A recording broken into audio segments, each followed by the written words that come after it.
Okay, what's going on, everybody? My name is Mang. And I'm Lego. Welcome back to Two Brothers Play. We're playing some Tales of Argosa, some tabletop RPGs. Fun. This is peak. What did you title this? Blackmarsh. Blackmarsh Part 1. No, I did Blackmarsh Part 2. Well, that won't be confusing to anyone. Because I thought we're just going to keep just labeling it and keep doing it, but... Yeah, I can see what you're... We want Blackmarsh Part 1, Tales of Argosa Part 2. Yeah, I mean, the whole thing's kind of confusing, I suppose. I guess you could have just called it all Tales of Argosa. Yeah, we should just done Tales. But if we ever do this again, then, you know. Right, well, so last time we went through Morgan's Fort, specifically doing the Old Island Fortress dungeon as part of that. Yep. We were successful. It took us a while. We didn't die. Yeah, the night went long, but we did it. Correct. And we leveled up. Oh, so which was beautiful. Really exciting. Yep. And I think we were planning on heading to the big town. Yep. 3 weeks away in order to sell our booty. This is true. We have a lot of loot. So I think what we should do then is say that we went to that town and we'll do our shopping there. And then we're going to get on a boat and we're going to sail over to this region. Okay. The Blackmarsh region, because we've heard a lot of rumors about much treasure, much adventure, high adventure. Wow, look at this hex. Look at all these hexes. Yeah, so this is Blackmarsh by Rob Conley, and it's much in the vein of the first D&D campaign setting ever made. Blackmore.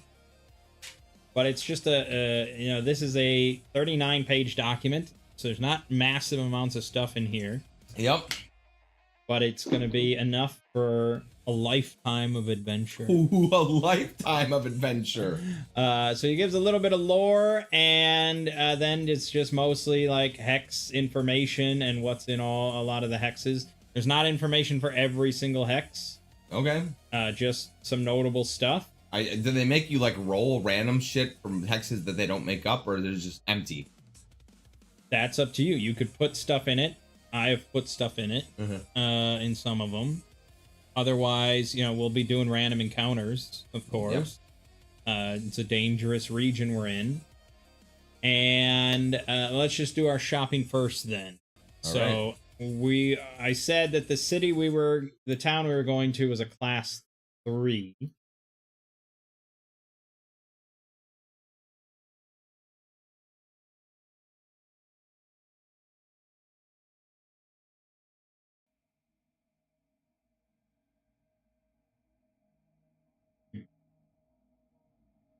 For that.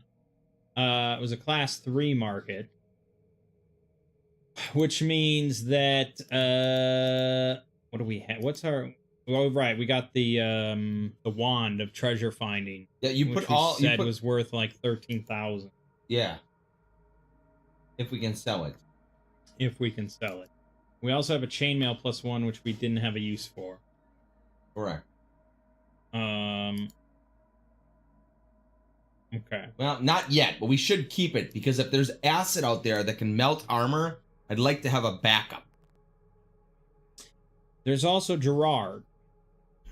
Oh, who wants to... You want to handle Gerard? If we want to bring Gerard along with us, it's as up a to you. Companion, he would continue to get a half share. True. But, he would potentially level up as a cleric. That's true. We got a cleric then. I mean, what could be better? It's really your call, because I know there are 4 characters.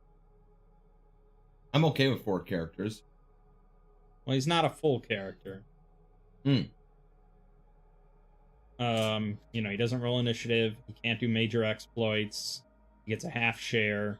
And I don't tend to target him for much. Well, he likely is Oh, that's fair. But if he's in a front, if he's in danger, Uh-huh. he'll be targeted. But if it's just something has to hit something randomly, he's not really generally considered for that. Well, I mean, he could just sit in the back. He could sit in the back. I don't think we really rolled spells for him. You did not roll I it. didn't really set him up much. We wanted to do it quick. Yeah. I think we gave him like Cure Light Wounds and something else. Yeah. Illumination, I think, or something. Yeah, I mean, I could take him or leave him. We could always hire another cleric if we need to, if it comes to that situation. Yeah. So, yeah, I guess we can leave him. Okay. But I'll keep it there. So, let's see. We take all the loot out of our room, load it up onto... What do we load it up on? You don't think we can carry this? It's mostly just gems and necklaces. Yeah, well, I mean, we could. It would just be a little encumbered. Would we? Well, chainmail +1. Good question. I have 3 plus 1.7. I have 4.75. Okay. Hesta's got 2.25. Yeah, we're fine. Okay. And then Aura had 1 point... No, nothing. So, let's see. Where's my calculator? Where is the calculator?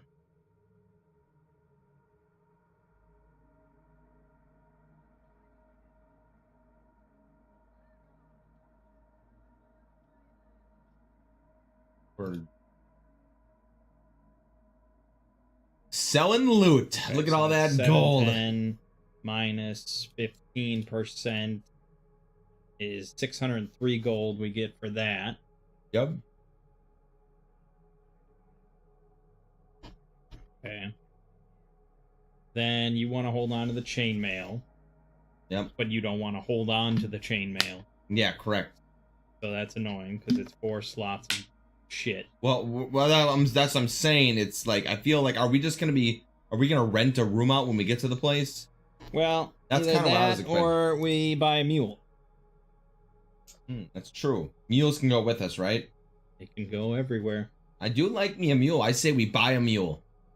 Okay, well, we'll worry about that in Blackmarsh. All right. Potion of Delusion. I don't know if I ever got a full value of that. I just set the apparent we value. haven't sold our wand, right? It's probably not worth that much, I would think. So I'll just set it at 25.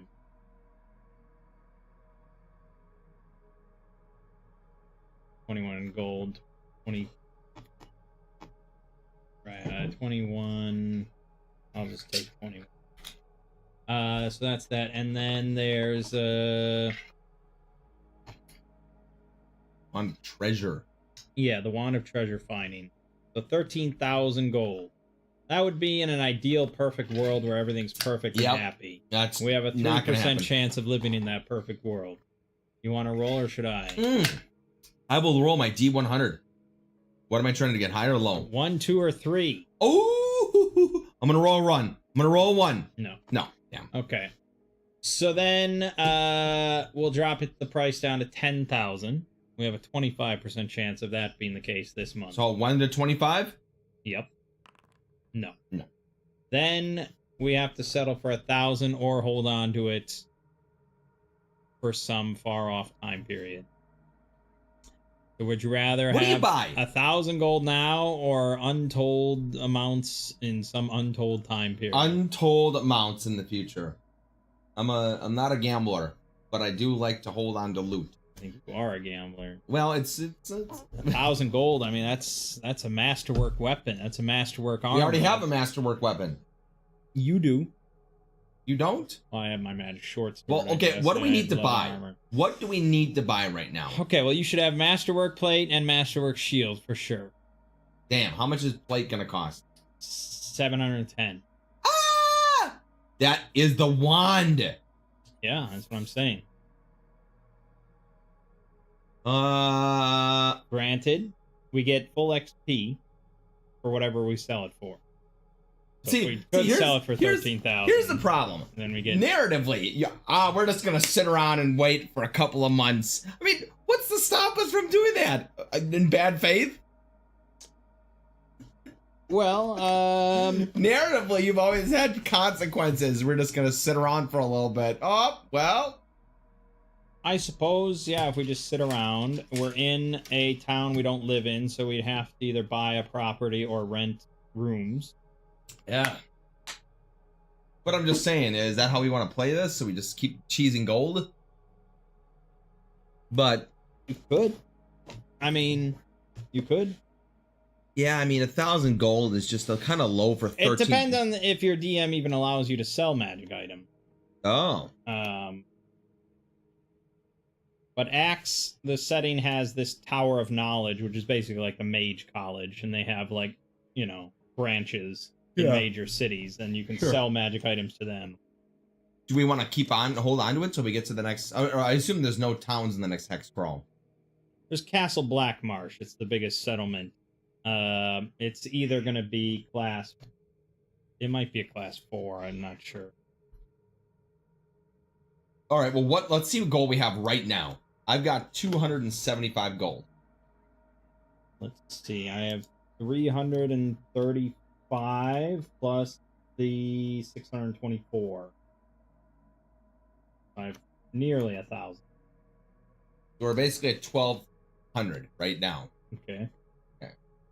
All right, we can buy you a masterwork weapon. I don't need it. I have my magic swords. Oh, you do? Okay, well then, who needs? You need masterwork armor, and I need masterwork armor. I don't need. I have leather armor plus 2.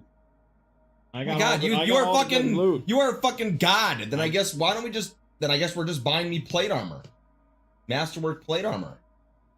Okay. And then what else do we need? So I say we, Shield. Oh, that's right, a masterwork shield. Okay, so there's 700 each. Or if you want to buy anything for your other character. Yeah, I mean, right now, I need spells. So you can't buy spells, right? You can buy spells, yes. Okay, what kind of spells can we buy? Because I'm curious. But I know spells are going to be insanely expensive. No, not really, but you are limited. Keep in mind. Yeah, because level 2, I can only use 2. Well, how many? Okay, how many can I keep in my spell book at once? 2. Okay. That makes sense. So you'd have to pick and choose what's in your repertoire. I wish they allowed you to have a spell book. Get out of here now! Wish you could have just a spell book right here. Yes, but we're using Axe rules, not these rules. So it's all different. That's okay. I can always put it right here in my arcane casting. And just put the 2 spells. In fact, that's probably what I should do. I'll put the 2 spells that I'm currently learning right in here.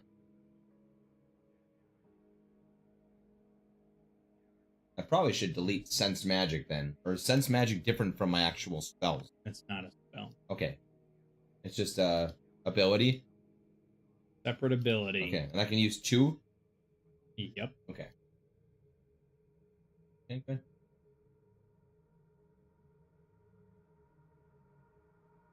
Because I think that's what interests me, is maybe if I could buy a spell,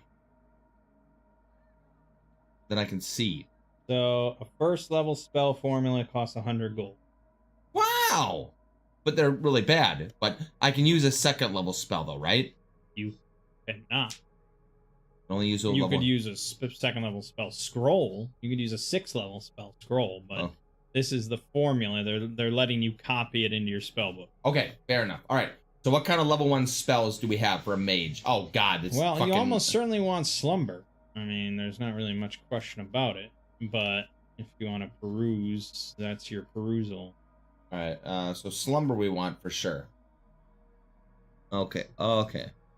Okay. All right. I mean, Mage Missile is always good. Beguile Humanoid could be good. What does Illusionary Fragment do? It does what you think it does. Okay, you just... Slickness is good. Slumber's good. Select Shoes? Are you crazy? Summon Mains is what does Blinding Flash do? It just blinds the target, I assume? It does a little damage and blinds in a small AoE, I think. 19 flash. Blah, blah, blah, blah. 90-foot range. Each creature within 10 feet must make a blast saving throw. If they fail, 1d6 fire damage and blind until the end of its next turn. Blind is a 33% chance to miss. No. Blinds. Well, no. Heck, no. That's near blind. Blind is 66%. And Ooh. we have advantage on all attacks against. Oh, man, that is... Holy shit, that's good. That's really good, man. I know, I guess Slumber is good, too. All right, we'll go with 2 spells.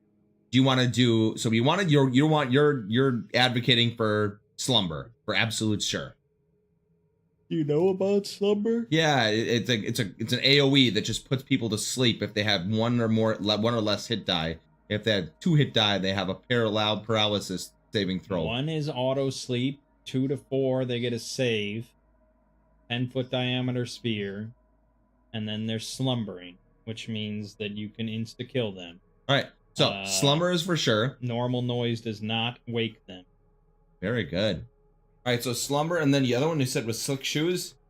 Slickness is pretty good, yeah, because it's grease. Okay, let me see. Okay, and it can go on fire, right? Does it act as military oil? Or what is it? Slippery magical fluid. Like, I assume that it's just... Usually, no, I don't think it's flammable. It's just a slippery... It's just like, it's like... -8 if wearing heavy armor. It's like KY jelly. Oh my god. Plus, target is in an area for the creature starting initiative or moving effectiveness. Paralysis saving throw. Wow. Mm-hmm. Penalty of -8 wearing. Wow, that is crazy. Yeah. Okay. All right. Well, that's pretty good too. But I can only use 2 spells. So we'll go with Slumber. And then I think we'll go with Blinding Flash.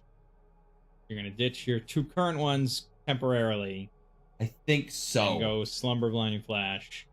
For... I mean, I like Earth's Excretions. But it doesn't work in dungeons. That's the problem. Yeah, I mean... Alright, I will remove 200 gold. Okay. And I will buy them. You do have to be a member of good standing with the Tower of Knowledge, which we assume you are. Of course. Why would we be bad? Yeah. Am I supposed to roll to see if I am?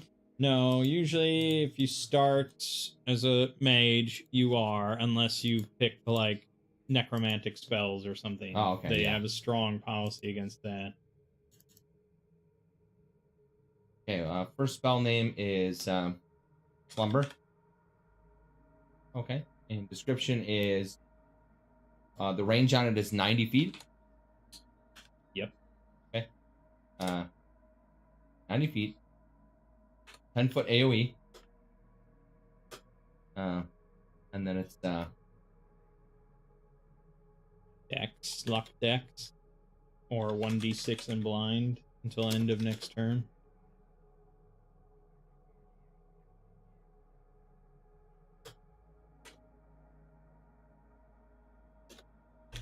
for 1 turn, you said?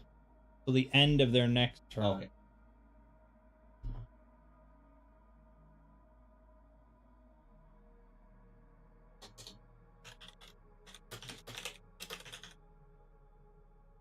So you have to agree not to study or practice death magic and necromancy, Yeah. and to hand over to the tower any black magic formula or items you discover. You also have to pay a fee of 10 gold per month. Oh. And if you develop a new magic item, spell, or automaton, you have to leave a copy of the formula with the tower. Okay. Sounds interesting.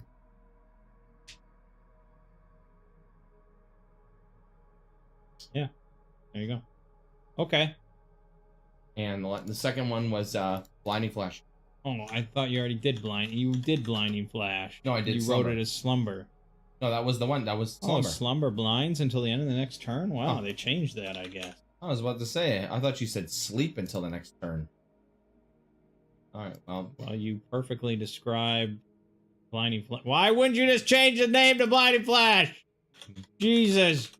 Because Because I don't like that. All right, now this is lumber. Lumber's 180 foot range. Oh That's my why I God. thought you were describing blinding flash. What's the cone on 10-foot it? diameter sphere.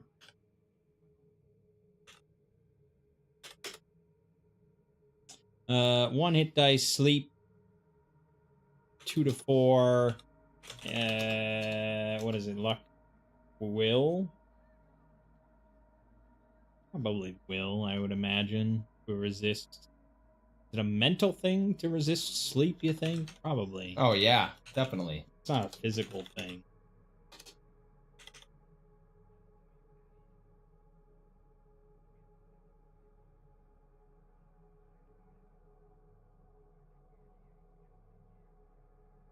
Well, I guess the easiest way to check would be to just Google D&D 5e. They don't not even get a save or anything. What do you think the paralysis save is? For what? On 2 hit dice. No. 1 hit dice is sleep. Oh. 2 hit dice to 4 is okay. luck, will.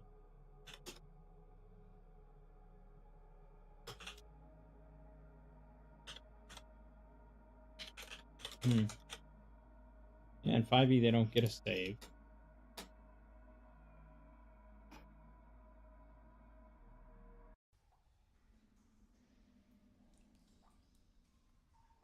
It says will negates for Pathfinder, so will. Sticking with it. Good. What I like. So how do we know which ones are in your repertoire or not? That's good. A very good question. I think what we're gonna do is I'm going to go to this one, and I'll go here, and you just go right here. You do slumber, and we do blinding flash. Okay. And then that way you know that those are the 2 current ones. Could get a little tricky when you have 9 spells, but sure. Well, you'll have a stack this long. Okay. But yeah, and then you just keep all of your spells here. So this is how many I know. Uh-huh. This is how many I've written in my book of... Okay, and you're buying Masterwork plate armor. I think we're going to have to, yes. So we're going to subtract 710 gold. Yes. We need to piss some gold now. Okay, well, I guess I'll get rid of this small chest. Yeah. Because that's 217 plus 335. Did you have that written in there as well? What? That small chest? Written into what? Like the 335 gold, did you count that in part of our assets already or no? I didn't count the silver. Okay. That's 552 in the chest. Oh, that's pretty good. Well, plus 9, I guess. 561. Okay. Do you want to keep any liquid gold on us? Otherwise, I could get rid of... have liquid gold. We got 624 liquid. All right, so keep melting it. So you want me to bake from that? Yes. So 710 minus 561, 149. 124 minus 149, 475 liquid. Right. Don't put +1. Oh, okay. It's just masterwork. Yeah, it's not magical. Okay. And then for masterwork plate armor, it's +7 AC now. Correct. Okay. And then go to details, but it doesn't add to the weight, correct? Not add to weight. Good. 20 AC now. Sheesh! Man, could you imagine if I had a masterwork shield? If we sell the wand, yeah, we can get 21 AC. Yep. Ah! Up to you. I'm leaning towards it. Having 21 AC means I can just be reckless. I mean, a fair fight is a fight you've already lost. You walk into combat with 21 AC. You can still die, yeah. But yeah. Alright, I vote we sell the wand for 1,000. Not happy with it. Okay. Then we shall. Because a +1 shield is pretty nice. Then we each get 333 XP. Oh, nice. Beautiful. Putting us at 2645.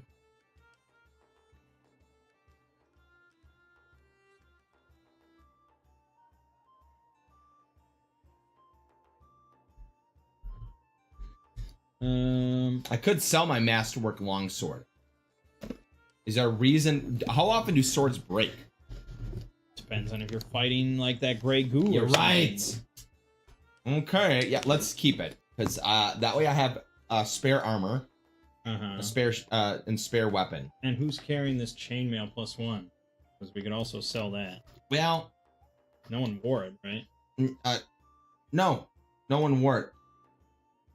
We were gonna give it to Gerard.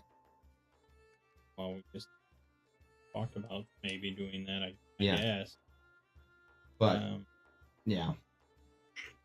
But if we didn't, if we just sold it right now as well, we'd probably also sell it for 10,000. Really, 10,000 on that puppy? We don't get 1,000. We Oh. could maybe roll for more. Well, it'd be a +1. Yeah, it'd be worth 5,000. Okay, let's roll to see its value. Okay. We need to get a 1. You need to get a 25. I believe in us. We're gonna roll a 1, guaranteed. Damn. Then we can sell it for 1,000 as well. All right. Which would get us another 1,000 XP. We should definitely do that. I'm game. 333. So Yeah. that puts us at 2978. I love it.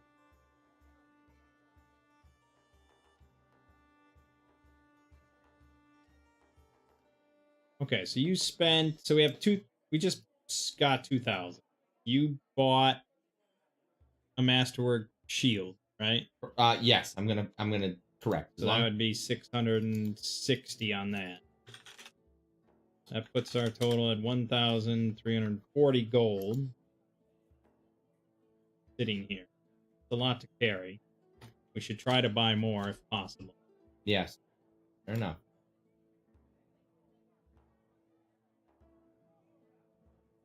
Okay, what else do you want to spend money on?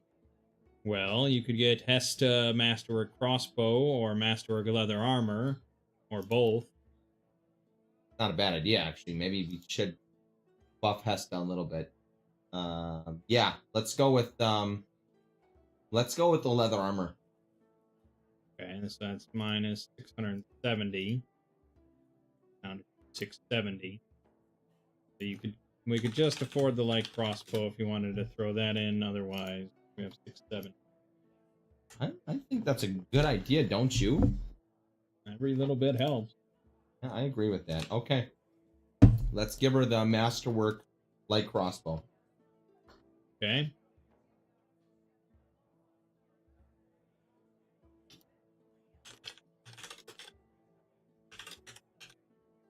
Well, you'd have to throw in another 10.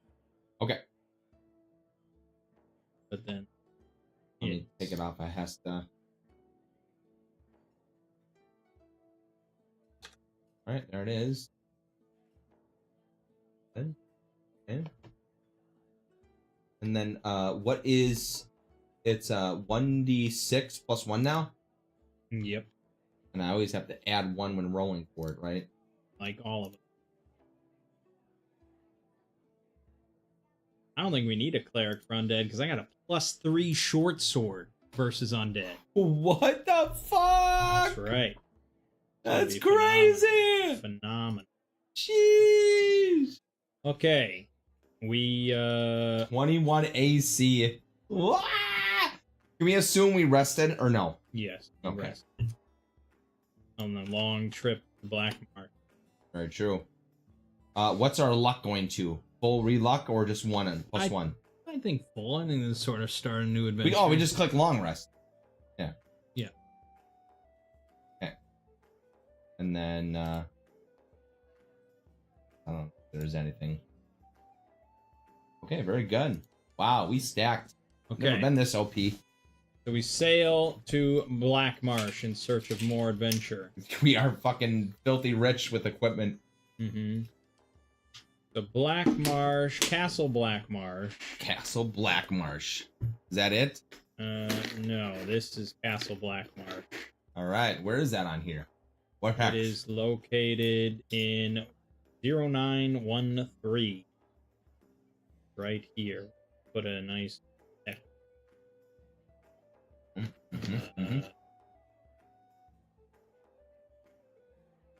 in pure white. So we all know what it's about. How do you... You could do this too. Why do I have to be the one to do everything? Alright, I'll look around.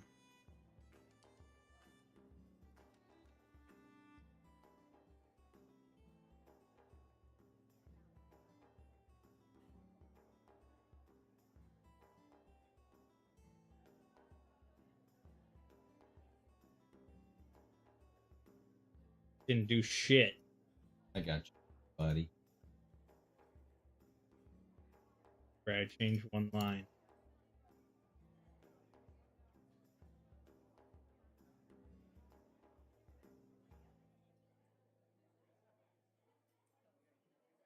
Where are we?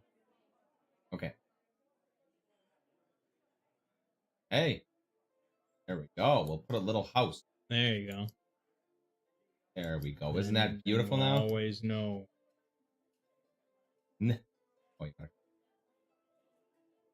How do Oh. you finish it now? Uh-oh, now he's screwed. Okay, that's cool. You can. Okay, how do you finish now? How do you... Tell me. Tell me how to do it. You said you got this. Okay. Now you got a line dangling. You're dangling. I'm dangling. Is this what you want out of your life? I don't want to dangle. Well, what about escape? No. I don't think you know what you're doing. What? I was drawing. No. I'll get there again.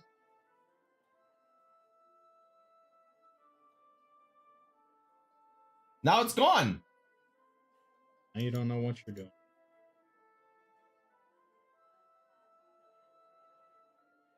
Okay. Draw, then click add. Click to add. To start, then... Oh. Okay, hold on. It shows me right here. Okay, here. Draw polygon. So click, click, click, click, click, click.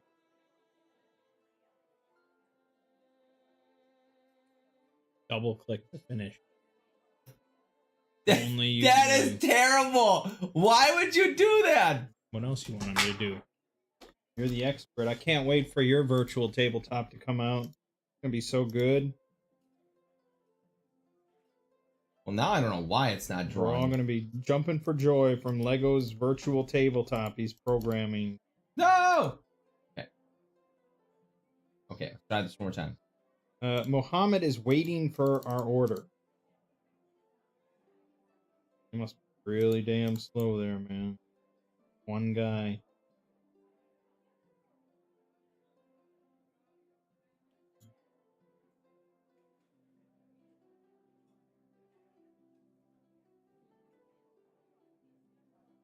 There it is. Great. We got it. A little garish, but Cool. I don't know why you picked red of all colors on a black and white map, but all right. What's wrong with red? It really just looks kind of ugly now. It's now an ugly map. Wow. What? This looks good to you? This Well, is oh, you want me to go black? ideally. Okay. All right. Lines. Oh, easily done, my friend. That's purple. There we go. Look at that. Yeah, that looks better. All right. Okay, so the region, basically there was a massive meteor that fell eons ago, and that formed this whole bay here. How do I get out of here now? And that meteor basically brought like magic to the world. So there's this substance in the region called Viz. Viz? which is essentially just like magical essence. Okay, magical ooze. You can use it if you're a spellcaster and you have it. You can expend the Viz instead of a spell slot when you cast a spell. Hey, that's cool. I like that. The power of the Viz. So it's pretty valuable.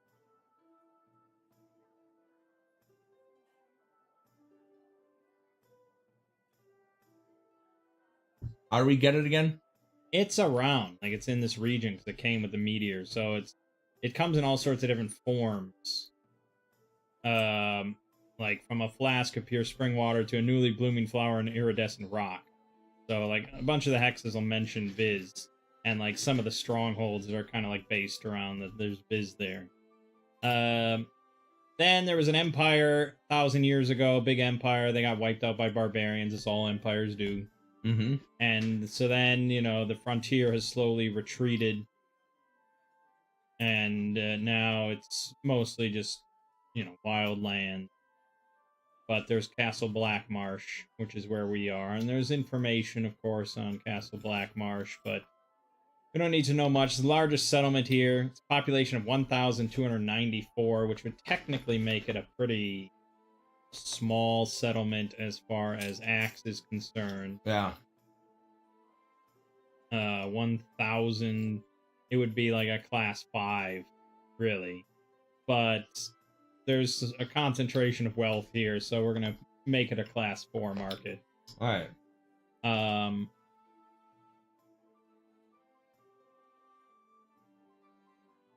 Yeah. There's a Temple of Thor here and a Temple of Thoth. There's a big banquet hall. There's the Scholars Inn, which is, I imagine, where we'll stay. Yeah.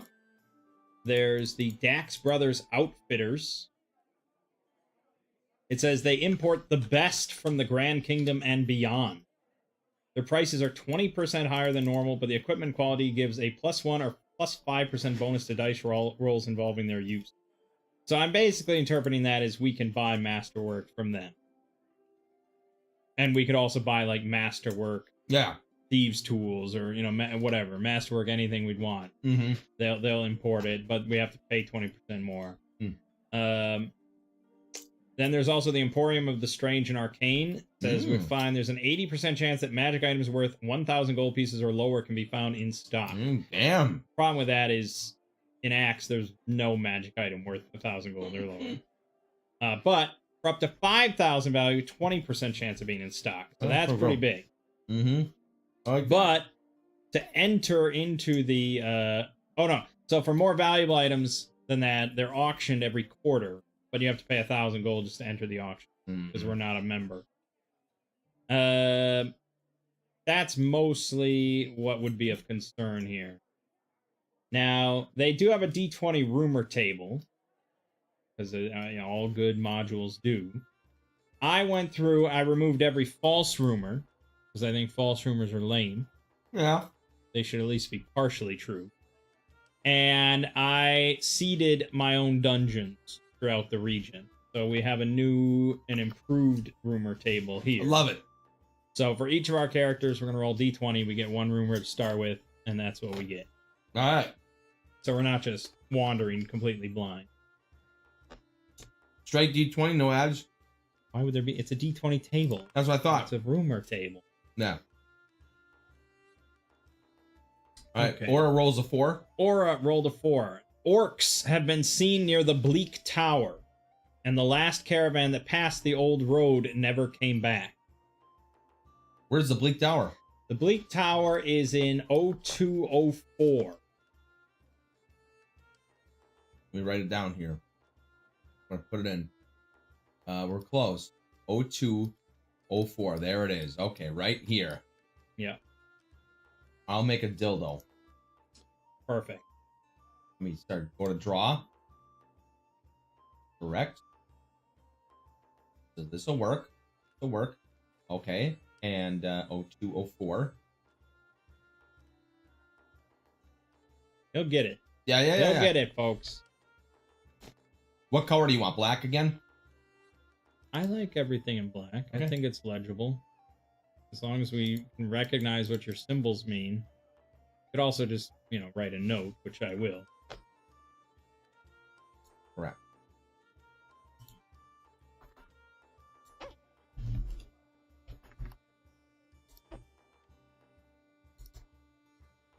That's your dildo?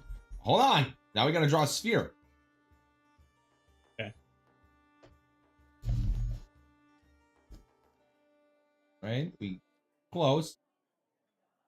And this good. Muhammad is on his way. How do you edit again? You're not allowed to fill anymore? Took a picture of the bag with the receipt, and he really focused on the Pepsi Zero on the receipt. So if he doesn't bring that, he does not get 5 stars. I agree. I'm working on this. I will get it eventually. But for right now, this is good. We get it. How are we done? How do we done? You just change to the top button. Okay. There we go. Okay. And what's Hesta's roll? Hesta's gonna roll, and it's a 1. Okay. A tale tells of the enchanted fountain that collects Saint Brynid's miraculous tears, mentioning only a few drops are available at any time. Ooh. And that fountain is rumored to be in 0110. 0110. Sort of up in the mountains, actually. Wow. There's an abbey.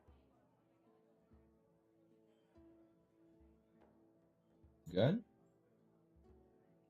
Okay. And I will roll for Ryland.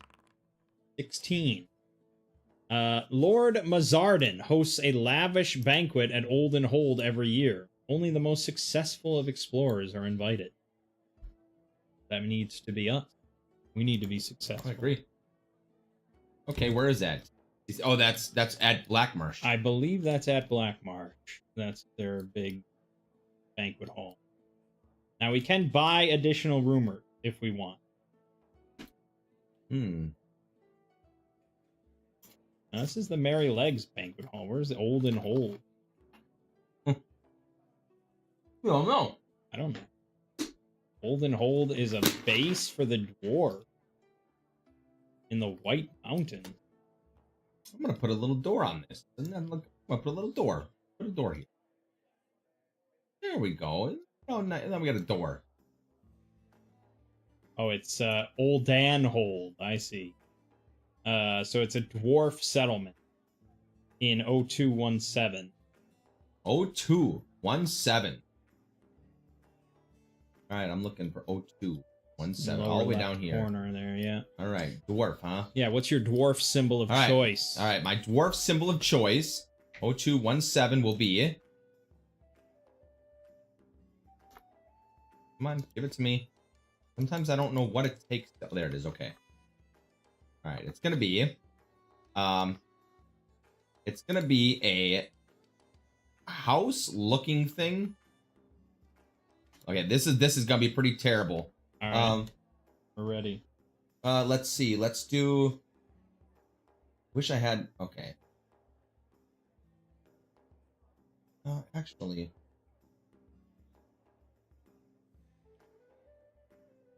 That's. If what? We should draw a mug. No, like a mug of ale. Okay, can you do that? I don't think I.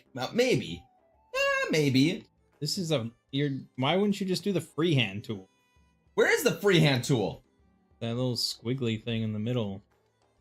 Oh my god, I love freehand. Okay.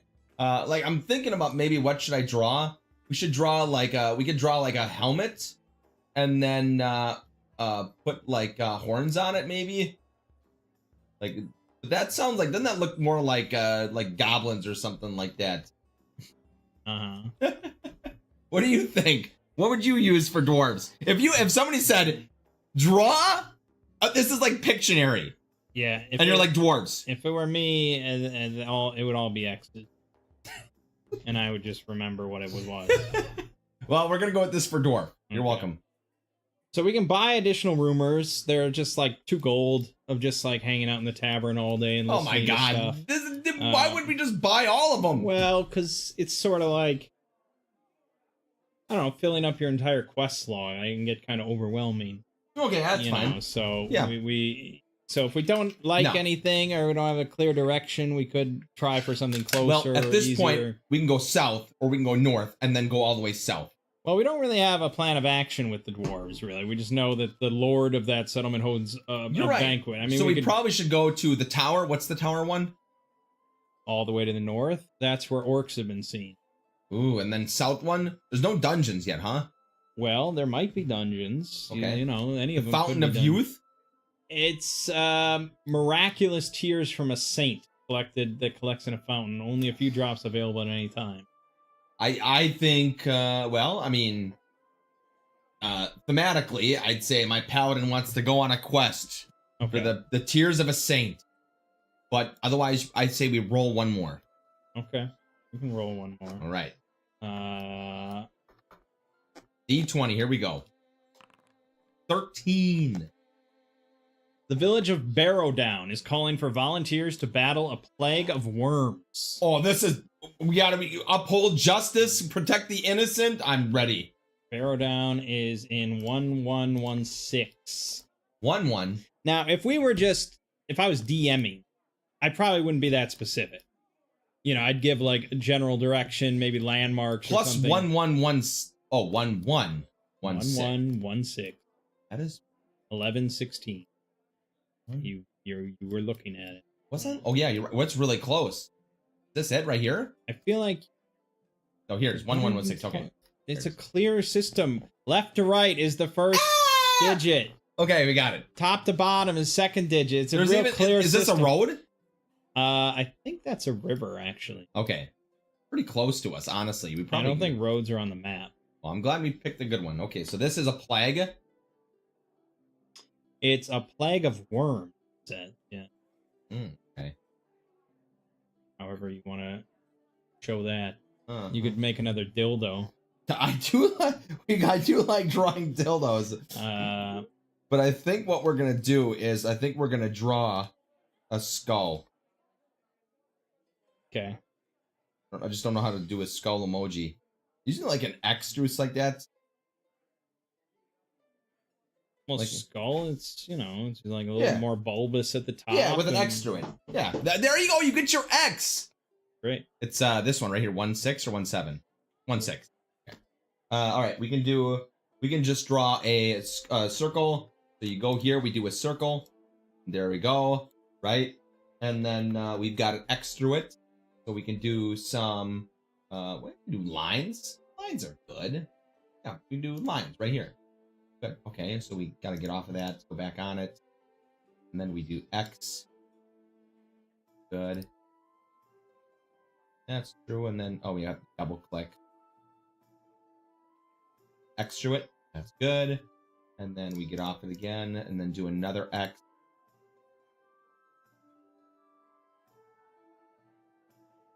Very good. Okay. Good. I think we should buy horses. Yeah, well, we shouldn't have spent all our money then. We have a lot of money. Oh, we do have, okay, good.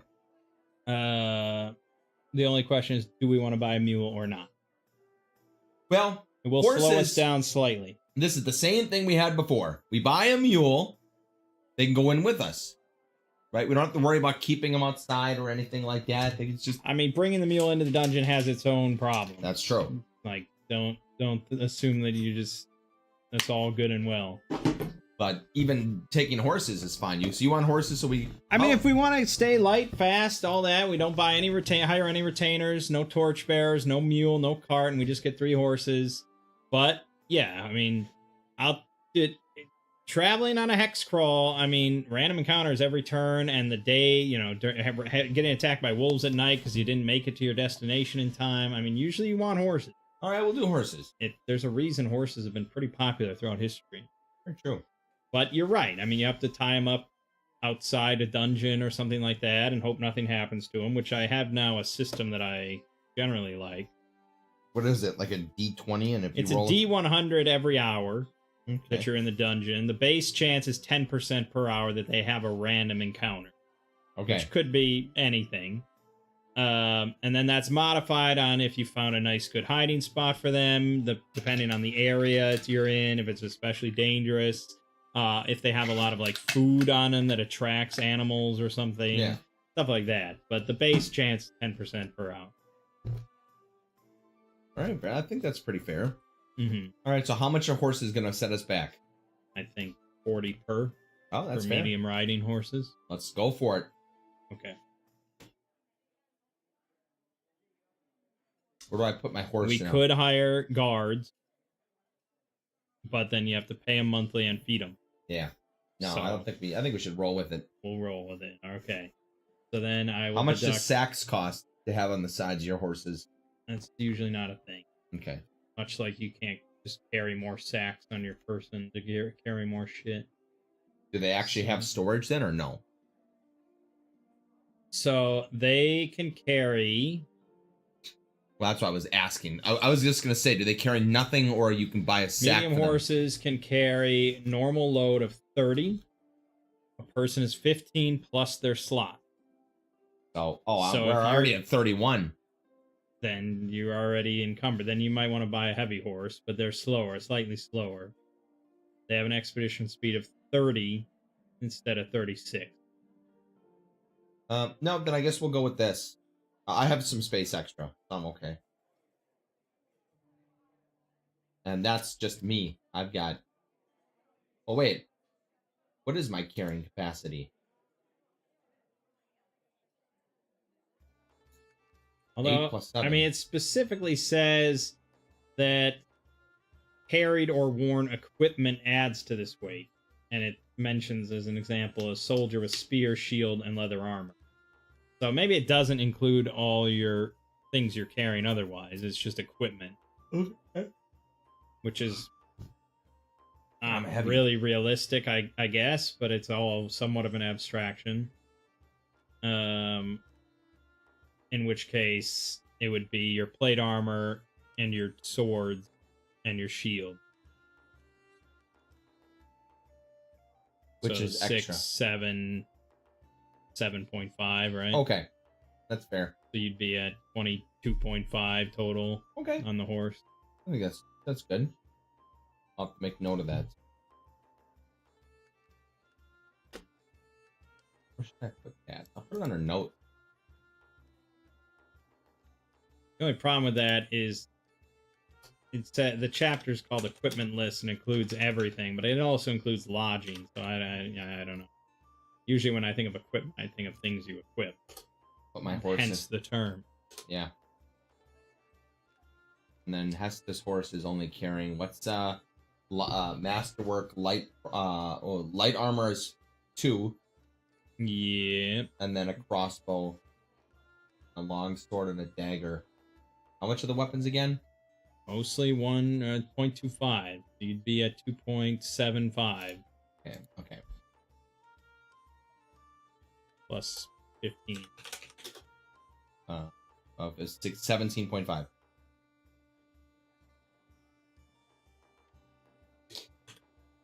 The problem with this, of course, is that you could just load yourself up and be like massively encumbered, and then you get on a horse and you're fine.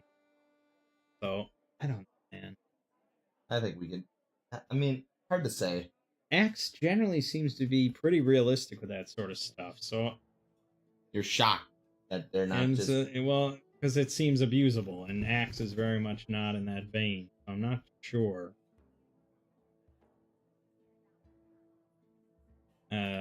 You probably should just do any number encumbered adds to the adds right onto the horse. That's how I would imagine it. Yeah, And that's what kind I of would what it think. is. So And that- if like and if you're I'm really if fat. if I'm 2 over on my on myself and I get on the horse, I got to add 2 to the horse. Jumping up from 17.5 to 19.5. What do you mean if you're 2 over on yourself? Like 2 weight over. 2 encumbered. Oh, you're saying encumbered Yes. adds on. That's what I would say. Encumbered adds on. I would say that's what I kind of feel like is.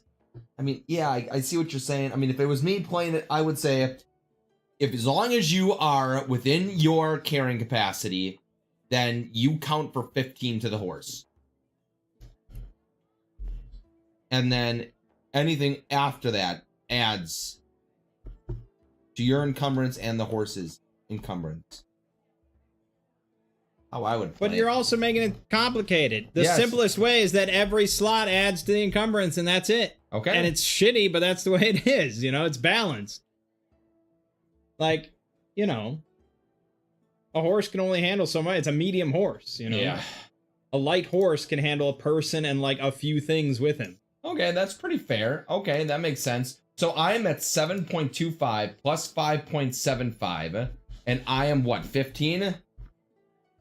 So then you do 15 plus 5.75 plus 7.25. Hey, Kurt. Yeah. 28 out of 30. Okay, so you said you were over. You said you were 31. No, I wasn't. Okay. All right, that makes sense. 28 out of 30 for right now. Remember that. Oh, yeah, he enjoys the Shadow Dark and Argosa. Well, I mean, Shadow Dark. Do we really enjoy Shadow Dark videos? Well, you not liking the system has nothing to do with people liking my videos or not. That's true. So why are you hating on that? No, I would never grief. No.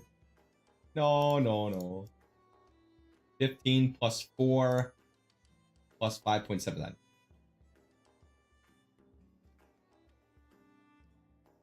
24.75.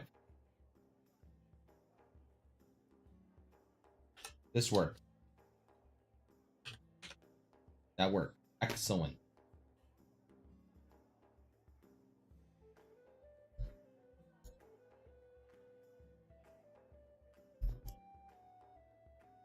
All right. Well, Yeah, I mean, it seems to make the most sense. I don't know. he's just really thrown for a loop. Mang is trying to figure out the fucking weight system and horses. It blows his mind that... Well, the problem is they use the word equipment, which could be anything. And then the example they used was all, like, equipment, you know? Yeah. Like, they didn't throw torches in there. He didn't throw a torch in there. They didn't throw rope in there. Clarified that. Yeah. So, I don't know. If it's just equipment, I feel like I could have 1,000 pounds of treasure. Food is here. Oh, leg day. Oh.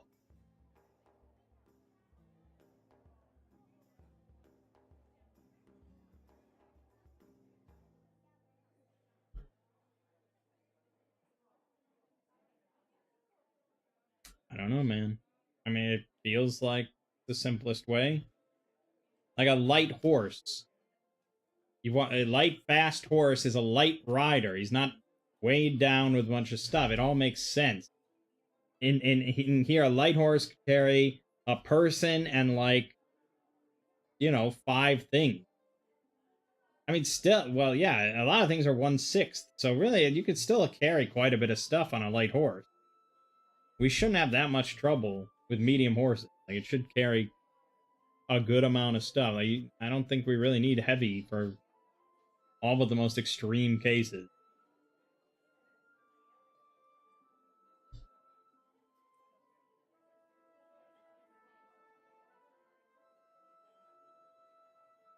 But yeah, I guess if you have 16 strength and you're loaded entirely up on all 16 of your encumbrance and you try to get on your horse, that's not good.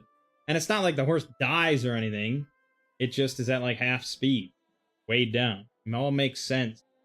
Good. Okay. So we got 3 horses now.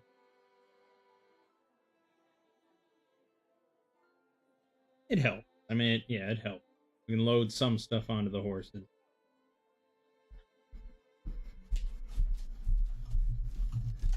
You got your drink? I sure did. All right. Is our food cold? Maybe they didn't believe in using heat in their vehicle. No, Mohammed would never leave it cold. He's not like Betsy. What? Was it cold from Betsy? No, not really. You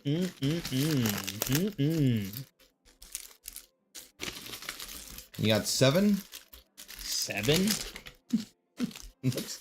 Looks like you got 4. I got 5 things. Let's look and see. Okay, 2.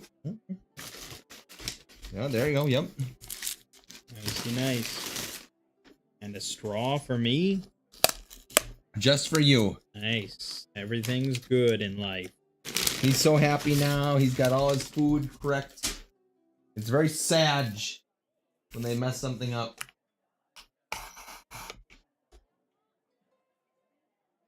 There's a lot more chill than Archipelago run.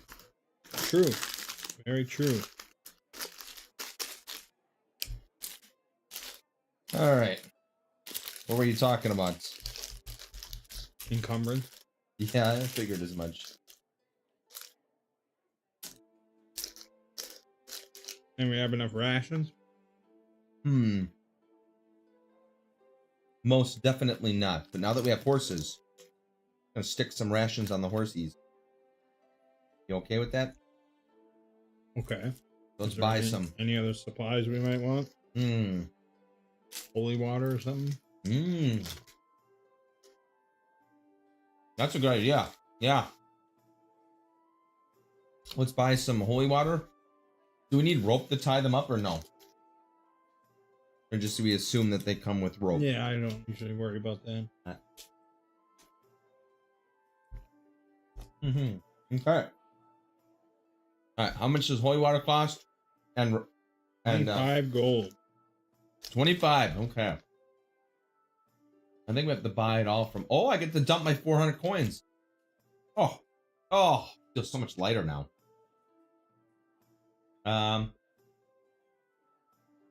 Let's see.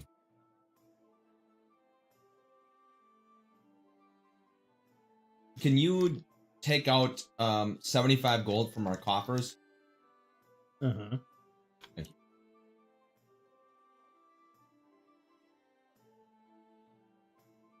you. Okay. And I will put 3 on here for me.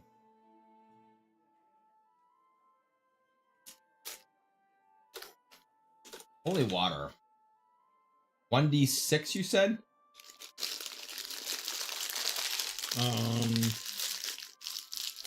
No. What did we say it was?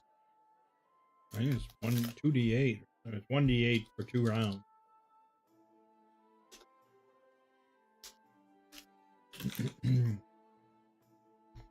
Very good.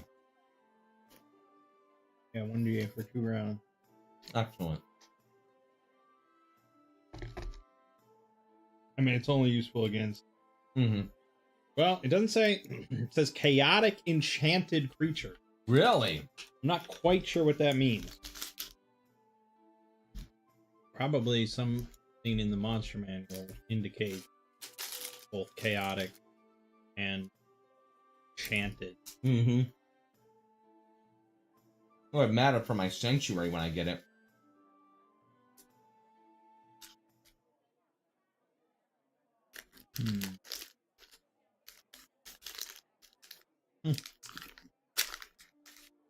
I see chaotic for sure. What does enchanted mean? I guess that it Like Fae. animated or something. Enchanted would probably be Fae. A chaotic enchanted creature, so holy water only works on evil Fae. No, I thought... Oh, it has to be both enchanted and... Yeah. Oh. Yes, then enchanted and... What? It has to be both? I'm confused. Yeah, I mean, the skeleton is enchanted. Oh, that's fair. Yes, you're right, it is. That's true. Yeah, I guess... What is undead that isn't enchanted, though? No. What is chaotic enchanted that's not undead? Yeah. I don't know. That's for you to find out.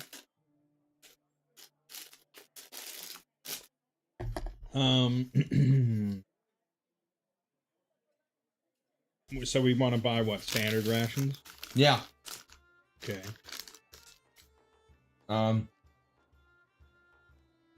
Yeah. let me edit this. I'll take another I'll take another week of each. So I want 7 for me, 7 for Hesta. Of iron ration. Iron ration. Okay. What about standard? I don't know. You just said you wanted some. How many would you take? At least a few days. Maybe I guess a week worth. They're heavy though. It's 3 slots, yeah. I don't have any slots available. Well, I'm sure my horse has 3 slots. I'm not very heavy. Wonderful. Alright. Why don't you buy whatever you think for your horse? But buy like 3 weeks worth and you carry it all. What? That's what I'm saying. I don't need them. Alright, then just carry a week's worth. Okay. Do we have a grappling hook?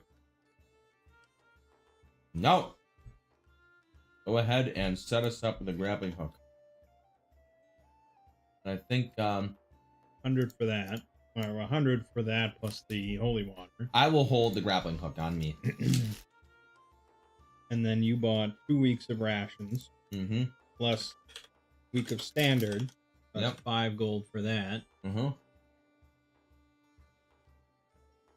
No, more than 7 gold. Does the grappling hook cost 0.25 weight? Yes. Yeah. And then I think I got all my iron spikes. Except for one, maybe.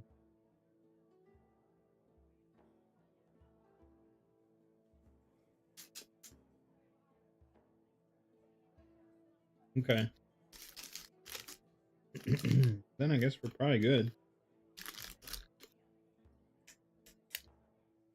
Yeah, very good. Everything looks good. Me, it does at least. We've got a grappling hook. We've got lots of rations. Okay. Here's a decision then. All right. We're making decisions. We go the short way through or the long way around.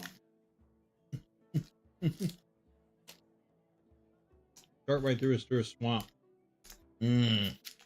Plate armor in a swamp. Swamp of sorrow. Plate armor and swamp. Horses. Around. Okay. Well, be a bit of a trip. Yep.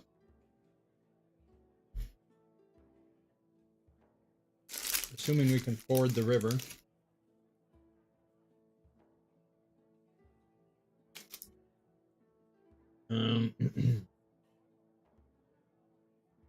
Maybe 40 miles.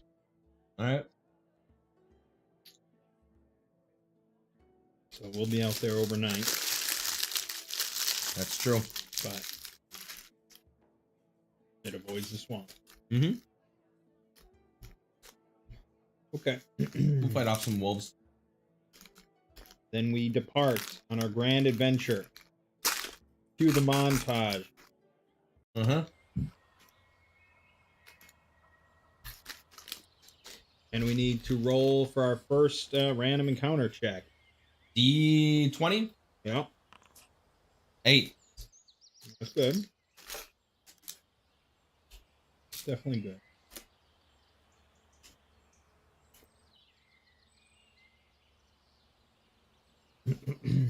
Don't we have to have somebody leading?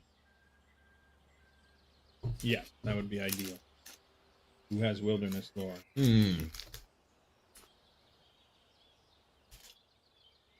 I put it on Hesta. Yep, you did. So, another D20? Or was that the D20? No, you have to roll. Well, we have to roll if we have no landmarks or guidelines. Okay. To be honest,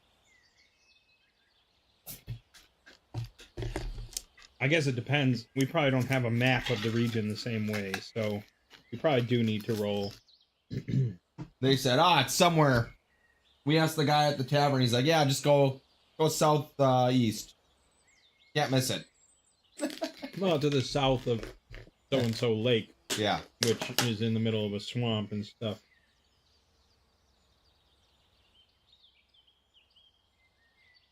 So yeah, probably roll. It actually looks really good this time. I'm not going to lie. I'm going to give it a good stir. D20 it is. Oh, God. It's intelligence? I could have just clicked on wilderness lore. I don't Oh, know. yeah, you're right. I could just... well, it doesn't matter. I succeeded. Okay, and what is Aura doing? That's perception based if I want to be lookout, right? Uh-huh. Let me think.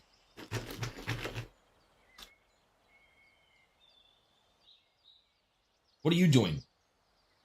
Well, I'm thinking of being the rear guard. Yeah, you shitty perception. Yeah, I will be lookout. Okay. I think I have enough. I have detection. Damn. No, you went for persuasion. Correct. Maybe I can persuade them when I see them. The wolves that are gonna eat us. Okay. It was an 8.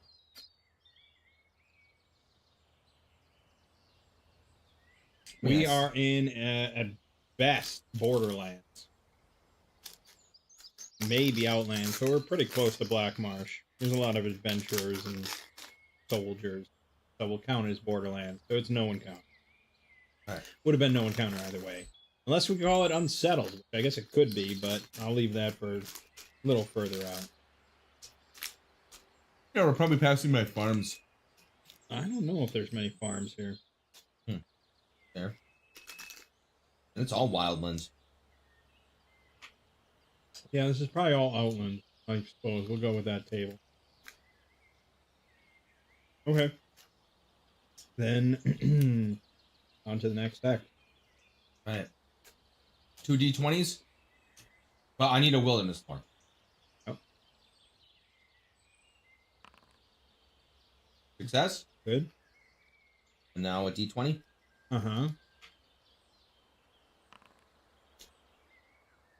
11. That is a civilized encounter. I need a D100.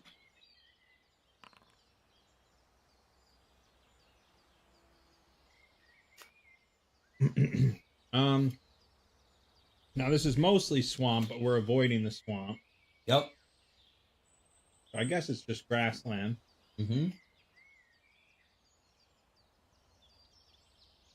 You come across a merchant. I actually have a good table for this.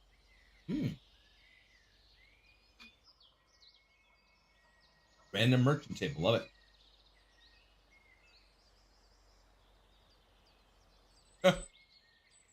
The amount of books this guy has. I'd buy a lot. Okay, roll a D100. 89.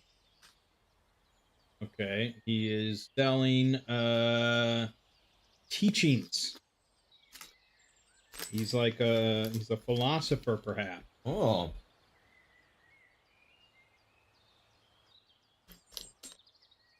Well, good sir. What are you teaching today? I don't know if I have a random teaching table.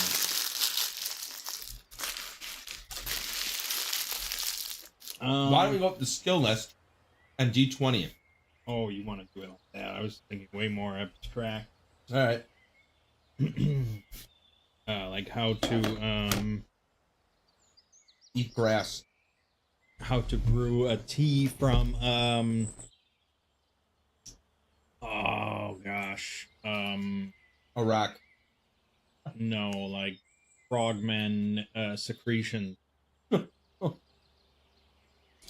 Okay. For just 2 gold and an hour of your time, I will teach you. how to brew gold. Brew from what? From frogman? Frogman secretions, yes. All right, so do we want to learn how to brew frog jizz? He didn't say that. I mean, what do you want me to infer here? This guy in the wild. Have, like slime. All right, what are the benefits of the tea? Oh, virility, of course, and healthy skin. Do I get a +1 to my Constitution saves if I'm able to brew it successfully? He doesn't know what you're saying.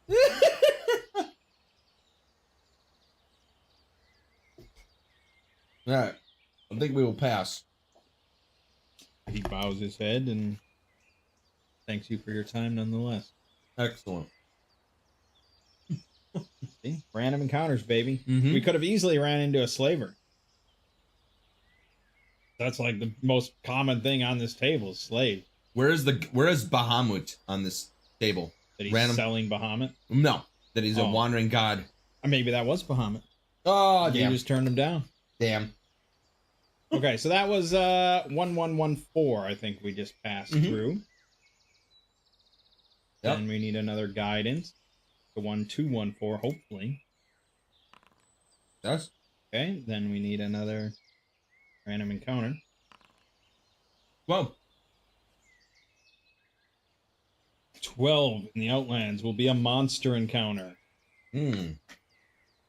All right, I need another d20 for rarity. I didn't say combat. Oh, there is combat though. Uncommon. I need a D100. 74. We have Stimps. Stimps. This is a Stimp right here. Rapacious man-eating cranes with brazen beaks and feathers. They stand about 3 foot tall, have a wingspan around 6 feet, and weigh about 15 pounds. All right, Aura's gonna run up perception. I haven't even finished telling stuff. All right. They have acute vision. Gain +1 bonus to avoid surprise. But they are pretty colorful. Mm. Their feathers can be flung like darts to wound their prey. Oh, shit. But despite their ferocity, they are easily frightened. They have a somewhat lower morale. They are 1 hit dice, but 15 AC. And they can fling feathers twice for 1d4 or bite for 1d6. They appear in groups of 4d12. Holy shit. Yeah, this is why it's probably not combat. Yep. So give me a 4d12, please. 4d12, there it is. All right, 33 in the storm, as they call it. Oh, that's the plural there. Yeah. So we basically need to determine the encounter distance, and then we need. Well, first let's get the reaction roll. So this is just going to be 2d6. Again, not modified by your charisma because they're not really speaking creatures. So just 2d6. Okay, so that's not good because they're fairly hostile. So they're not friendly. And they like to eat men. So this could be a problem. They're also pretty darn fast. They have an 80 flight speed. Oh. Which is not super good for us. But I think our horses are fast. Medium horses have a running combat speed. Oh no, only have 60. That's a combat speed. You can go to running. You're not in combat yet. Right, but what's listed is combat speed, so they're faster. Oh. So they're faster than us. They don't like us. They eat men. It's not looking great. Mm-hmm. But the only advantage is that they are a large group. We're a small group, and we're out on the grassland, so visibility is very high. We can spot these things from quite far away. Okay. So, we need, what is that under here? Encounter distance. Encounter distance, thank you. So we're in the grasslands steppe. So the average encounter distance is going to be 18,000 feet. Wow. I'm sorry, 1,800. Okay, I'm about to say 18,000. 1,800 feet. So yeah, we spot them 1,800 feet away. Whether or not they spot us, that's iffier. I do think they have some calculations for that, but What do we need to roll next? well, we can attempt to evade. Yeah, so based on our party size, which is 6 or less, in Yeah. grassland steppe.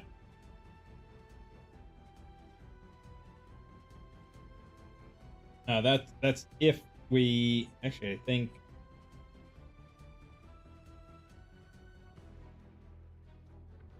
Yeah, basically a 16 or higher. We evade with 16 higher? Yeah. Because it's not easy in the grassland. Okay. So they have spotted us. They're going to start kind of taking flight towards us. They want food. We're going to have to ditch food. Okay. Yo, you have regular standard rations. I do have standard rations, which is much more appealing to them. So that's probably what it's going to be. Yep. I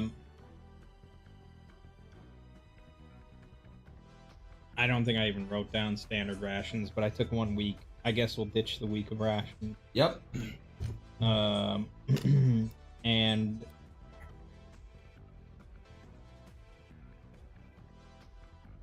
I will let you re-roll the evasion with advantage. 2 d20s. So roll twice. Got a 20. They saw the food and they were just... Yeah, they basically get into a big brawl with each other over this food. And start pecking each other as we ride away into the distance. Very there you good. have it. Excellent. Good. What else did we... Oh, you bought the grappling hook. Mm-hmm. You bought rations. I bought... Yeah, so I mean, I still have 14 days worth of Yeah, we're rations. fine. I mean, it's just nice to have standard rations, but we're going to a village, so probably we can buy some more. If they're not dino poison. Oh, yeah, there is a plague and everything. Yeah. I may not want that. Well, I mean, I'm immune to disease, so I can't die. Great! But for you, that's yeah. a little bit of a problem. And poor little Hesta. So that was a true random encounter, you know? Like, that was random in every way. We're in dangerous territory out in the grasslands where Yeah. anything can spot us. So That's true. That's why, that's like the highest evasion roll possible. Yeah, Because if you're in a forest, it's like 5 or higher. Yeah. 2 or higher, you know? It's really easy to lose them. But, so. Yeah, 2. Look at that. 2. It would be a lot easier to lose something in the swamp, actually. That's crazy. Oh, it's a forested swamp. But we don't know if it was a marshy swamp. But visibility is a lot lower in the swamp. Yeah, that's true. And so you could you run right up on it, yeah. All right. We are in 12:14. We're now going to go to 12:15. Yep. Hug the coast. Correct. I think we have identified this as the lake we're looking for. So I don't think we need a guide now. We're just going to follow the lake until hopefully we see it in the distance. All right. So give me just a d20 for the random encounter. 17. Not great. Why are you rolling so high? What do you want me to do? Not roll high? Oh, that's fair. 17 is going to be a dangerous terrain encounter. So I need you to roll... Some water. It's probably crossing the river. Well, it depends. There's mountains here. We're going to run into mountains here. I need you to roll a d12. 6. Plague. That's thematically makes sense. Yeah, it's spreading. We're exposed to a disease of some sort. Well, aura is fine. Doesn't have to roll. What are we rolling? Or how do we? What do we run into? Is it people? Is it animals? I mean, a rabid, like something rabid or something. I mean, well, we have to determine the type of disease. D what? It's going to be a D100 plus 10 because we're in a grass land. Do we want to roll low or high? I think you want to roll very high. 76 plus 10 is 86. 86, pretty good. Now I have to find the disease table, which is anywhere in your any guess, who knows. I mean, it's a fucking huge ass book. Yeah. Oh, it said right here, page 84. Beautiful. Page 84. There. This isn't the disease type. Oh, okay. Bloody flux. Okay, so you get +4 to your save. Okay. So this is going to be luck con. Obviously, Aura's immune, so that's all good.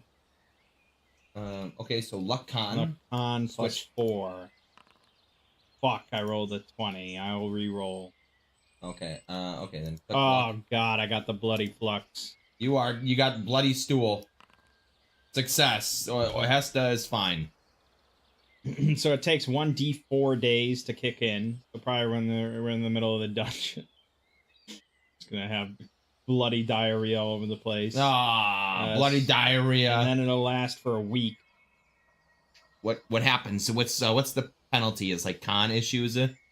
Fail con rolls or something like that? You have to roll once in a while and lose health, or be exhausted while fighting? I'm incapacitated until the disease is cured or the duration of disease expired. Okay, well now can we do an apothecary roll on how we look for or do we have to wait for onset? We don't know. Yeah, I mean none of us know. Okay, and it's just gonna be me at the end of the week after I have done it. I have to roll to see if you, and if I roll 1, I die from the explosive bloody diarrhea.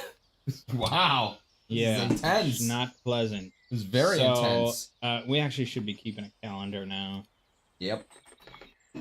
Day 1 is what day it is. Of diarrhea. Traveled to Barrow Down. Rylan picked up bloody luck. And we need a D4, 3 days. 3-day onset. Okay. Damn. So it'll be day 4. This is one of those rare times where you do get penalties for having low stats. You should have penalties for having low stats. I mean, look at this. You got 2, 4, 6, 8, 10 plus. Yeah, you're a miracle man. Yeah. Actually, it's higher than Aura. 2, 3, 4, 5, 6, 7, 8, 9. Yeah. Okay, so that was 12-15. So now we're going to go to 1116. We're going to need a guide for this because we're heading away from the lake and hoping we go in the right direction here. Bet. Perfect. Success. Okay, and we'll roll one last random encounter as we try to find the village. 4. Nice and low. That is probably no encounter. Yeah, so probably getting really close to the... We're good. Yeah. Yeah, no encounter. Okay. Then the only last thing is a question of, do we see the village in the distance or do we have to search for it? But I think it's a village. It's probably not that hard to find. It's probably the obvious. So what do you want me to roll? I don't think we need to roll anything if we just see it. Oh, I agree. So now I have to find the module that I took this dungeon from. It's a town, not a dungeon. Yeah, but it's a module. Oh, okay. All right. Well, I'm gonna grab a restock. A drink. Okay. Yeah. Oh.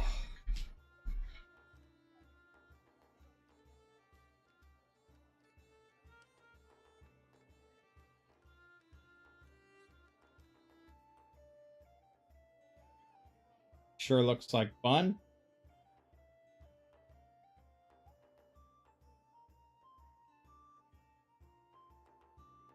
Oh.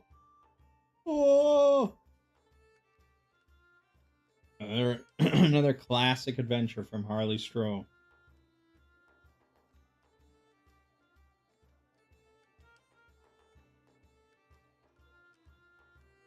Clerics will find their special abilities in high demand.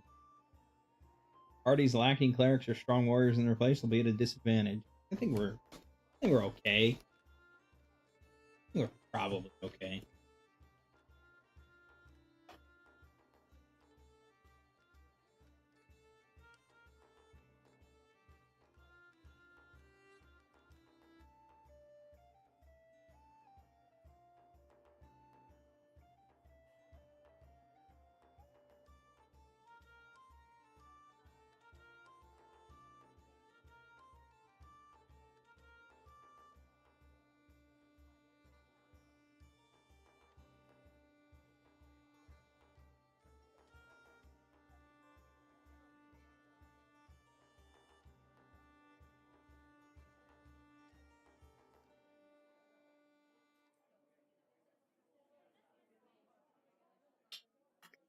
Yeah, yeah, yep.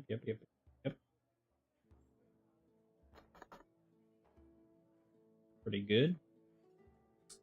Probably could bring the map in.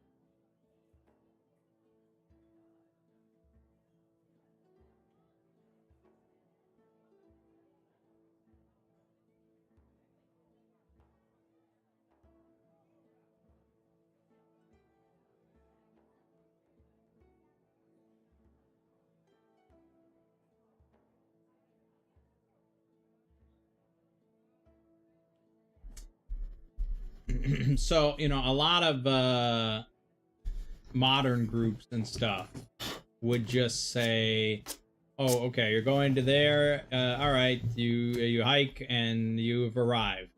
Yeah. Now, what do you prefer now that you've kind of that was fun. There's a little bit of unknown. There's a little bit of unknown in that. Are we gonna run into poopy diarrhea? Are we gonna get slaughtered by a bunch of birds? How do you know? What do you? Yeah. Could be anything. I'll tell you, there's certainly a chance we could have stumbled upon a cache of like 10,000 gold. Exactly. Which has happened to me in the past.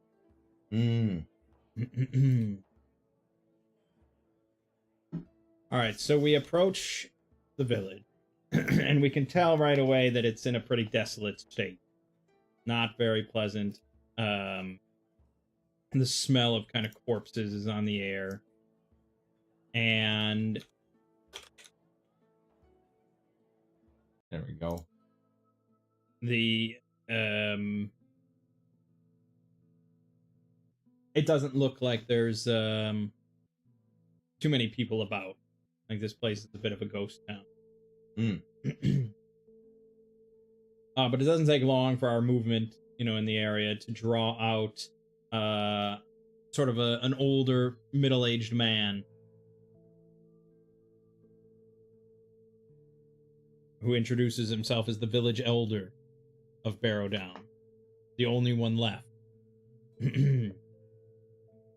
Everyone else has kind of vacated the area because of the plague. Families were all driven out by a horde of man-worms that rise from the earth at night. Oh, cool. Tremors. Well, he says that they have the bodies of worms, but the faces of men. Oh, that's creepy. Yes, and he has tracked the source to an old well outside of town. And so he is very grateful and glad that you have come. He sees your Bahamut symbol, and he smiles and says, "Yeah, he's happy. There's a paladin around, immune to disease. Perhaps there is hope for Barrow Down yet. This is right up my alley. This is the perfect thing for me to do. Mm-hmm. We got a really good shot at winning this. Mm-hmm. Is that what they look like in the bottom left corner? Yes. That is very creepy. Yeah. Why is it so fucking hard to just rotate an image in Windows these days? There, upper left corner. Edit. No, that one was yeah. There it is. Click the button. 45. Who's rotating 45 degrees? Yeah, they can make you go 90s. There you go. Jeez. I don't want. You don't want to crop, correct? It stays. My God. Painful, isn't it? So, yeah, he is too aged, too weak to assist us. But we're welcome to stay in his home if need be. That's not a bad idea. Did we want to leave the horses here? Probably. They're not going to be much use down the well, I would imagine. Yeah. Can we ask him to take care of the horses so they don't get eaten by man-worms? He will do that, but hopefully we are back before nightfall. That's true. What time is it? Well, let's see. I think we can travel like 36 miles per day on horseback. Okay. So assuming that it was a brand new day on 15. About 6 hexes. Or do we start our new day in 1116? No. Oh, I see what you're saying. Okay, we can travel 6 hexes in one day. So 1, Yeah, 2, I think 3, maybe we were supposed 4, to camp out. 5, 6. Oh, then it's like, yeah, then it's evening. The sun is setting. That's bad. Well, do we want to wait around for... Well, what else? Unless we want to go down the well at night. No, I think we should protect our horsies. Okay. So, yeah, scratch that a little bit. He's glad you've come. Yeah. We should huddle together for the night. In case they come. That's true.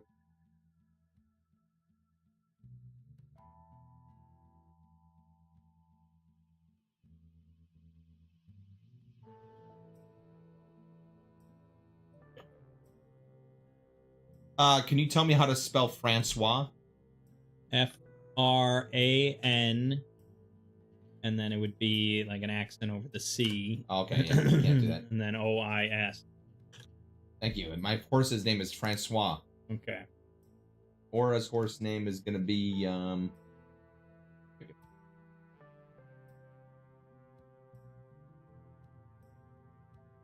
Okay. Fenrir. He doesn't really have food to spare, unfortunately. Like, he's just he would like to share with you and everything, but it's uncertain times, and he's still holding down the fort here by himself, where there's no food. So we're eating our own rations. I think we're eating our own ration. That's fine by me. Down to 13 and down to 13.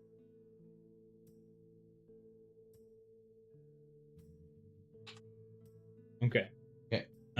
We will have. What about the horse? What do the horses eat? They just grass? Yeah, they graze. Okay. We don't really worry about them unless we're in the desert or something.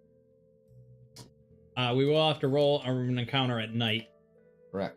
So try to roll a. Can I have a lookout? Or no, does it not matter? What do you mean a lookout?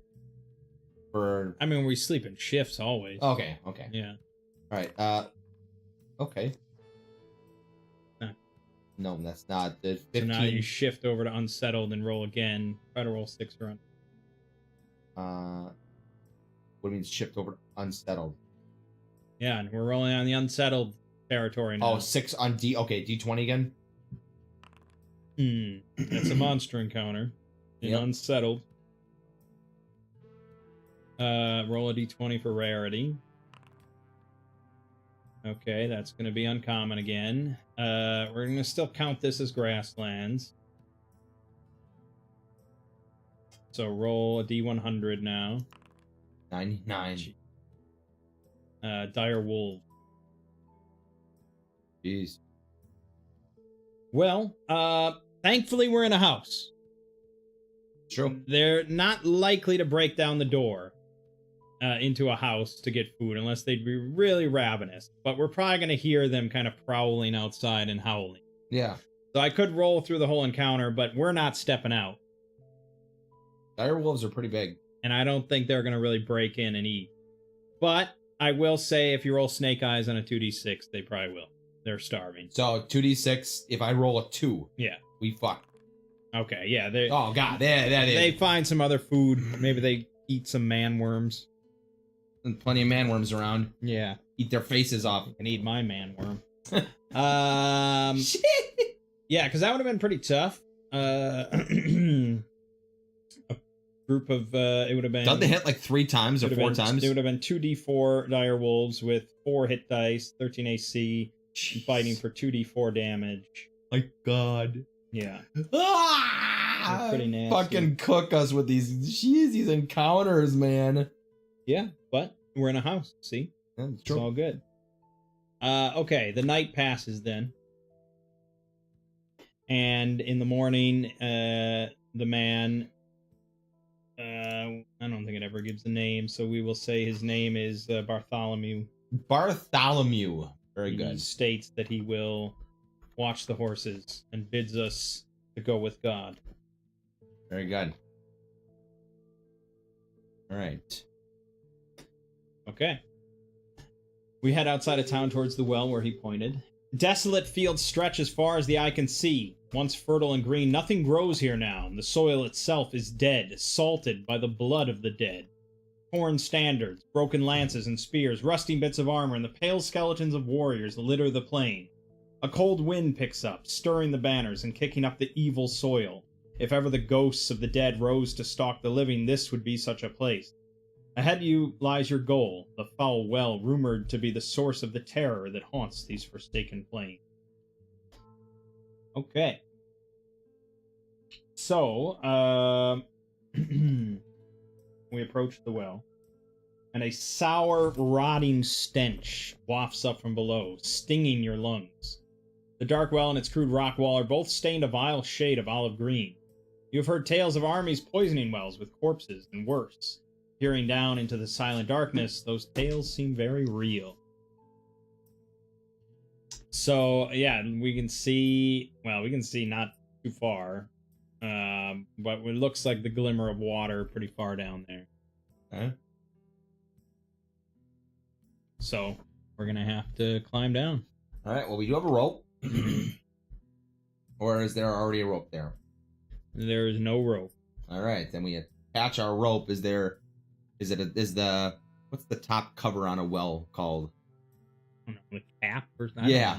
Is the cap strong? Looks like it can hold a couple of people, or no, is it just decrepit? You'd think it'd be pretty decrepit, but we could wrap the rope around the well itself. That's what I thought. It's a brick well? Yeah. Okay. But, well, it's rock, but we probably need 100 feet of rope. I have 100. I do have 100, yep. Okay. All right, well, we'll tie it up. The last 20 feet submerged in water. Yes. So, but we don't know that, so we have to basically we toss drop it down the rope, there. we hear it hit water, so it's good enough. Okay. You're going first. Yeah. But someone's got to climb down with a torch.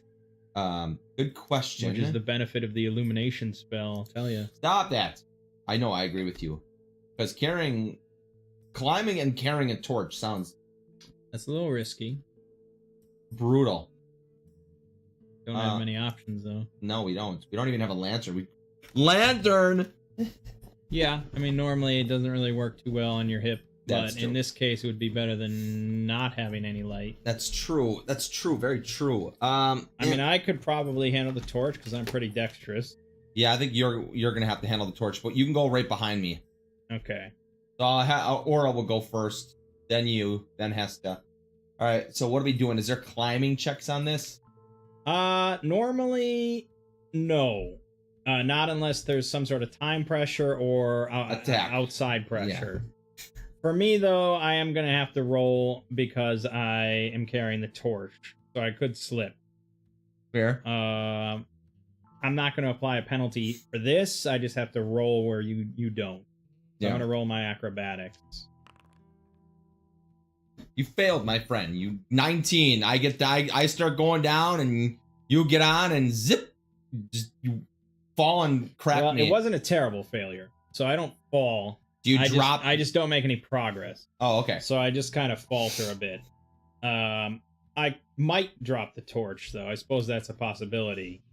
So let's roll luck dexterity as an oracle roll. Nope. I'm too good for that. Okay. Like was holding his breath. Oh. Well, I see you above me. The rope is swinging back and forth, and you're flipping all around up there. Yeah. All right, we continue down. Yep. I will roll another check. Same thing happens. The rope is flipping. I still got it, but we're not making much progress. He's still stuck at the top. You okay up there? Well, I'm in the middle. Yeah, that's what I'm saying. I think we made it a little ways, but not much. I'll roll one more time. There we go. All right, we made good progress. You finally understood what you need to do. So we're about halfway down the well. Okay. And we hear a sound coming from above us. It sounds like dirt and rock shifting, and we start to see dirt clumps like fall down the well and hit us and hit the water. Okay. We can see, right? We can see, sort of, yeah. I mean, it's dark and kind of cramped, and yeah. Did we look for man worm holes while we were coming down, or no? I didn't hear you say anything about man wormholes. Maybe the audience heard. I don't know. No, I didn't hear anything. No, we didn't. So we didn't look. We didn't check. We don't know. Right. Okay. So suddenly, worms break out of the walls above us and fall. Okay. It says each PC in the well is attacked by 1d4 worm. As it drops, each worm makes a +5 ranged attack, inflicting 1 point of damage. Any PC struck by a worm must succeed in a DC 10 reflex save or be knocked off the rope. Wow. Yes. So I'm going to roll. Let's do aura first. So D4, 2 worms are going to attack you. Yeah. I'm going to roll a D20 with +5 on both. So I have to roll a 16 or higher to hit you. Ooh, one of them does hit you. So that's going to be 1 point of damage to you. And you must now succeed on a luck dex save. As an oracle, or is it actually going to be lower? This is oracle. Excellent. Next is Hesta. 1 worm, +5. I'm pretty sure you're okay. Good. Rylan. 3 worms. I need to roll 11 or higher to hit me. Hit, miss, miss. 1 worm, 1 damage. And now another luck dex save for me. And that's the one I fail. So I either re-roll or drop. Can I roll to catch you? As a rescue, if you wanted to waste it. Otherwise, I could re-roll, which is a lot. Well, I do have athletics. Strength or con.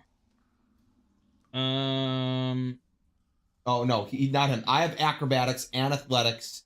Both of them. Okay, I could allow that. I mean, I was a thief. But if you fail, you're going down with me. Okay. So do you want me to roll a strength or a con? Does it matter? Okay. I think we should go down. It's more about the sudden pull that you're. Yeah, I think we're gonna go down together, bro. Let's do this. Great success. Okay.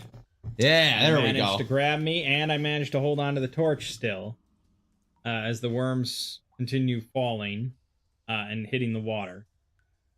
Sploosh, sploosh, sploosh, sploosh. The first 20 feet of fall do no damage. Okay. Okay. So we keep descending then a little bit further, unless you want to go back up and check the hole. I think we should keep going because we don't want to linger here. Okay. Assuming that more could come out. Right. So as we near the water, about 10 feet above the water, there's a narrow fissure. There we go. It's not wide enough for us to go through, but it's just like a muddy hole, and it looks like there's something behind it. So you could start widening the hole if you want. By pulling free some loose stones and stuff like that. Since I do have some athletics and acrobatics, I think I'm going to go for it. Yeah. Okay. So just make a strength check. Okay. Just a strength. Okay. Ooh. Okay. You struggle a little bit. It takes some time. I'm going to tick down the torch 10 minutes on that one. But you do eventually get it. Actually, an extra 10 minutes, because this probably took us a while. Yeah. All right, but you eventually widen, and we can go in if you so choose. Yes, I think we will. Okay. Let me...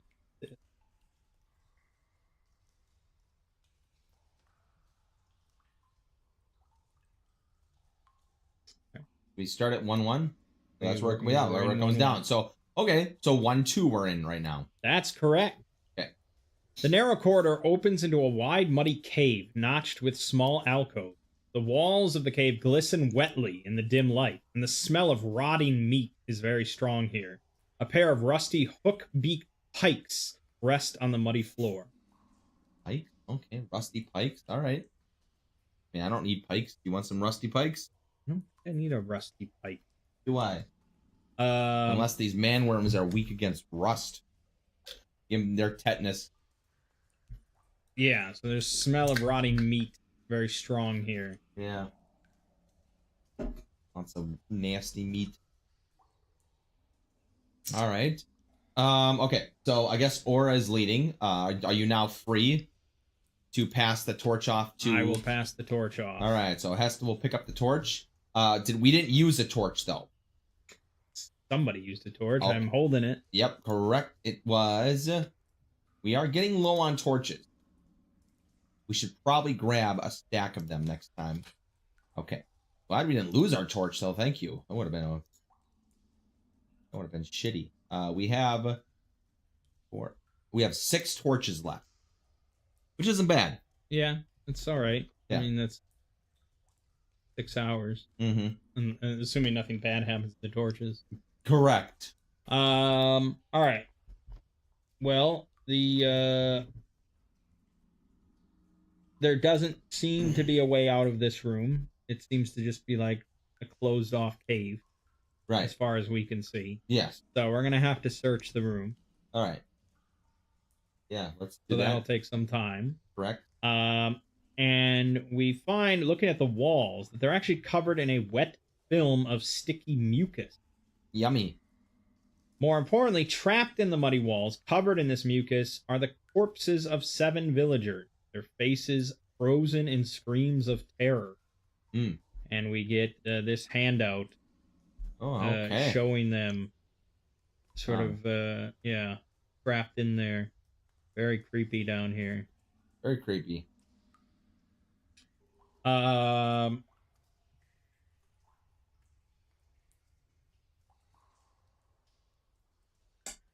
Then, 3 of the corpses suddenly burst out of the wall. Oh my god! And start shambling towards us. They're zombies. Roll initiative!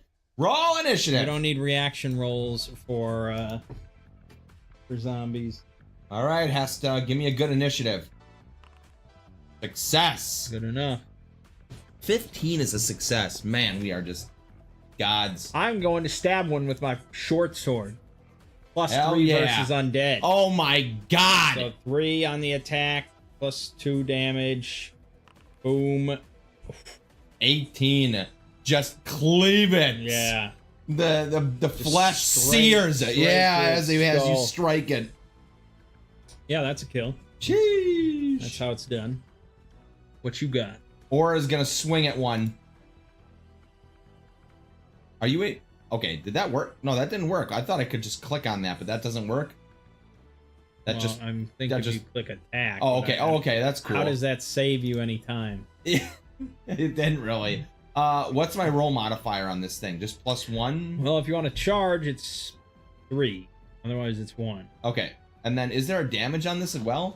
Well, it's already calculated. Okay, got it. Oof. That's going to be a miss, I think. All right, Hesta's going to shoot.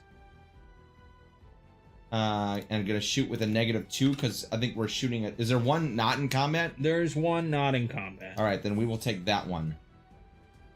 But I do have a masterwork, so add 1. Yeah, as always.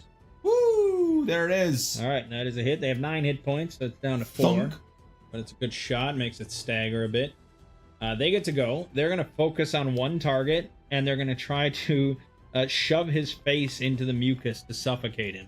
Well, that's a great idea. Very intelligent for zombies. Yeah. It could be Riley. It could be Aura. I don't know. So roll a d2. How do you roll a d2? Can't you just roll a d4? Yeah, I guess you could, but it's me. Oh, okay. Right. So the other zombie is going to leave your position, prompting an op. Definitely going to swing. And that's a +1. Cleaved it. Okay. Yeah. You like chopped off an arm, basically. There's 9, so it still has health. Still has a little health, so they still can attack me. They outnumber me 2-1, so they're rolling +3. 16 and a fumble. So the 16 hits. I'll counter the other one. No, I actually missed on that one. The 16 hits. So he's going to slam my face into the wall. Dex versus strength or strength versus strength? Oh, to escape? Yep. It's going to be just pure strength. Oh, God. Well, I guess it would be strength. I think he is holding me there. But I imagine that hurts a bit, so I'm going to roll a d6 damage for that. Okay, just it's soft. Very soft. Okay, new initiative, which is me. I'm holding a short sword in one hand. Yep. So I should have +2 to initiative. Right? I don't know. You know your class better than I do. Well, it's universal. Single weapon and +1 initiative. Oh, okay. That makes sense. Roll. Nope. Rip. Okay. So the other zombie is going to probably try to bash me from behind, I guess. And I'm at a bit of a penalty because I'm stuck here. So I'm giving him +6 total to the roll. Yep, that's also a hit. So he's going to do a D8 of damage. Yeah, they're painful. 5 more. Blobbering you. The other one's focused on holding me down, so he can't really do anything else. And I have to figure out how long I can breathe. But longer than 6 seconds, I would assume, which is I would turn. imagine. Yeah, it's not a super quick process to suffocate, but it's our turn then. All right. Well, Hesta's gonna start by shooting at the injured one, the one that has 2 health left, the one that I cleaved. They're both in melee now. Oh, they're both in melee. Okay. You have a risk of hitting me. Then let's have Aura go first, and Aura's gonna hit the one that's holding you down. Okay. And just a 1 modifier. That's the one I think that 5. Okay. Oh, Perfect. Knifed him in the head. good. I will pop out then, take a big breath, and stab this motherfucker. And that is a kill. Good. Combat over. Much significant. Much significance. You got blasted though. Yeah, I could get the reroll back, but I think we'll go with. Do we allow cheese in this game? Because I could lay on hands you and then roll my short rest. Yeah, I discussed this actually last time I played solo. This. What was your conclusion? Well, it's not really cheesing. It's not. You do have to I roll, can fail, and you still have to recover it. I mean, it's like it is what it is. Correct. So it makes sense. Go ahead. All right, so I will lay on hands you. You can roll a 1d6 plus 2. And then I get to go here, and I get to use my blessings, which is this one. Use blessing. Okay, good. Now I get to roll a short rest. Yep, and 2, well, great success and a success. There you go. And so I will recover blessings. Blessing. Very good. And then the other one is just unused. I don't even have re-rolls. 7 XP for killing those. It's not about yet. Mm-hmm. Okay.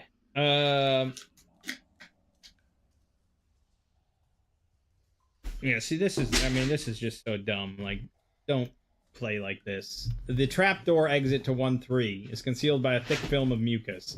DC 15 intelligence check to find. So if you fail the check, you're just like, all right, well, that's it. And we solved the crisis. We killed the 3 zombies. Let's head back up. We're done. Like, so stupid. And it's like, sure, you could say a lot of groups don't, a lot of DMs don't play like that, but many do. They read this and they're like, well, I don't know. I don't know. Stall that's it. It's terrible. So don't do that. So we spend the 10 minutes searching though, and we find it. Yeah.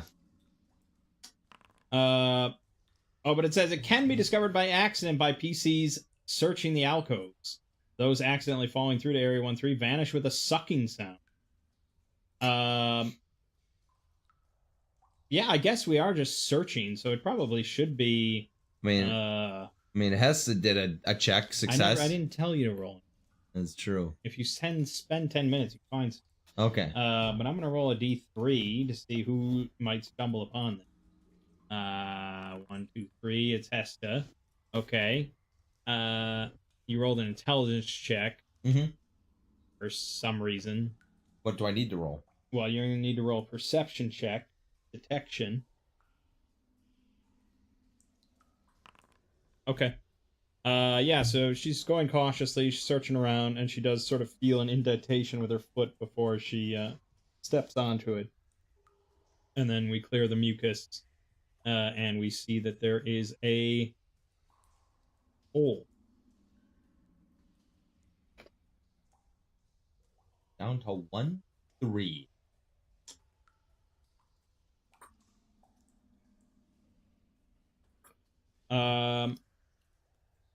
If we had searched the corpses, we would have found a small sapphire worth 15, but that seems like something we wouldn't really do.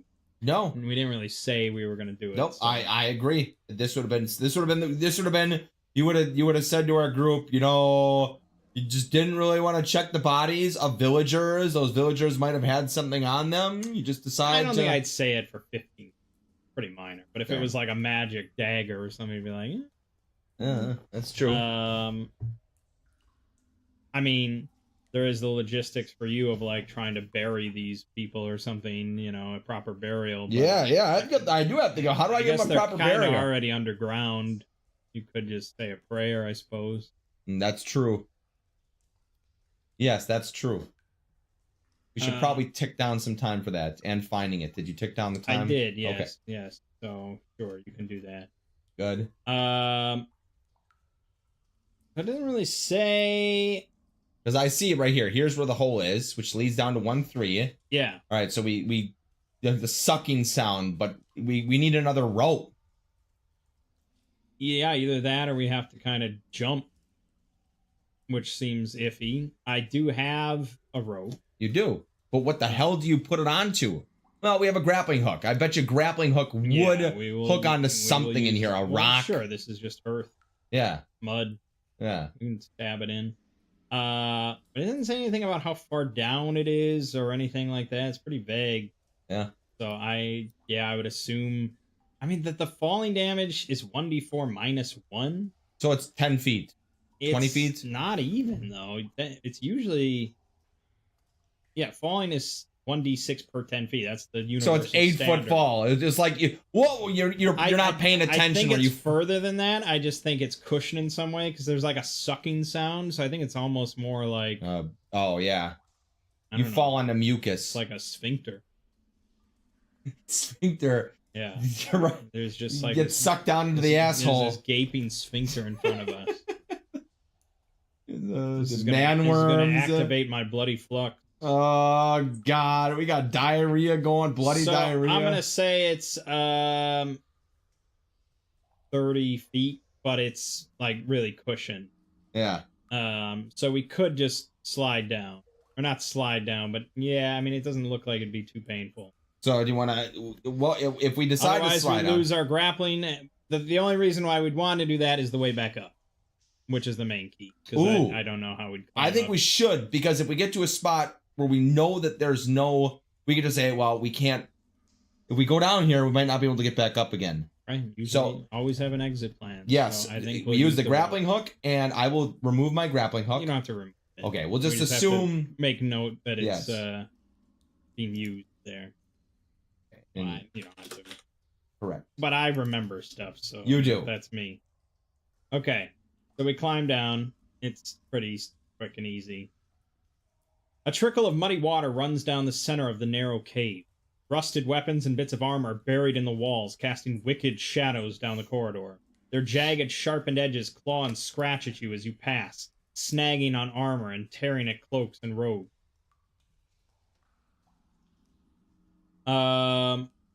Yeah, so very weird flavor text there that just takes away your agency a bit. We're just assuming that we just pass through the area. Okay, I guess. My armor is just fine. Yeah, it's just fine. I mean, you could have just said like the weapons are sticking out and have a chance to damage your. You could do stuff like that, and then maybe there's a way to avoid it, but it's fine. I mean, it's nothing. Yeah. It says they're too dull and rusted to pose any serious threat to us. But 40 feet down the corridor, the cave passes over a war worm breeding pit. Ooh. The war worms have weakened the floor of the cave to the point where it'll collapse with the slightest weight. Those passing over and failing a DC 15 reflex save crash through the floor, falling 10 feet into the worm pit. So, let's see who crashes. Well, it's going to be you in front. Yep, so I have to... Yeah, so it's me first checking it. So, usually it's best to try as a DM to telegraph things rather than just saying roll a perception. Hold on. You notice the floor is giving away. What do you do? No, not that. I mean, telegraph it before you even get to the floor. That you see something maybe... Yeah, you should have a perception check, shouldn't you? I'm saying... Okay, so like say there's a trap with like a spike coming out of the wall. Yeah. Yeah, like Indiana Jones. First movie, you know, he finds just like a guy with a skeleton with like a spear, you know, and everything. Yeah. That's a telegraph. There's Correct. no rolls involved there. That's just a hint to the players that there's trouble afoot. Yeah. The problem here is I'm not quite sure how to telegraph a weakened floor without just giving away the weakened floor, which is why a perception check's the easiest way to do it. Well, you could... Well, you either notice it. Well, that's what I'm saying. Like, yeah, you roll a perception check. If it succeeds, I know, but what I'm telling you is original D&D doesn't have perception check. Oh, okay. It doesn't have any of that. Why we have Tales of Argosa though?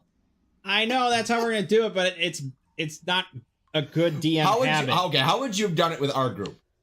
Our group, we're walking... I would do a perception check. I know we're gonna do that. Okay. I'm just trying to tell you. Yeah, I get you. That it's a bad DM habit. To just roll perception because I'd rather do the telegraphing because then it doesn't. Then it's not like, oh, you failed the perception, you're fucked. Yeah, you know. You're right. You're right. I agree. That's the importance of telegraphing is that I give you information that you could then maybe utilize. Yeah, which is hard to do soloing. Well, solo, yes, I know. Yeah, but in a group, I get what you're saying. A big reason of why I play solo is to get DM experience, and that's why I have these breaks where I talk about this kind of stuff. That makes sense. Of trying to. You're not wrong on this. This is a good point to make. I mean, it doesn't tell you anything besides just passing over. Some things are easier to telegraph than others. Yeah. Like if there's a spider, you know, you can have web. Yes. That's a pretty easy telegraph. Correct. You know, and it's pretty obvious. This is a little trickier. I'm sure someone could come up with something, but let's have Aura roll a perception check. Okay. Don't notice it. You do not notice anything. Yep. So, as you pass over the section of the floor, it suddenly gives way. And now we're going to need a luck dexterity. Non-oracle, my friend. Ooh. Just don't even realize it. Just tumble straight down.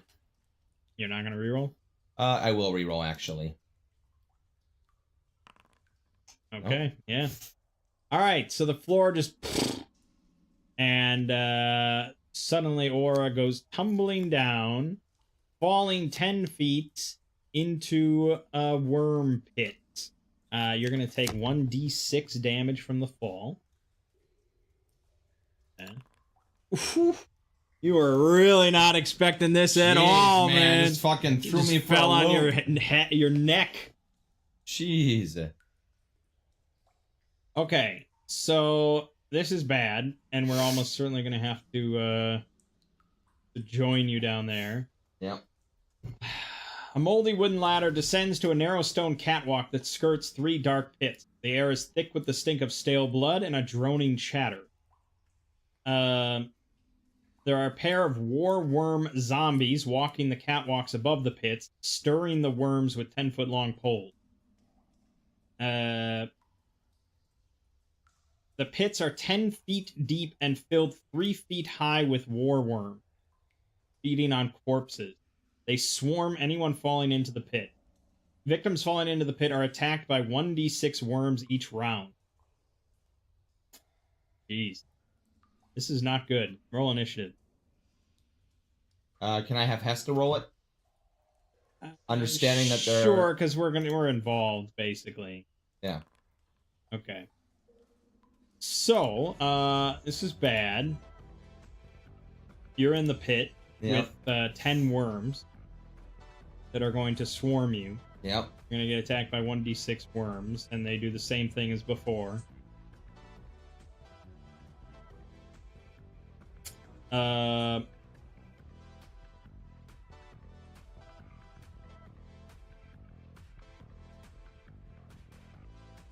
don't know how you get out of the pit. I don't think there's a ladder exactly. Yeah. And the zombies have poles, and they're gonna try to pin you down with the poles down here. These are not like manufactured pits, though. I mean, they're just like, earth, dug out pits. So I think you can climb the walls if you want. Okay.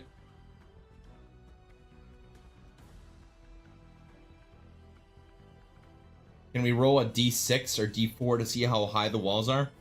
They're 10 feet high. 10 feet high? Yeah. Okay, how long does it take to climb 10 foot? Just one turn as an action? Or it's going to be an athletics or acrobatics check. If you fail, you won't be climbing at all. And if you succeed, you'll get to the top. Okay. Pretty simple. Well, we succeeded, so it is my turn. So I get hit, attack, but am I already in combat, engaged? 6 ops? You want initiative. Yes. So they haven't even noticed me yet, or they have noticed. I'm just able to... They're not creatures. They don't have a stat blocker, really. I mean, I guess they do, but... Because I want to try and climb immediately. I guess you probably would take a few ops. When you're just, like, rushing through. Correct. There's no way to avoid it, really. Yeah. So, probably 3 ops. All right. I'm going to go for it. I'm going to try and climb immediately. And I want to roll an athletic strength. They do it, yeah. So go ahead and take your ops. Okay. I don't know why they got a +5 when they were falling on top of us, but here they just get +1. Yeah, +1, but it does 1d3 damage. All right, so plus 3 5 ops. means they have 1, a good... 2, 3. So Nothing. that's misses on you. And an athletic strength. I'm going to try and climb. Great success. All I right. zip right up there. Zip right up there. And that's action? Yeah, that was Okay. that was it. Good. Well, that still leaves Hesta and Rylan, Yep. who are at the top of the thing. We'd have to jump down. Okay. What hit dice are they? I'm going to slumber them. In a 10-foot sphere. I don't know if you can really see them too well. Well, That's fair. maybe a little bit.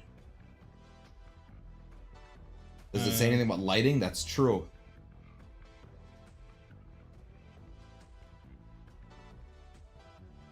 Or I'll blinding flash them.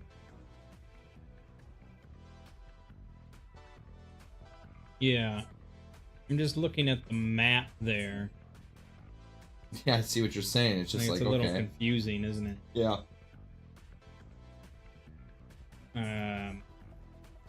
Because the floor, I assume, collapses. Yeah. But then there's this that leads to 1-7, and I don't get that. I don't know at what all. that means. So I don't know. It's hard to say. But didn't it say it was a 10-foot It's drop a only? 10-foot drop. So like you'd think you'd be able to see a 10-foot. Does a torch light go Okay. 10 feet? Yes. That is the way. Looking over the edge now, you can see the worm pit. Okay. And we see Aura rush up and climb out of a pit out of sight. All right. I say, do you want me to use blinding flash or do you want me to use slumber on them? Well, Slumber's 10-foot diameter. And so is blinding flash. Right. They're 1 hit die. I mean, they're like less than 1 hit die, so they'll. So I might be able to automatically- kill them with blinding flash. They'll automatically fall asleep. That's true. Yeah, they have 3 hit points. So the thing it doesn't say is how wide these pits are. Yeah. But I think 10 feet is reasonable enough. Well, I mean, 1d6. Well, they're we feeding can- on corpses. It must be bigger than that. Hmm. Maybe 16 feet or something. Could be true. But you'd probably get most of the worms with Slumber or Blinding Flash. We could run It's up to you. we could run a d20 to see how wide it is. A D20. So it's 2 feet wide? Is that what you're telling me? You're right. I guess that doesn't make Terrible way to do it. Fair enough. I mean, you could do 10 plus 1d6 or something, but it's really mostly irrelevant. Okay. It's all abstract of It is. what the DM decides of how many Correct. worms you can get in that All right. area. All right. Fair enough. Well then you're jumping down. Do you want them blinded or do you want them slumbered? Probably slumbered. Okay. Then we will use the slumber. I'm gonna cast it. All right, and now we're I'm sure you didn't set it as intellect. No. No, you have to use that, and then you have to click it on. I know. Okay, go ahead. Okay. Oh, okay. Thank you. Okay, and then we use this. Is there any modifier we use or no? +1 because it's arcane lore and they don't count it. There we go. Okay, that allows you to add 50% to one numerical value. We're gonna go with radius. Okay, then you'll get all of them. Yep. So they're all one hit dice. They instantly drop asleep. All right. And I guess then I will jump down. Okay, you can roll an acrobatics. I only have athletics, so is it dex? Uh-huh. Nope. Alright, you will take 1d6. You slip, you tumble. 4 damage to Hesta. I will roll acrobatics like a boss. I hop down. I see zombies up there. I'm going to pull out my short bow. And... boom! Natural 19? No, on it. But I weaken them for you. Very good. Okay. The 2 zombies are... Gonna go right for me, I assume. They're going to go for you. They're going to try to push you with their poles. They got 10-foot poles. Makes sense. They're going to try to push you into a second pit. So this is just going to be an attack roll against you. Yeah. With +1. So they basically need to crit. Yeah. You're kind of a wall. That was close. One of them fumbled, but they're 10 feet away, so you can't. Yep. So, new initiative. AC is fucking bonkers. That's pretty bonkers. You're a success. I succeeded. All right. I am going to charge. Well, I'm going to try to kill that injured one. Yeah. I think, what did they give them? AC of 9? Really? Really? You shoot it. You almost never see something below 10. I know. But Axe gives them an AC of 11. Still hits. Still hits. It's not a kill. All right, I will shoot the same one that you shot. With Heston? With Hesta. Yep. That's a kill. Thunk right in the head. And now Aura can charge the last one. Charge, which is a roll modifier of... normal is 1, so I add a roll modifier of 3. Yep. Okay. Natural 19. What's a blade trauma on a 1d10 blade trauma? 1d10 plus 2? Yes. 9. Shorn his ear off. Fucking ear. Fucking ear. A deep gash causes the target to lose 2d6 HP at the start of their turn each round. Oh, God. So now I get to roll 2d6. Yep. Dead. Dead. Bleeds out and drops into a pit, and the worms start eating. Well, they're still slumbered. Did we want to slaughter them? Or 3 pits. Oh, it was 3 pits. Okay. Yeah, 3 pits. Do we just say, as narratively, we just slaughter all the slumbered ones? Of course. Yeah. That's easy. Check the zombies' corpses. Any loot? No, they're not given loot. They're obviously just servants. Why would they have loot? Unfortunately, that was a fucking hell of a tumble, and I am going to lay on hands myself. Okay. 3, 4, 5. Technically, we didn't take any damage from any combatant in that fight, so it was not significant combat. Yeah, fair enough. Much like if you fell off a cliff, I wouldn't count that as significant fight. Fair enough. Even if the ground wins. XP. And they were 2 hit dice. The worms are less than 1. So that's 29, 58, and then Wait a minute, I miscalculated the first one. That would be 87 on the first one. You like my Meowie Christmas t-shirt? Yeah. I like my Meowie Christmas t-shirt. 58 plus... there was how many worms? 10 worms? Yeah. That's 50 plus 58 is 108. Ho, ho, ho. Okay. Slaughter those worms wholesale. Nicely done. Nicely done. So there is a ladder at the top of the catwalk. Okay. Or we sort of peek around and we see there is a tunnel that continues in a different direction. So, up to you. I'll take our torch down. Let me think. What would I do? I think I'm just going to Oracle roll it. That's fine. D4, 1 and 2. We go back up. 3 and 4. You don't have to list the second numbers because I knew there was only 2 options. So we go back up. Okay. We're like, why are we falling? We're going back up. Well, we knew that there was more up that way, so I guess we'll go check it out. All right, we climb back up. Aura leading the way. Correct. And we see muddy chamber filled with rotting crates, barrels, and open casks. Dark mold covers nearly all the wood in the room, making the chamber seem much darker than it should. A slow stream of mucus drips from the ceiling, pooling on the floor. Yummy. Okay. Let's see. Thematically, I would search the room looking for any more worms. You can start breaking open crates or anything? You're just looking behind crates and... I think it's smarter to not touch the crates yet. Let's see if there's anything lurking. Yeah, correct. We check the room first, secure it, then check the crates. Assuming that there's going to be something jumping out of those crates. Maybe not, but always best to be sure. Yeah, we search the room first.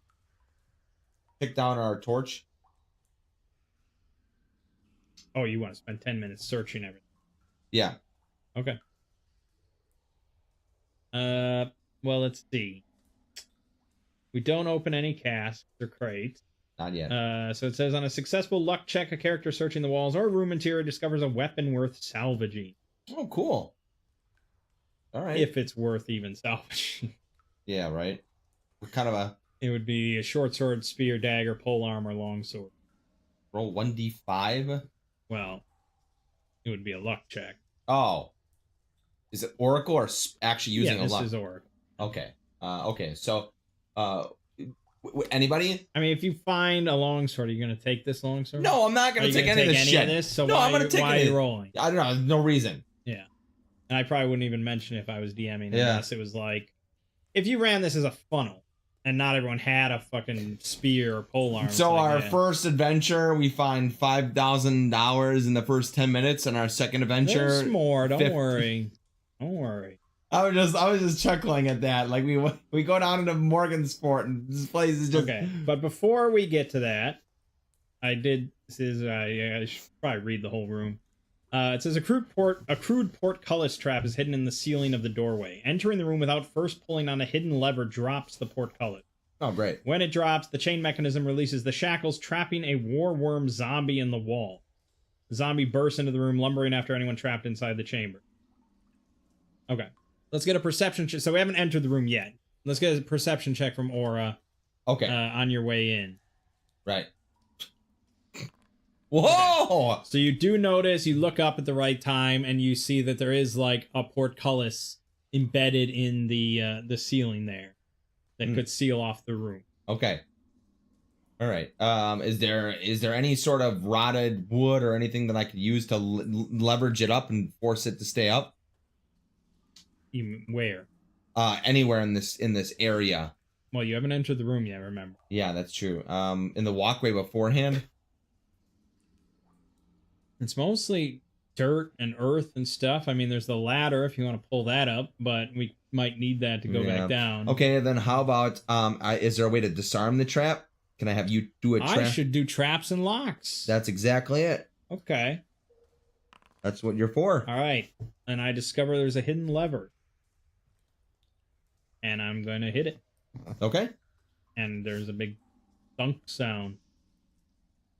And then I just assure you that it's all good. Oh, okay. Then perfect. Aura accepts that and steps in the room. Okay. And then does the search. Well, before you do the search, now you see the zombie sort of embedded in one of the walls, with shackles on. Oh, well, this has definitely got to slice it through. Okay. Well, it's helpless, basically. Correct. So you just cut it down. Yep. All right. And I'll add another 29 XP. Good. Okay, so now we search, we do the thing, we find the weapons, blah, blah, blah. And that's pretty much it. Okay. Oh, it says the zombie was a hero in life and is consequently stronger than the average warworm zombie. Oh, 3 times no. per day can launch a gout of acid with a range of 10 feet, inflicting 1d6 points of acid damage to the target. Wow. Yeah, this is gonna happen to you. Okay. You're gonna have to roll Oracle roll luck deck. Okay. Luck Dex, Oracle roll. Failure. Ooh. Well, okay. What would you have said to me? It spits at you. So right before you cleave it down, it opens its mouth and a gout of acid. Okay. Spits Then out. I'm gonna go with a reroll. Oracle roll.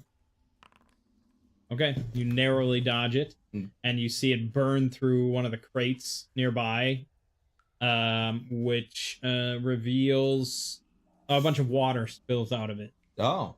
And then you slice the zombie down. Water. Is that Viz? No. Just water. So Viz is exclusively mentioned in the Blackmarsh hex crawl. So any dungeon that I drop in is not going to mention Viz unless I, as the DM, add it. Would you have added that as a DM? Not in a rotten crate. Oh, okay, fair enough. But maybe in the final room, if there's a necromancer or something, he might have a collection of it. Makes sense. Okay. It's good that you remembered that. As long as one of us remember that Viz exists, I would like. This is the cool. I'm looking for some Viz. Yeah. I want Hesta to get a big. Yeah, I want Hesta to get a big load of it and then just dump spells. Could you imagine? So he was actually a 4 hit dice zombie. Yeah. So he was worth 135. Wow. For you to cut down. Okay. There's nothing else in the room then. Okay. Just rotted water. Yeah, I mean, we find... Well, it's not rotted. Yeah, I get you. But, yeah, we find some more water. We find some inedible ration. Yeah. Things like that. And this is a dead end as far as we could tell. Okay. Then we head back out. And go down there's a ladder. Yeah. We skirt around. Well, I mean, thematically, I would say, is the ladder look secure? Is there any cracks in it? We went up it. Oh, we did go up it. You're right. Yeah. Yeah. I think it's good.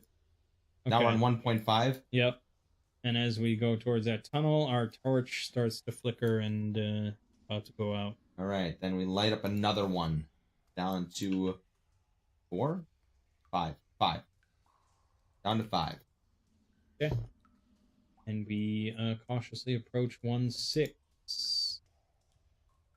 Anything of use in 1.5? Look around. What am I seeing? Pits filled with war worms, which we could execute. We have to execute them. Are there any poles nearby that the zombies would have used? Dropped, yeah. Good. Then I want to grab those poles and I want to stab those worms. Just squash them. Squash them one by one. So tick down our... Yeah, that'll take a little time. And Aura's going to also fire off some... You mean Hesta? Hesta's going to fire off some arrows and... Yeah, okay. And Aura, and then you also. So yeah, thank you. All right. They are all dead. I mean, this is... So I just got to make sure that, Technically, then, there would be 20 kills there. Experience. And they'd be worth 100. Yeah. Yes, 100. Every experience pound point matters. All right. Continue to 1.6. A horrifying bas relief dominates this room, nearly covering the eastern wall. The image depicts a horned demonic visage frozen in a scream, its curling tongue thrust out into the room. The mouth is an open hole, the tongue a chute. As you watch, a tiny worm falls from the devil maw and wriggles its way down the chute. The chute feeds into a pool of thick, congealing liquid the color of rust. You know immediately the pool is filled with blood. Dozens of tiny worms float drunkenly in the pool. A pile of treasure, is collected on a dais before the demon wall, and you realize to your horror that this must be a temple dedicated to the worms. Okay. Divine Now, lore. Before you say anything, Yeah. that's why a lot of people don't like text like that.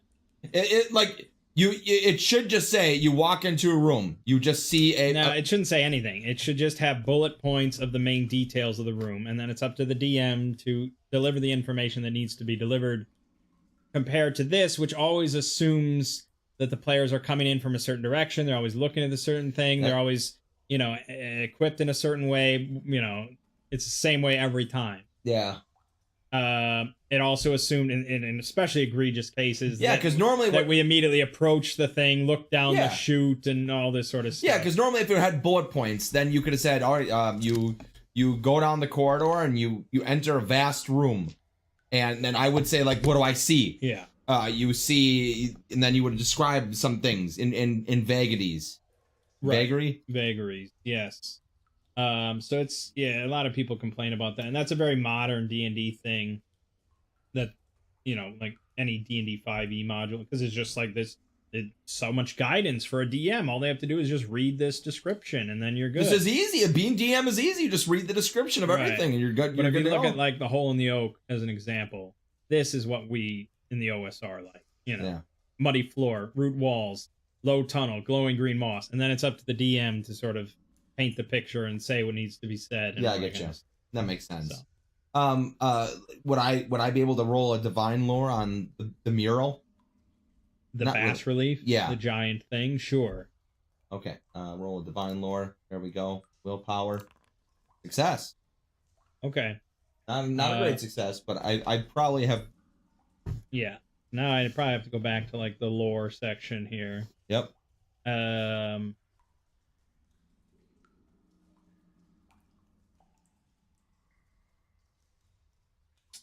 Yes. Okay. You know that this is a temple.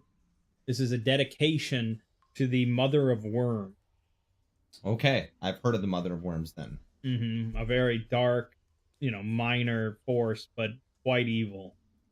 And then as a player, I would have asked... you are a player, yep. Correct. I would ask the Mother of Worms, like, what is either the goal? Have I heard any, like, oh yes, the Mother of Worms seeks to just convert human bodies into more worms and then consume the world, or, like, what would I know? The Mother of Worms. Yeah,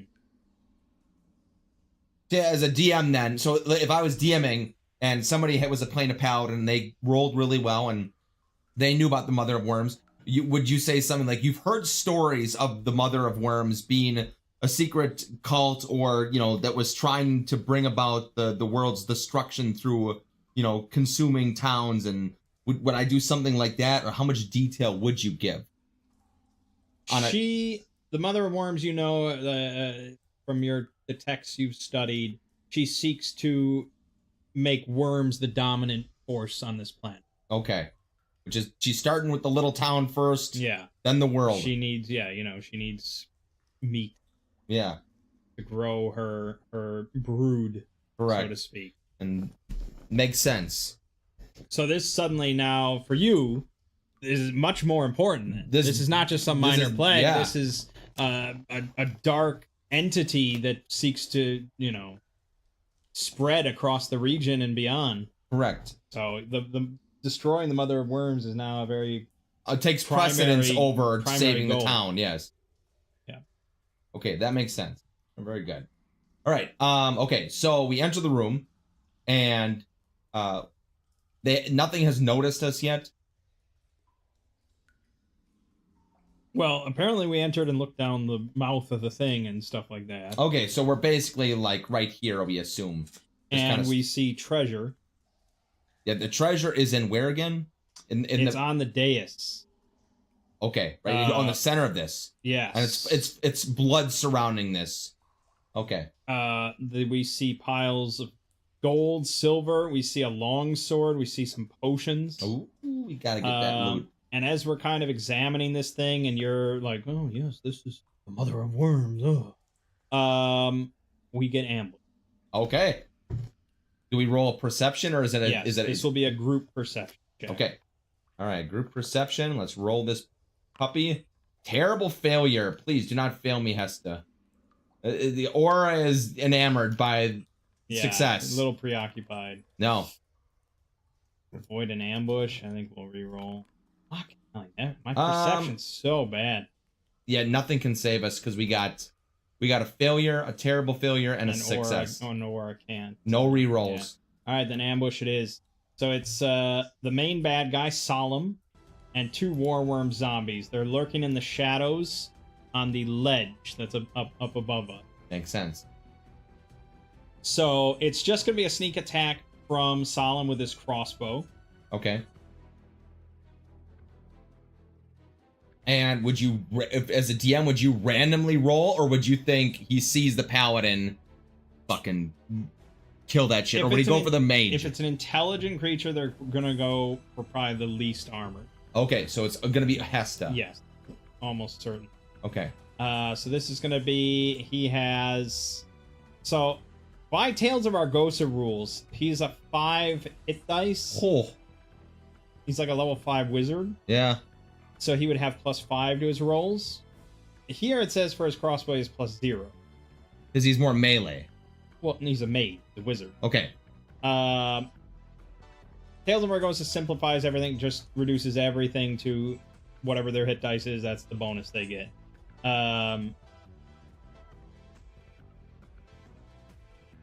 Yeah, that's I really never break from that, so I'm gonna go with that. So he's gonna roll +5 against Hesta with advantage. Woo! 19 is a hit. Yeah. It's just a crossbow for 1d6, so 1 damage. So it just clips you in the shoulder. Yep. Okay. So he's standing atop a ledge with these zombies, and then it says he commands the zombies to attack, and then he flees to area 1-8. How high is this ledge? Do they just like fall off and face plant? I assume so. Do they take any damage when they fall? I'm confused. It just says they watch over the room from 1-6A. Yeah. I assume they are okay. So they're up here. So it was clear ambush. Okay. And then he flees this way, right? To 1-8? Right. Okay. And we probably see him run away. I guess. Well, so there is a tunnel that like. So there's like here. No. To the left of 1-6. There's like a path. Yeah, that's that where he went. leads Did up. they? No, they're up on the ledge where it says 1-6A. Oh. So okay. There's like a rock wall. There's a path that leads I up see. behind it. Okay, so and this isn't necessarily this is visible. Right. So we see then the wizard run to the east. Yep. And then we see him shout something to his zombies, like "Get them!" You know. And then the zombies start shuffling down the path. Oh, okay. To so the we west. will. Okay, there's no hidden path. They pop out and. Yeah. So we see him coming now. Well, So, I mean, okay, we so- saw them go down behind the wall, and we see now there's a path. I request a surprise attack from Hesta, knowing they're coming around the corner. Well, yeah, we can all sort of prepare. Correct. We know they're coming. I mean, this is an advantage to us. Oh, okay. But it's not really a surprise. Okay. We can just prepare. Okay. Do we have to roll initiative to see who goes first, though?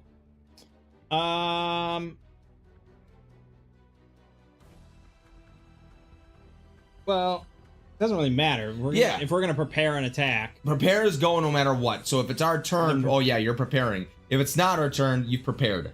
Right. Okay. So let's just assume that they come around the corner. Okay.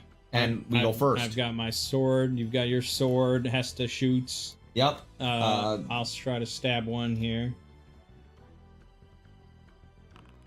Miss. God, roll a 2. Okay, you hit. Hesta will follow up. On the same one. Miss, though. Oh, you had mine. We were in melee. Oh, that's right. Yeah. 4. All right. Now let's roll initiative. And you get +2 because they're zombies. Okay. Come on, baby. I'm gonna stab that uninjured one. Oh! Wow, just killed it in one. Nah, he's got 1 hit point left. Okay, then Aura will hit the one I clobbered originally. Yeah. That's dead. Yeah, cleaves that out, and then fire with -2.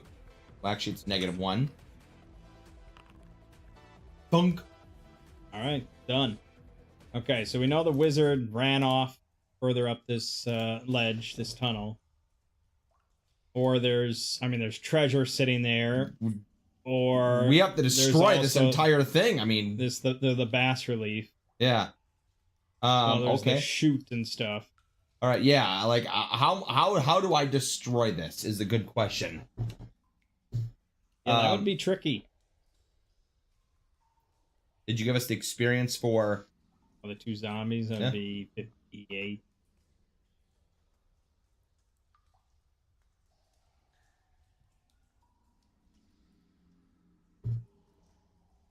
Oh, he's a dwarf. The wizard. Okay.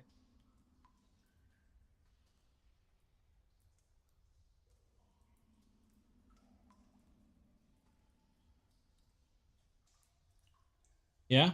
Yeah. Is there a way for me to destroy any of this? Don't have any tools. Nope. You just have a sword. Yep. You just have righteous fury. Yep. So nothing. It's a bas relief, Yeah.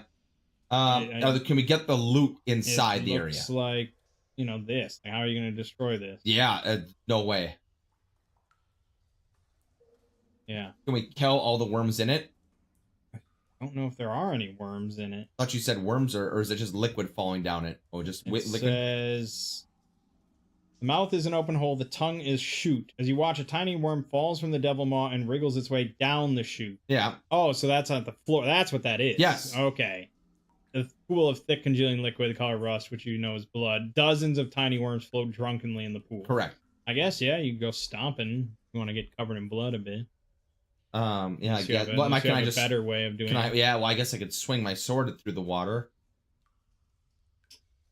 Yeah. I mean, it's a little slow and, yeah. Okay, I guess. And then I think the thing to the left of it is the dais, which has all the treasure on it. Oh, okay, so this has no treasure. This is just a bunch of worm blood. Okay. Has the treasure. I think Hester should sense magic on the treasure to see if there's any magical traps. That's a good idea. I will burn a sense magic. And I'll use normal traps. Okay. Okay.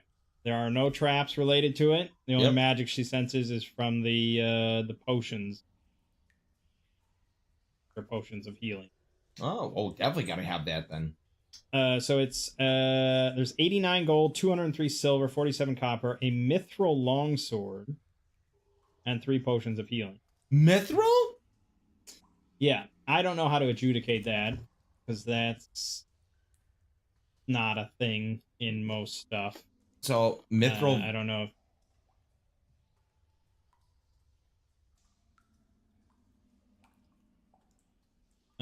Yeah, elves have a sensitivity to iron, so they generally wield mithril. Okay. But I guess in this universe, is mithril like versus plate? You know what I'm saying? Is it much hardier, in lighter? Shadow Dark, mithril takes up 1 less slot. Okay, but it's like plate. Well, I mean, this is a sword.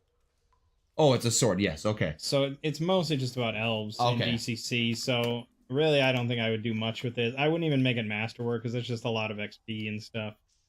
I think it's just a long sword. I could make it a magical one. I'd probably want to read the rest of the thing to see how much other treasure there is.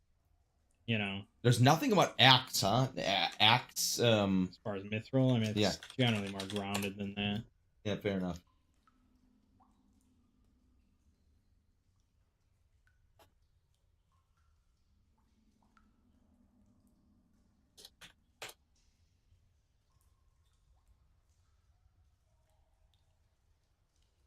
Yeah, I don't do stuff like that. It's specific to DCC. It's a DCC mod. Sure, that's fine. Then okay, then let's just ignore it then. Well, I just want to see if there's much else that we are gonna find. Okay. Because if there isn't much any other magic treasure, then yeah, which there isn't. So I'm okay making this a +1 magic longsword. I need to come up with a magic item, a magic trait for this sword. There's like a billion ways to decide something like that, you know. You don't want it to be too. I don't like it to be a +1 sword. I like it to be something kind of interesting. Yeah. Usually you're looking for Mithril Sword of the Grandiose, and it does something. Making +1 swords feel magical, that sort of thing. You know? Plus 1d4 damage. You'd love that. Fucking cheesy though. The huge damage. Jeez. Yeah, I mean. Why don't you give it a? Why don't you put? I got a great idea for it. I got a great idea. Do a 33% chance to auto cleave any nearby enemies. That seems pretty powerful. It's only 33 though, and it would have to be an exact enemy right next to it. There's always enemies. Only next one. To you. Why don't you just do one? Because that's not a D4. It's not a D6. You have a 33% chance of doing an additional D6. So it's like, what is 33%? You know, do you see what I'm saying? On average, it would be like a D1 or 2. You see what I'm saying? And it adds a little bit extra randomness to that. Yeah. I mean, that's something like, I know that D4 Caltrops had his D100 magic sword list, which were really minor stuff. Like the scabbard for it grows edible mushrooms once a week to feed 2 people. Like, really just minor stuff to make it more interesting. I agree. Pick one of those. Man, I'm boring. Like here, if you slice a scroll in half with it, it becomes imbued with the casting of that spell. Oh my god, that is so cool. So why don't we just do that? Sure. So we'll call it Spell Slicer. So it doesn't add +1. It's a +1 longsword. Okay. Called Spell Slicer. All right. Okay. Excellent. Cool. So we get 660 XP for that, plus 75 for the potions. And we get the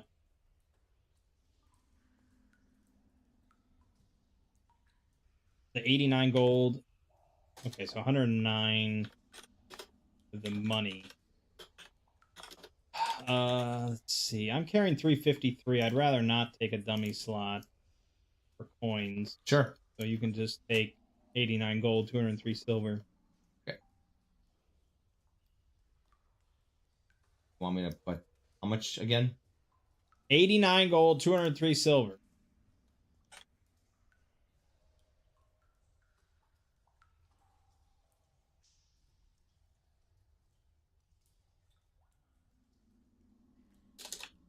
$54. 53 silver. 203 silver. 203. I don't know how I got 53. We don't know your brain. That's all. 278. Combining 278. Okay, very good. That's definitely a dummy. Big and then stupid. The 3 potions are each taking 1. Is that what it is? Yes. Okay.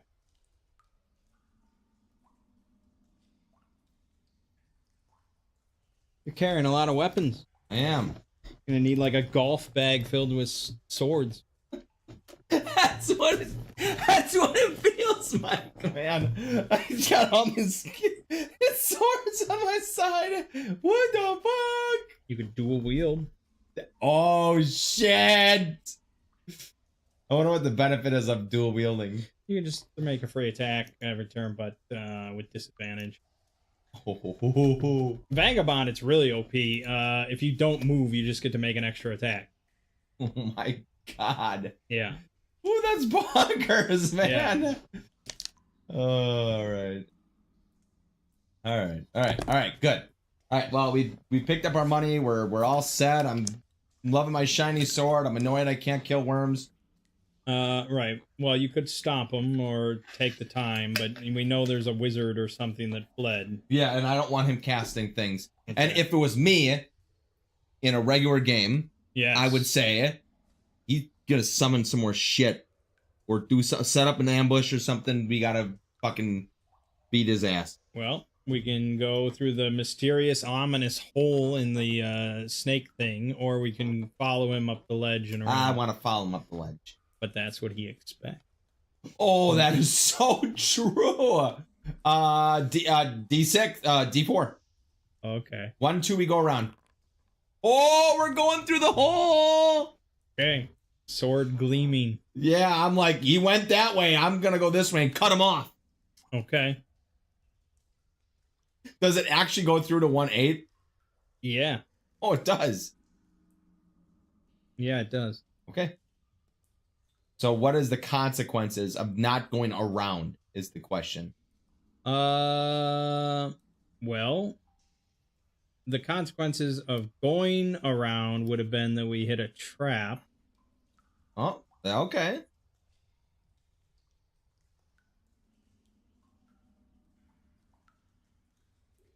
I don't know if I don't know if we searched this room. Did we say that at any point? I did. I said oh, well, actually, no, I don't know. I don't think we did.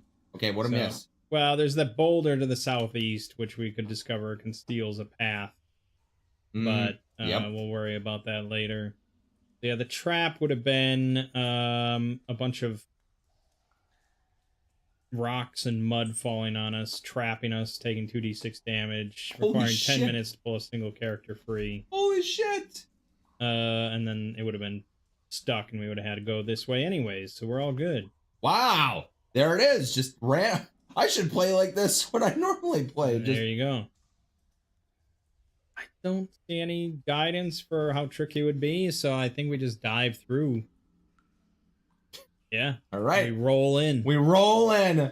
This long chamber hides many nooks and crannies, making it difficult to tell the chamber's true size. Shelves are cut into the rocky walls. All are cluttered with cobwebbed skulls, musty scrolls, and dusty jars filled with pale preserved worm. Ragged tapestries and banners stripped from war standards cover the walls, and a matted bed of woven reeds rests on the floor. The southeast corner of the room is home to a rusty gate bolted to the bare rock.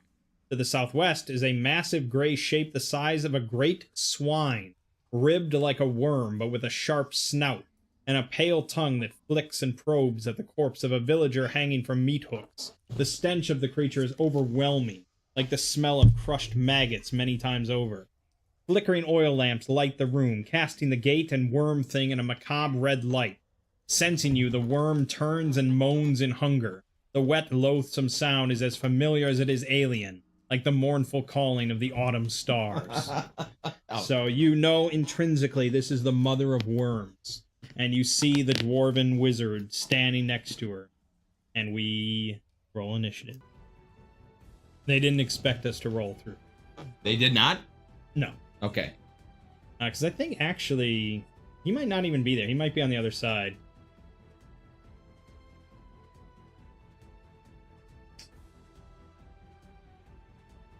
Oh no. So okay, so maybe he sensed that we weren't following him that way, so he wasn't because normally if we followed him right away, he would knock the beams loose so it would fall on us.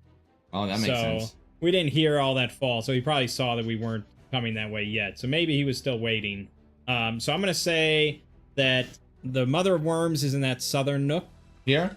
Nope. So here? Yep. And then I paused the game. The wizard is in the northwest in that tunnel. Okay. When he hears us kind of roll in onto the water. So we're right here. Yes. So we're in between them. What was the initiative? Uh-oh. And these are like heavy. These are bosses, you know? We need great successes. So they're gonna go.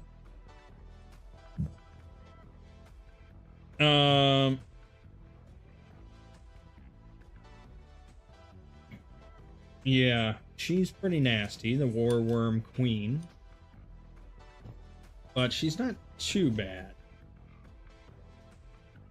She can spray acid with a range of 20 feet. And each of those cubes is 5, right? It depends on, is there a legend or not? Do they say? Yeah, it is 5. Okay. 5, yeah, and we're definitely within range. So she can spray 1d6, 1d6 to the primary target, 1d4 splash damage to all creatures within 5 who fail a reflex save, or in our case, luck deck.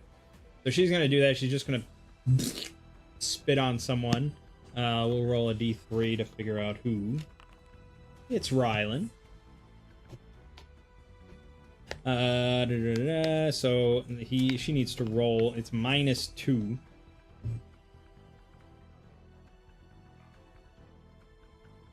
So she really needs to roll like an 18 or higher. She didn't. So he dodges it pretty easily. Yep. And then the splash also happens. Or is that only if the first one hits?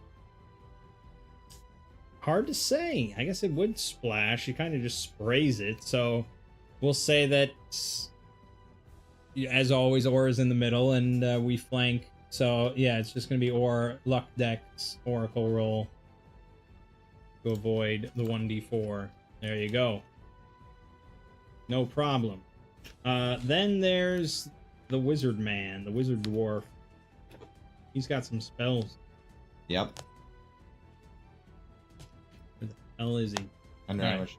So he's got Charm Person, Spider Climb, Knock, and Phantasm. So he's going to try to charm Aura, the big paladin. Yep. Nothing would delight him more. Of course. Oh, he's a human. Who the fuck is a dwarf? I have no idea. Someone mentioned a dwarf. Right, so this is going to be Beguile Humanoid as a axe I have spell. 0 rerolls.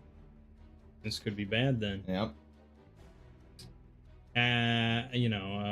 AC does not save you from everything. Beguile Humanoid. So yeah, you're going to have to make a luck will save. And this is not an oracle. Excellent. Shrug it off. It also says if it or its allies are being threatened or attacked by the caster or his allies, receives a +5 bonus. So you should add 5 to that. Oh yeah.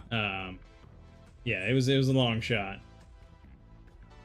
What is? I guess I wouldn't know his other spells. You would not know his other So spells. I wouldn't know exactly. But you know that he just tried to cast a spell on you. Correct. So you know he's a wizard. Correct. But there's also this horrible acid-spitting worm god creature thing. This is a tough one. If I was, as a player, I don't know who I'd go for first. But mages are generally very, very bad to leave alive. True.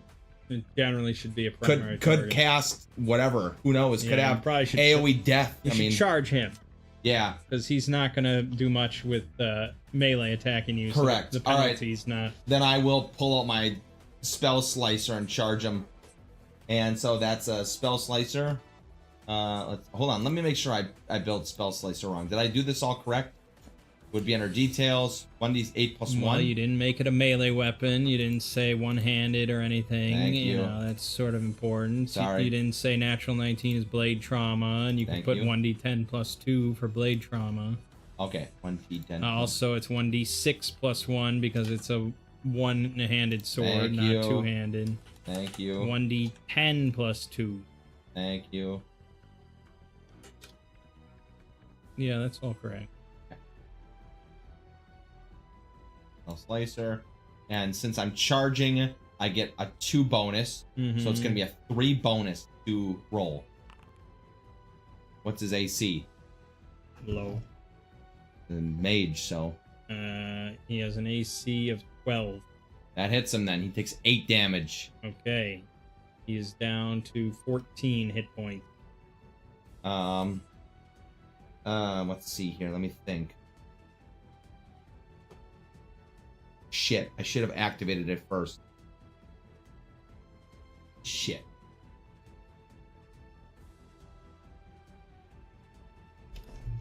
Alright, I guess I'll save my Aura of Vengeance.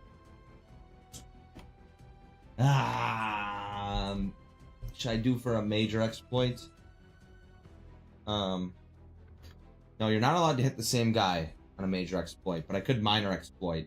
Minor exploits don't require luck. Correct. I will do a minor exploit. I want a dirt throw. Pocket sand. Pocket sand. It's a classic. It's perception based, correct? Dex based. Dex based, perfect.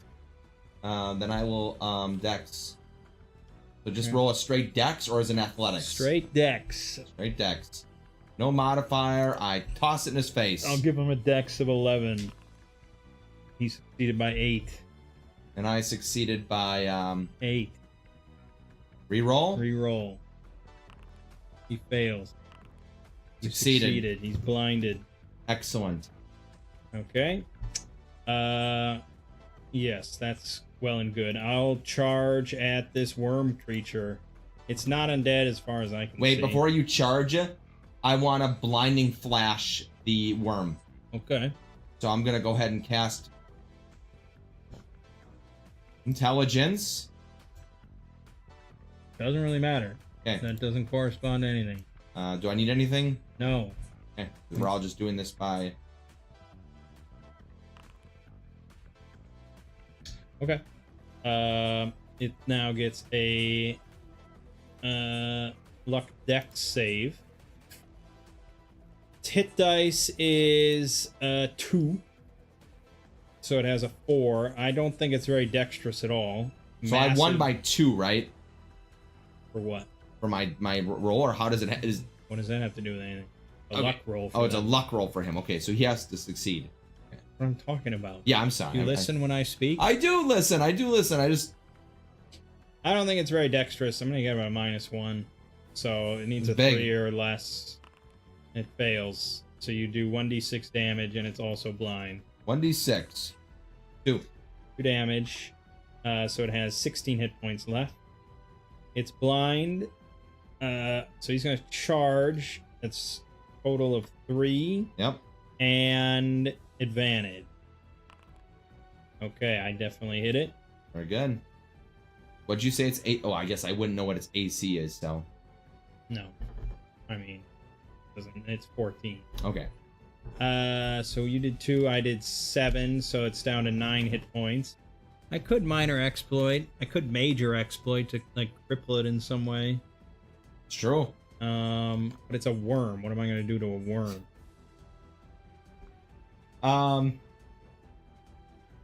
I could try to like cut out its jaw or something to prevent the acid spray Good. from like the projectile. You find its bomb. acid hole and...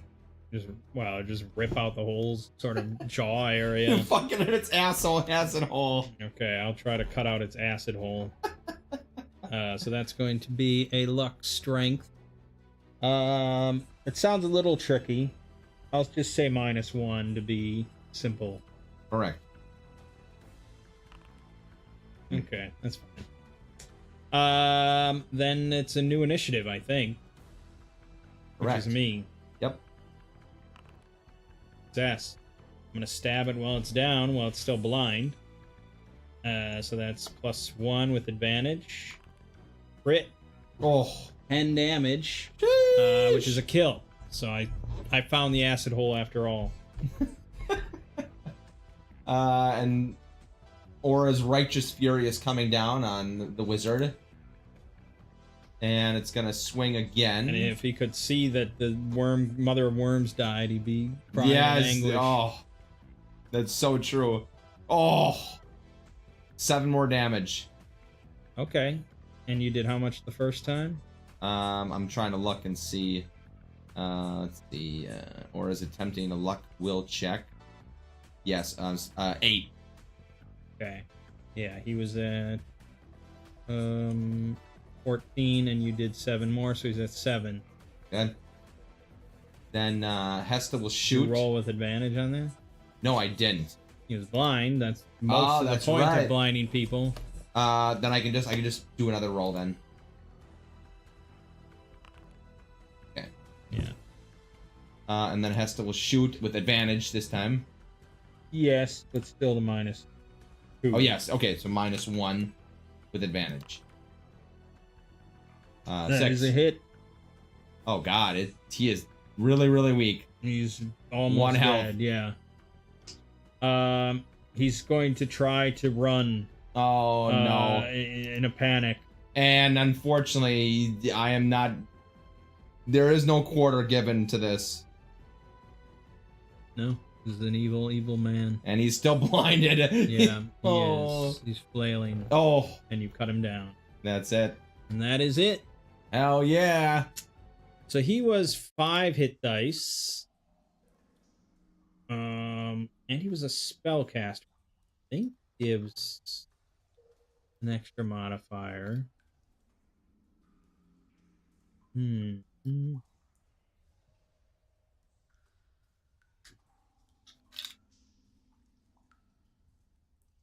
I revel in my destruction. I'm the worm mother. Well, I handled the worm mother. That's true. About you.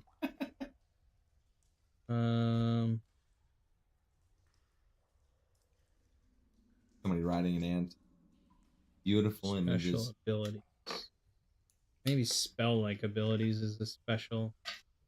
I don't think, no, spellcast. No, but it's for some monster. I don't know. I don't know if I give special. I guess I could. It doesn't matter too much. So he was 5 hit dice. That would be 200 or 350 with the bonus. Yeah. I have no idea. I mean, 350 is nice. Just for classed NPCs, just treated as HD and don't apply any special abilities. Okay, so that's 200 for him. She was not, but she did have acid. Technically, she had acid. Although I don't know if just having a spray of acid means you get a special ability. Yeah, it deals ongoing damage or even death. But yeah, so it did none of that. It was just a type of attack. So she wasn't really worth all that much on her own. yeah. Because she was only like 2 hit dice or something. Shocking how low she was. Yeah, she was just the mother of worms, you know? Yep. Although it was 2d8 plus 8. So that would be 2 plus 35. Okay, so 235 is what we got for the victory. Nice. Okay. So we now search the room, of course. Correct. So I will deduct 10 minutes. All right.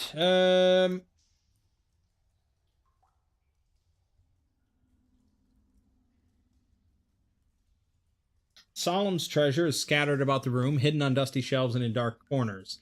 There's a small iron coffer holding 3 oblong eggs nestled in a bed of straw.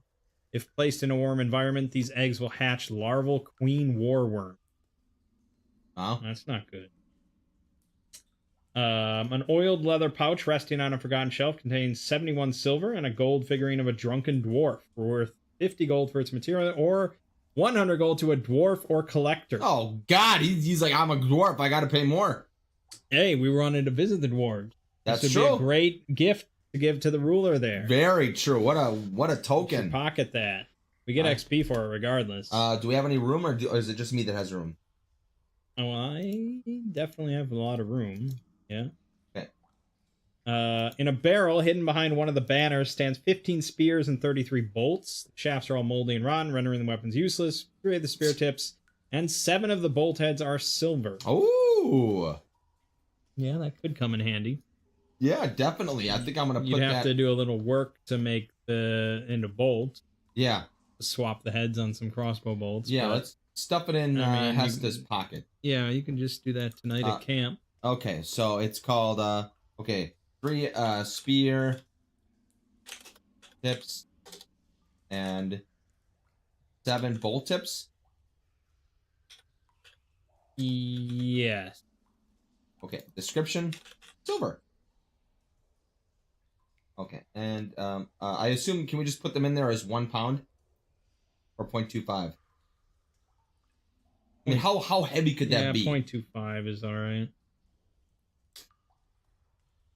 Searching among the scrolls will discover mostly insane ramblings about the secrets Solemn Core hoped to discover under the ground. There are many scrolls of notes on breeding warworms and caring for the warworm queen.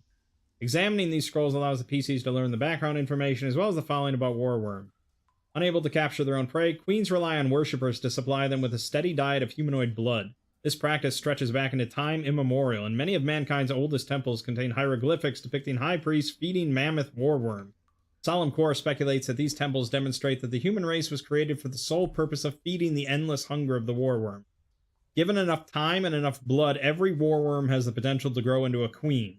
At some point in the worm's growth, the fanged face is absorbed, leaving only vestigial fangs and the queen's trademark tongue. Raspy and strong, the tongue is perfectly designed to lap at wounds of the worm's prey. There is also a scroll penned by Solemn of the Spider Climb spell. Oh. You can use it to cast Spider Climb, but you must make a spell check with a -4 penalty, for Solemn Core's writing is tiny and rambling. So, for axe purposes, this is... what do they call it? Maybe it is just called Spider Climb in this one. Spider Climbing. So it's a level 1 spell. So if you want, you have a few options. Sell it. Use it as a scroll with -4, like it said. Hesta could copy it into her spellbook to gain it as a spell. Or Aura could cleave it to imbue it into her sword. Now, when you imbue it, it's one use, correct? Right. On the first strike, or is it a chance to hit? Or what is it? It has to connect. You have to actually hit for it to activate. Well, it's a spider climbing spell, so I'm not quite sure how that would work. What does it do with a spider climbing spell? Well, spider climbing grants you the ability to climb sheer surfaces. I gotta actually... Alright, I can climb now! Well, there's two, I guess, ways to interpret it. The sword is, does it activate on hit to a target that you hit? Or just stay in there and I can just does cast it it on function use? like a wand or a scepter or something that you can then release it as a spell? That is pretty cool, though. Well, I think Hesta will hold it for right now, and we might consider selling it. So, okay. So, let's see then. The apparent value of any spell scroll is 150. Okay. We get 150. No. Oh, 150 That's for XP. Okay. Yeah. We also picked up, what did I say? The 71 silver if we want a pocket. Yep. I will put it in there in just a moment. The silver tips, it's pretty negligible. And then the gold figurine of a drunken dwarf we'll put down as 100. And I will add that to Riley. Okay, I added the silver.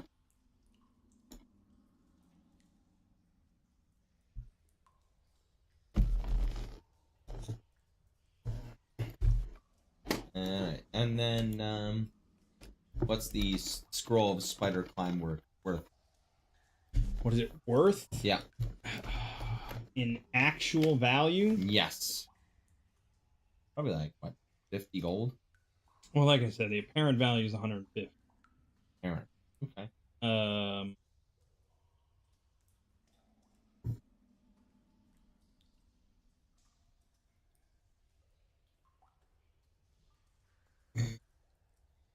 The actual value would be 500. Okay. If we can get it. Yeah. If you can get it. Right. Good. I don't know if I would put a branch of the Tower of Knowledge in Castle Blackmarsh. I think it's a little small. Yeah. You know, like in Skyrim, not every place has a fucking mage collar or mage Correct. whatever in it. A thieves guild or whatever it is. No, I agree. All right. Let's see here. All right. So we found a loot, correct? We found what? The loot. Oh yeah. Well, what do you want to do with these eggs? Aura is going to destroy them completely. Destroy them. Destroy them. Okay. Just stomp them, crush them. Then that would probably be everything. Yep. Are there any other worms? Because every worm can become a queen.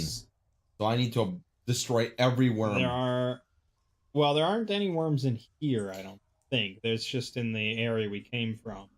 Just those little worms, but you're right. They technically could become worms because it's blood. Right, that's correct.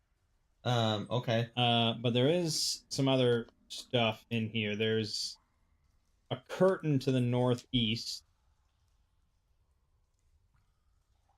Yeah, there's a curtain to the northeast, and then the southeast is a rusty gate. That's it. Yeah, I guess we'll check the curtain first. Okay. How do you just want to walk over and open it? Cut the curtain. The sword. Yes. Okay. Behind the curtain is a massive corpse that looks like a feral bestial man. It would be at least 10 feet tall, were its legs not cut to short stumps. It looks as if the rest of it has been sewn together with a catgut after having been cut into parts. The corpse is resting against the wall, its arms secured with manacles. Its muscles bunch and tear at each other, but the head lolls weakly to one side, drooling thick mucus that pools on the floor. A long lever protrudes from the floor, its handle wrapped in leather. But I don't know what it is. Because at first I'd be like, what is this thing? So how would I identify it? Who? Well, it's a sewn together corpse man with his legs cut off, chained to a wall. What an abomination. I want to rend it asunder. Okay. Yeah, I think that's pretty much done. I have a feeling that if he probably would have released him, right? Yes, it says that if the fight goes poorly for them, Solemn will run over and release this, and it'll just rampage throughout the area. How strong is it, out of curiosity? It's an ogre, so it has 8 hit dice. Holy shit. And it swings for +5 for 1d8 +5. See, now that would have made our fight difficult. Yes, if we had followed along. See, that is the crazy part about campaigns like this. Because we could have eaten 2d6 damage from the collapse. Yep. Then had to come this way anyway, and then he was expecting us. Yep. Then it could have gone poorly for him, and then he could have came over and opened it up and released this. Yeah. Oh my god. Well, it helps that, we're, doing like this co-op thing where we see stuff. That's true, but that was a complete random roll, and that's why I die sometimes. Yeah, fair enough. But also Tales of Argosa is pretty casual. Yeah. Compared to actually playing this with DCC or Shadow Dark or OSC or whatever. The real question, I guess, is I don't know if I'm going to give us full XP for you cutting down this. No, ogre. I would give 1/4. 1/4, huh? That's what I would do, only because there was no experience in it. Yeah, you didn't really gain much out of it. But it does say all defeated monsters either outsmarted, captured, or killed. Grant XP based on how powerful they are. So he would be worth 600. Wow. I mean, if you can do a fourth, you can do half, you can do 3/4, whatever you feel. If you want to, if the rules say full, you could always just do full. Just depends on how much experience. It's a monster that you killed. That's right. That's what it is. We got the advantage. We killed the wizard early, so he didn't have time to release him. That's not our fault. Because if you released him and he killed all but one, and then the last player kills him, like you don't get double or something. You get 600. Correct. So yeah, fair is fair. 600. We're probably gonna level up again. Technically, he's undead, which is a special ability, so he'd probably be worth 1100. Damn. Because you're right, he's a zombie. Warworm zombie ogre. He has undead traits, acid gout, reduced damage against non-slashing, infravision. Oh. Yeah, 3 times per day he can launch a gout of acid. He reduces damage taken by non-slashing weapons by 5 points. Yeah, technically that would be 1100. And I will await any viewer that wants to challenge me. Yeah, no. Okay, fine. Which probably means I should have been giving more XP for some other shit. Probably, which is probably why it took us so long. What did we really fight, though? We fought zombies. I counted that properly. Yeah. The worms aren't undead, right? The worms are not undead. They're just worms. Okay, then I think we're fine. It's because it just says war worm. Yeah, This is a war worm zombie ogre. Yeah, he's a big boy. Anything in the room of 1-8A besides his body? Just any loot hidden in there?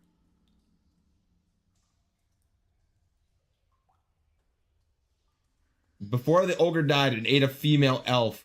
If the ogre's opened up and the contents of its stomach are searched, we find the chewed half-decomposed body of the elf and her surviving equipment, a signet ring of twined oak leaves, a +1 ring of protection, and a pouch containing... Look at that!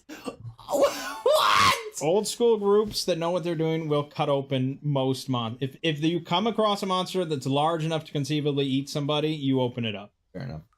I can honestly say, though, I wouldn't have checked, which is really unfortunate, so I guess we have to just leave it. I am at a disadvantage, though, because I've never played in an OSR game.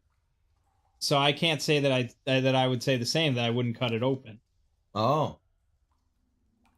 Do you want to run an Oracle check? I'll run an Oracle with disadvantage. I agree. So they have to both be above 11. Okay, no, we won't cut it open. So there goes the Ring of Protection. Damn. Because I could have stacked that. 3 emeralds worth 150 gold each. Damn, Would have been nice. This is like the biggest loot pile of the whole thing. Damn. Elves will recognize the signet ring as belonging to one of the 7 elf lords. What? Oh, fuck! If the ring is returned, the elf lord will grant the PCs a single boon or favor. Oh my god. Okay, and then there's just the rusty gate.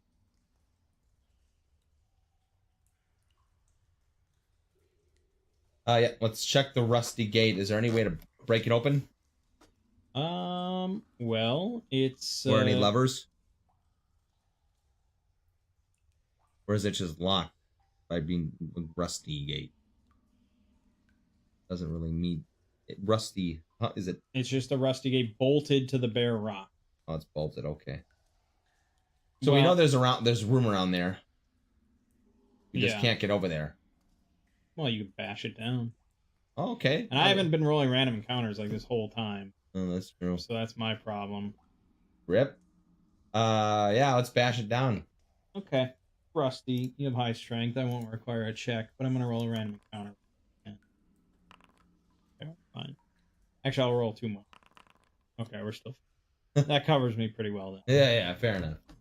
All right. Bust it down. Burst into the...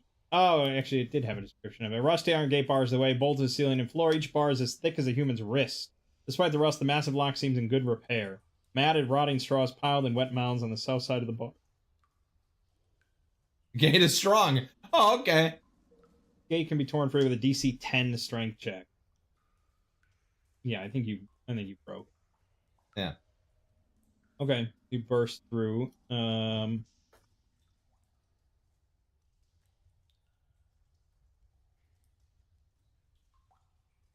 Do you always run all DC checks as 20? DC checks as 20? Because I see DC 10, DC 15. This is a Dungeon Crawl Classics module, so they use DC. Yeah. If we run an old school module, they won't have DCs. If we run Shadow Dark, they will have DCs. We play Tales of Argosa, which doesn't have DCs. Yeah, so we run everything as just a D20.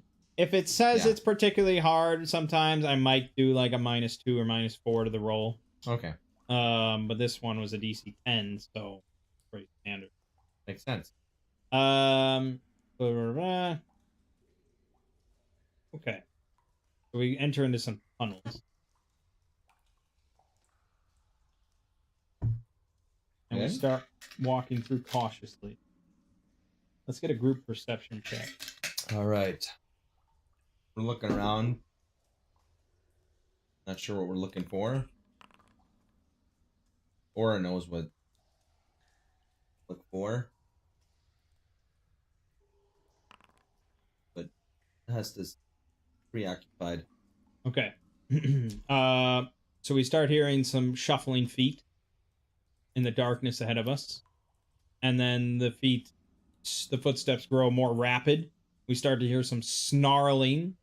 And then savage humanoid figures leap out from the darkness towards us.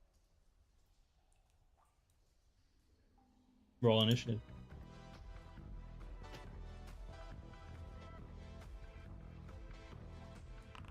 We succeed. Okay. And Hesta will fire away first. It is clear that they are humans. Oh, I'm sorry. Before we start, I want a short rest after that fight. You're telling me that fight wasn't significant? How much damage did you take? None. None. Ah, it's how mean boss fights. No. Okay. It's not. I mean, 'cause I know. What do you want to get back? I don't have any spells. Right. And I don't have But any in any blessings. other game, Oh, I do have one blessing. In any other game, you wouldn't have any other spells, no matter what. That's true. For the whole day. That's so true. So Brutal. you know, it is what it is. That's how these are run. How many are there? There are 6. It is clear now that they are human. But they seem quite insane. They're filthy. Their nails are bloody and broken. Hair's knotted. And they just look maddened. Okay, they're maddened. Can we recover them? We don't know. Yeah. It does say here, a lawful cleric can restore their minds with a lay on hands check worth 3 dice of healing. I don't know how anyone would know that. But yeah, I mean, it's up to you, I guess. Role playing, they are insane right now, and they're trying to kill you. Yeah. So you might go for non-lethal. I would switch to non-lethal, but neither would. Yes. Yeah. So he's gonna fire off his crossbow. He doesn't care. He's terrified. Shit's running at him. Mm-hmm. He's just firing it off. He doesn't. The first one fumble. Okay. Okay. Ryland's gonna rush up. He's gonna use flash powder. 1d4 targets around him, so he gets 3 of them. They have to roll luck dex. These guys have 1 hit dice, so they need to roll like 3 or under. One of them avoids being blind. And then he's gonna stab one of the blind ones. Okay, he kills one, slits his throat. All right, Aura runs up and just actually.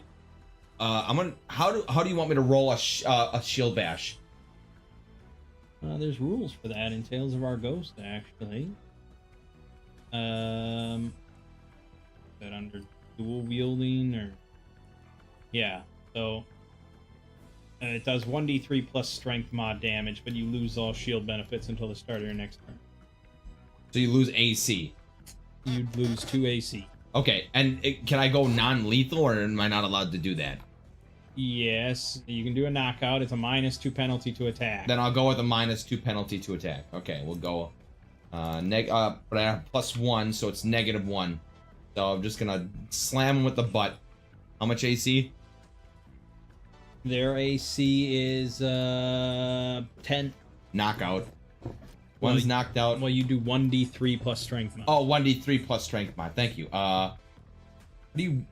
1d3? How do you roll / roll 1d3. 5. Yep. That is knocked out. Okay. Lay him out flat. Good. All right. They get to go. I've got 2 on me. We'll have 2 on you. Yep. One of mine is blind, so he just has a 66 miss chance. He didn't, or he made it. Okay. They have +0 normally, but they outnumber us, so they each get +1. So against me, that is 2 misses. Against you, they have to get 18 or higher. He crit. Ah, he crit. Okay. Okay. Yeah, I'll be generous. 2 damage. Okay.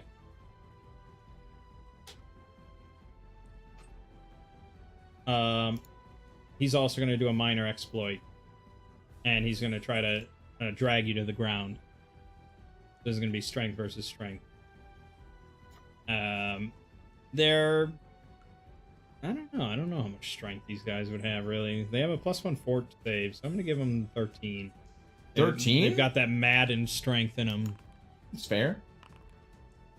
Oh, he succeeded. You succeeded by 7. Okay. And you succeeded by 1, so you get dragged to the ground. Okay. New initiative from Rylan. Great success. I want to throw him off me. What's a strength check to do that? Is it strength versus He's strength? not on. It was not a grapple. He just pulled you to the ground. Oh, okay. So he like yanked out your legs or something. Okay. So what is it? It's You just stand up as a move action. Then I can't move. Correct. Okay. Okay, that's fine. I want to go with another non-lethal on 1.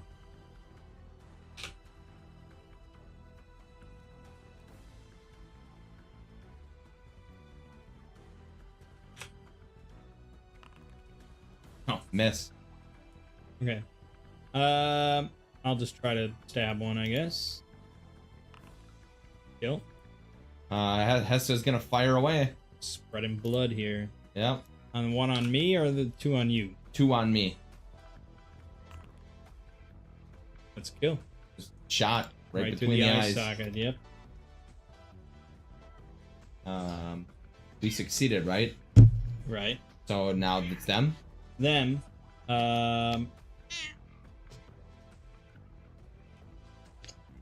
they are gonna roll a morale check. I don't imagine it's very good. Probably an 8. They are maddened. They are desperate, man. They are insane. They've lost all reason. They don't outnumber us anymore. So +0 against me is a miss, and you used your shield again. No, I didn't use. Oh, well, I mean, I used the butt of my weapon. Oh, then yeah, it's fine Yeah. either way. All right, new initiative. That would be Aura. Well, they go again. Yep, on me, miss. On you, miss. I'm gonna swing with my butt of my weapon again. Killed the third one. I can remember to do spell slicer, but it doesn't matter. If I do succeed.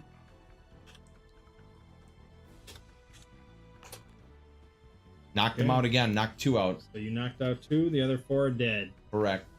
XP there is pretty negligible then. Well, it still counts for sticks, so that would be 30. Very good. But now we have 2 unconscious insane men. What are you going to do with them? Well, This is quite a task you've set for yourself. all right. Well, the dead ones have clothing. Sort of. Yeah, rags. Rip off their rags. Okay. And then tie up the other 2 with rags. You can do that. I ain't touching that shit. Yeah, right. I don't have any lay on hands, so I can't do anything. Yeah. I have a potion, but I'm not using a $1,300 potion on them. Get out of here. I'm busy. Get out. I'm busy. Let me write. Can't read anything. Doesn't care about that. It's a tripper. Shut up, freak show. Okay. Oh, well, that's not. Jesus. No, I don't know what to do with them. I try to pet you all the time and you run away from me. Now, all right. this specific spot, you just can't get enough. All right, well, I think we'll leave them tied up. To die. I'll come back. Relax. Oh, okay. All right. They are going to be unconscious for 2d6 minutes. Okay. They're going to be unconscious for 5 minutes. Okay. We do see now that there is one other thing in here. An ebon pool fills the dark reaches of this cavern. Stalagmites glisten in the dim light, casting long shadows on the still water. The faint rhythm of dripping water can be heard in the distance.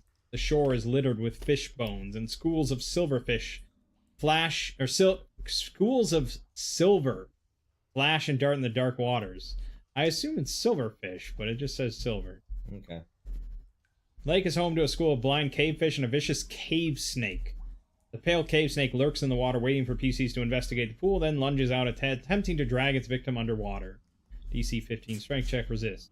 Character can hold his breath for a number of rounds equal to his stamina score, but thereafter begins to drown. Okay. All right. Let's see. As a player, would I check out the pool?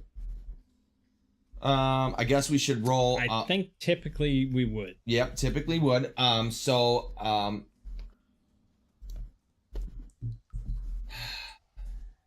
It's really frustrating. Is it? That Aura's always investigating, and Hesta's just like, yeah, I'm just not paying attention to anything.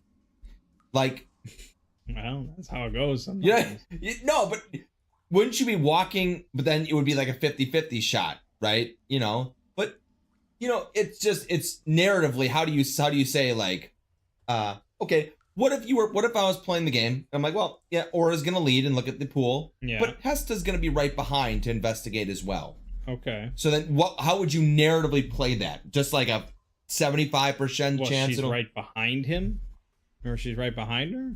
Yes. Why would she be at risk at all then? That's what I'm saying. But would you use either of their perception? Would it be a group perception? Well, there's nothing to perceive.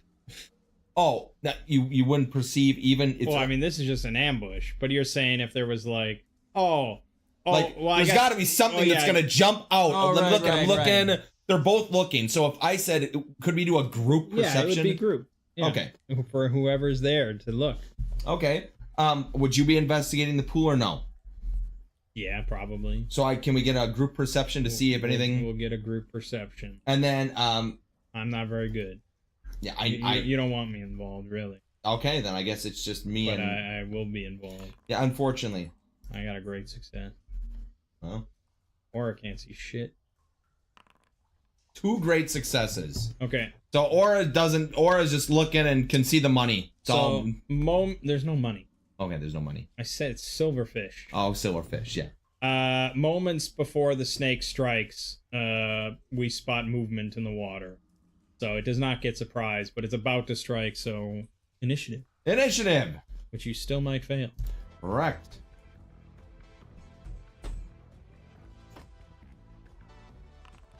Great success. Okay. So there is a snake in the water. It's about to, like, lift its head out. Yep, Aura's preparing an attack. Getting ready to swing. And, how do you feel about water stopping all arrows? It's, like, right at the surface. Oh, okay. You hit. Okay. A disadvantage or... I mean, Axe does have rules exactly for that. Yeah, shooting into water. If you were shooting into water, but we're not. Oh, we're not? Okay. Well, is it melee or no? Is it melee or no? Is it engaged already? No. Okay. Firing off my arrow. 15 hit? Yep. 4 damage from me. 4 damage from you. So it has 11 hit points left. Okay. And then I guess it's the snake's turn. Go, yep, and it's going to try to bite Aura. So as it lunges in, you swing your sword. 7 damage. Okay, that's pretty painful. It's at 4 now. It's gonna bite, but then I'm gonna roll a morale to see if it bleeds. So it's got +5 on its bite. Wow, big damage. It missed. Oof. You blocked it. Yep. So now it rolls morale. It's +2 will, so I'm gonna give it a 13. Okay, he's still there. Sort of slinks back into the water, waiting to strike again. You're running initiative. Oh boy. All right. Went a little further into the water now, so it's gonna be -2 on ranged attacks. Okay. Oh, I miss. Oh, and it's still engaged went though. into the water. Yeah. So -2. Okay. 14. That is a hit and a kill. Shoot it in the head. Thunk. That's 3 hit dice plus, which is 65. Very good. So there's nothing in the pool, I guess, besides just the big snake. Okay. There's nothing in the pool. The snake has no treasure, but a wizard, elf, or PC with an appropriate background could identify the snake as a rare species highly valued for the magical properties of its skin and glands. In good condition, each of the snake's 2 special glands can be used to perform a ritual. It can undo 1 major or minor corruption. The skin, if well preserved, can be used to create a magical belt that allows the wearer to speak the tongue of serpents. I think me as a dummy would always just say, "Is it venomous? Can we extract some useful parts from it?" It's not a venomous snake. Okay. Would we? You think we would? I don't think we would. But I don't know. Well, you'd roll animal lore. Okay, let's roll an animal or lore. maybe arcane lore. I don't know. Yeah. I don't have animal lore. You'd roll arcane lore, I suppose, if you suspect apothecary. It has, oh, you think? Okay. And it's not apothecary. Well, anyone can just roll intelligence. Great success. Okay, I gotta translate this somewhat. Well, the main point is, sold to a wizard, the snake will fetch between 50 gold and 200 gold, depending on how badly the body was hurt and how far it was allowed to decompose. We heard it a decent amount. Yep. Like, it took multiple shots and stuff. So I would probably say right now it's worth 120. This is a heavy snake, it sounds like. Oh yeah, I would say so. The problem is like, it's gonna be what, weight 3? 2, 3? Well, let's go to the monster manual, go down to snake. The 3 hit dice snake. So we got what, giant constricting viper, probably what it is. That's it's a 15 hit dice. This is 4 hit dice. 5. Just trying to see something here. Sea snake. 2 stone, 2 slots. Damn. Can any of us carry it? Because at this point, I think I can carry it. But do we want it? Well, and how quickly we'll be able to get it to a wizard that's going to pay us? We'd have to go back to Blackmarsh. I say we leave it. Okay. That is 125 XP sitting there. Yeah, I think that's the problem. If we race back to Castle Blackmarsh in a day. Oh, well, yeah, I think Blackmarsh. Yeah, I think we get back. Yeah, I think we would. Don't you think? What are we going to do after we finish up within the... Go back, yeah. Yeah. I guess. Because that's how we get all our XP. Well, I guess stack it on top of you for right now. Let's see if we can... There's no harm in taking it. A snake corpse worth 125. Excellent. And I'll add 125 to the list. Okay.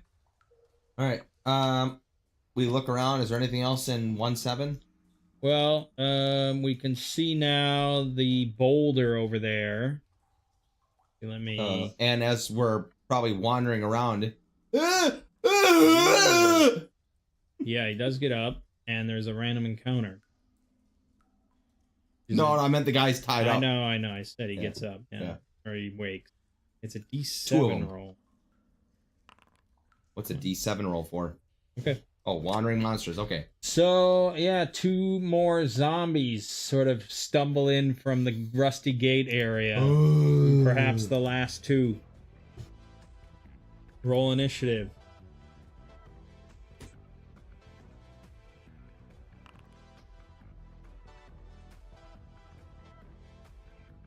Succeeded. Well, I'm charging one. I'm sick of these bastards. I'm going to charge the other one.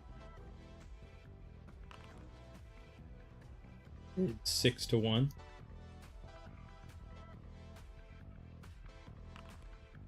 Miss. Hmm.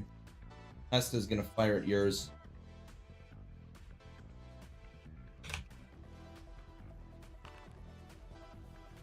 Kill. Shot her right in the head. It attacks you. Miss. Yep. New initiative. Great success. I'll charge the one next to you. I'll keep charging. Hell Which is yeah. +2 for charge, +3 for my sword, and +1 because we outnumber. So 6. I better not miss. Crit. And this game is crit at 20 or anything over 10? No, it's 20. Okay. Yeah, I rolled 20. So I did 12 damage. Oh. Yeah. It's over. Is that killing it, or how much health did it have? Yeah, 9. Okay. Sheesh. We don't have significant fights anymore. No, this was a level 1 module. Yeah. I sprinkled in there. So it was okay. So that's another 57. Cool. All right, yeah. So you have these guys that are like struggling against the rags. I feel like they could break the dirty old rotten rags that you tied them up with. Possible. Probably do an oracle check. Yes. We'll make it unlikely.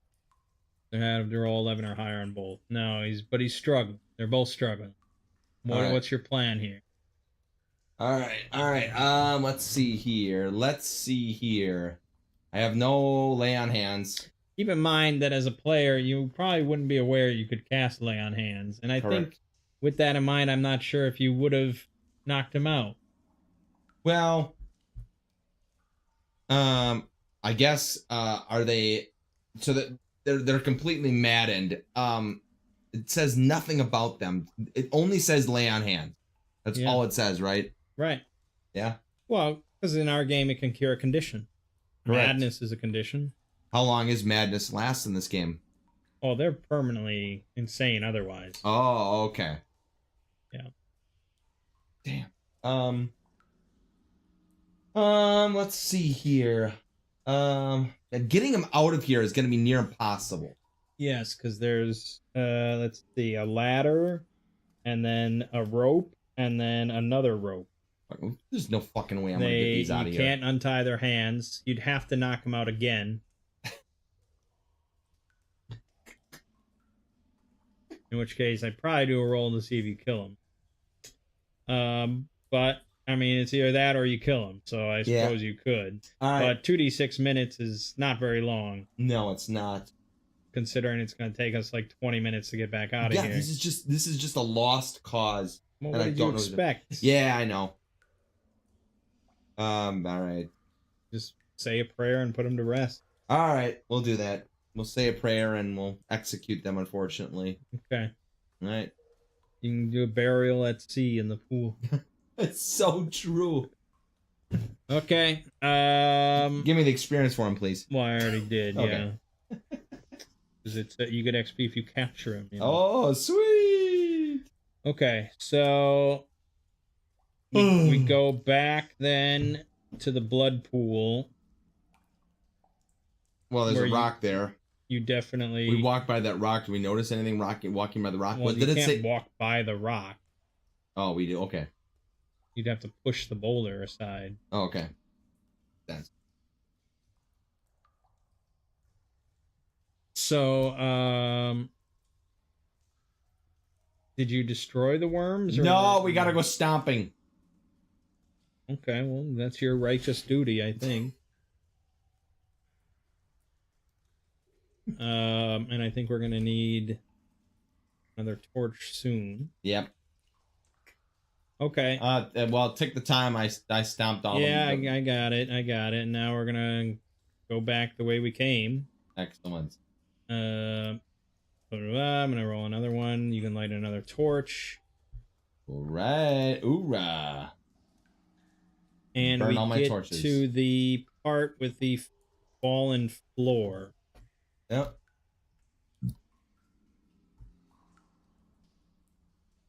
It doesn't say how wide that section of the floor is. We assume that we notice it, though. Well, it's large enough for you to fall through it without, like, you know. So it's large enough. Yeah. Let's say it's 6 feet across. Sure. No, my point is that knowing we fell through it before, wouldn't we avoid it, or is it like, or is it's it, a are pit. you talking? Okay, you're talking about the passage is completely impassable. Right. Yeah. We can jump across. So you can jump 1d6 plus your dex score minus your slot number. And it's your slot number? Your encumbrance. Okay. It should be a pretty simple additive here. 5.5 plus 8 is 13.5. What's your dex? 13. Right. So you jump 1d6 minus 0.5 feet. But there's no way that we can make it across in a 6-foot one. Right. You are weighed down like shit because you love it. You love this. You love this life. This is so true. So completely impassable. Oh, we grabbed the ladder. Yes. Perfect. See, I'm glad you're thinking. I was about to say it, but you're ahead of me. No, I saw that ladder just because it's on the fucking map. Yeah, that helps you. This is why I need the fucking map so I can just see shit. Right. So we'll pick up the ladder, shift it over across the pit, and walk across. Brilliant. You lit a new torch, right? Correct. Okay. Then we climb up the ropes. grab our grappling hook. It is no longer in use. Yep, correct. And then we climb up the other rope. Take our other rope. And out of the well, and we're done. Ah, damn. Success. We're quite the adventurers. Yeah, we are. So I don't think the Elder really has anything to give us. But since the loot was so shit, I would feel inclined to give something. So we're gonna roll on. Let's see here. One of the God damn it! One of the people in town was a wealthier man, and he died, and the Elder was taking care of his stuff, and he had this. Well, this guy was a warrior. He's an old warrior, so he's got something. Yeah.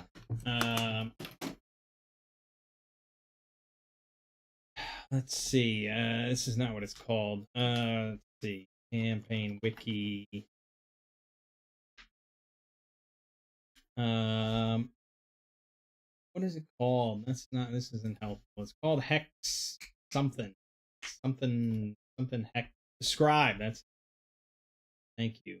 And then it's not even linked on like Google. You should just add. This is one of those things you add as a bookmark. I do have it as a bookmark, but it's not.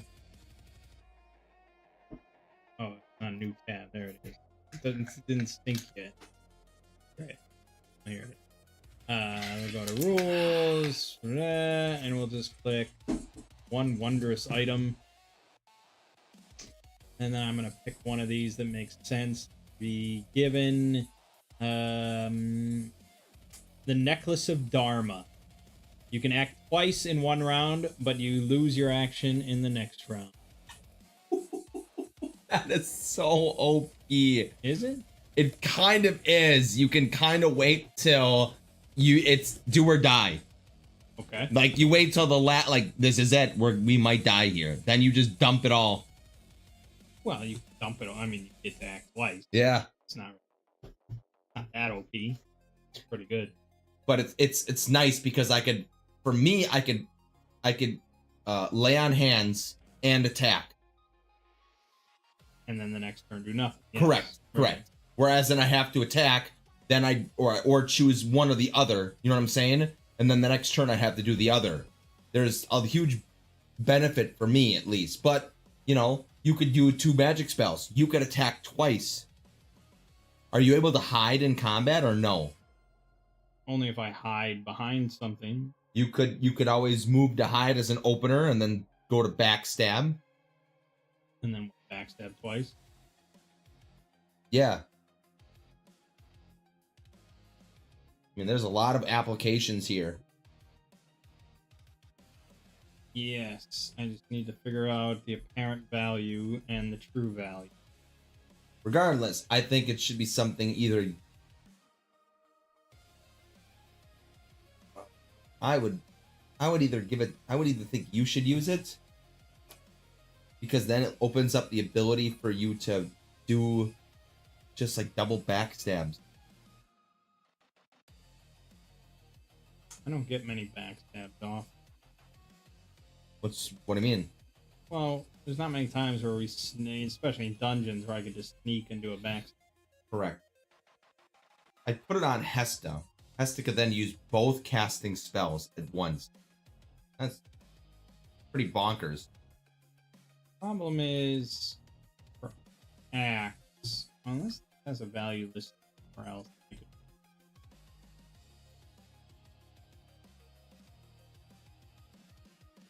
Probably not. I don't know what Hex Scribe uses for their default system, but it's not something. Axe. Every magic item has to copy a spell or spell effect. I don't know if there is a spell effect to this. What would it be? I mean, it would be pretty high end, wouldn't it? It would likely be well, If it was I would assume it's like a bard thing, like you move twice or something like that. Right. What I'm saying is it has to copy the spell effect for it to have a value. So I have hard. I'd have to decide basically what level of spell this is, really. And this is like an at-will thing. Yeah. So I think I'll probably just go outside the normal thing so it's not stupidly broken. I mean, we're going to use it. We're not going to sell it. No. So it's But mostly, you're talking about just for experience. it's mostly just the apparent value. Yeah. Which we'll put at 2K. Yep. It's certainly apparently pretty powerful. Right. Yeah, well, that's quite the gift he's given us, but he's pretty much ready to move on from this life. And he is certainly glad that Barrow Down will be restored, and the people can return and live about their lives without this threat looming over them. You're true. Excellent. Yeah, good stuff. Good little hex. Yes. So now, let's see. We set out to the well straight thing in the morning. How many torches did you go through? 3. But the last one was like nothing. Nothing. So 2 full torches, 2 hours. Yep. So it's about 9 a.m. It's kind of funny. Who are we putting the item on? I mean, you are a good DPSer, so it's nice to be able to, but would you really want to lose your next turn? It's a rare thing when you want to do that. Yeah. Like you said, I mean, you can use the lay on hands or some other ability, and then pretty much all my abilities are combined with my action. So I'd put it on Hesta. So Hesta was a good option because you can use 2 magic spells at once. Then rare, but yeah, it's like you'd have to have 2 magic spells. Yeah, like I could cast both Blinding Flash and then Slumber. Yeah, you could. Or put on some damage spell and do a damage spell, then a sleep spell. You know? Yeah. No, I'll put it on Aura. Okay. Crafting OP character. Let's put it on here. What's it called? It's called the Necklace of Dharma.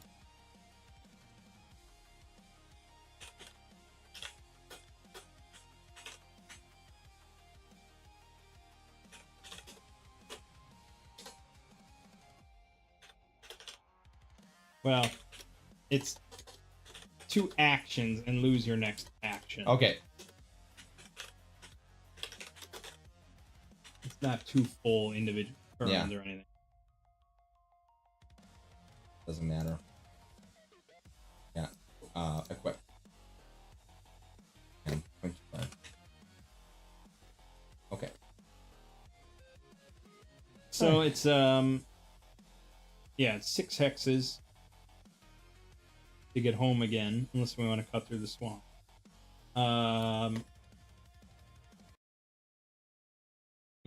So we probably could make it. Yeah.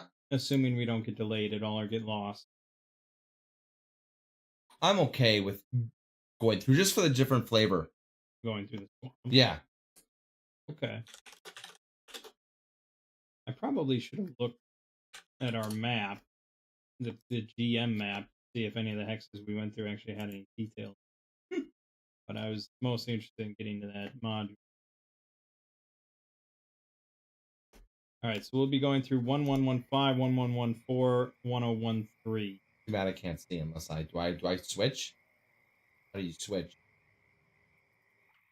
Okay. Good. Well, I'm just curious. Isn't there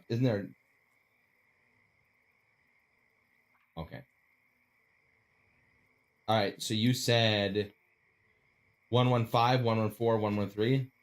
Yeah. Okay. There's nothing in any outline. All right, then it's just swampland. So we will need a guide to guide us. All right, Hesta's ready. You roll a wilderness lore.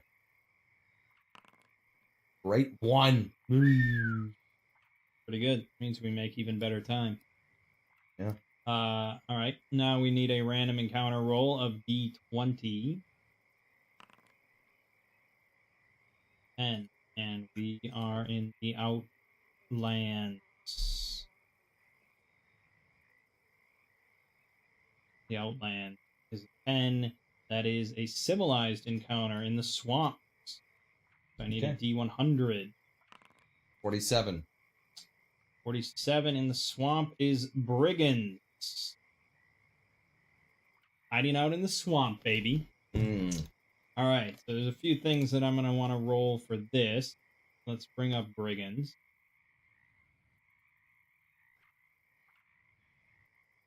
Wilderness encounter is going to be 1d10 gangs. A gang is 2d4. So we need a 1d10. 5. Okay, then I need 10d4. Well, an 8d4 and a 2d4 and add them together. Roll what? No, what? Oh, okay. Thank you. There's 30 brigands out here. Jeez. Camping out or what I mean, I'm sure they're in a camp. So now we're going to roll with I'm going to go to my OST encounter tables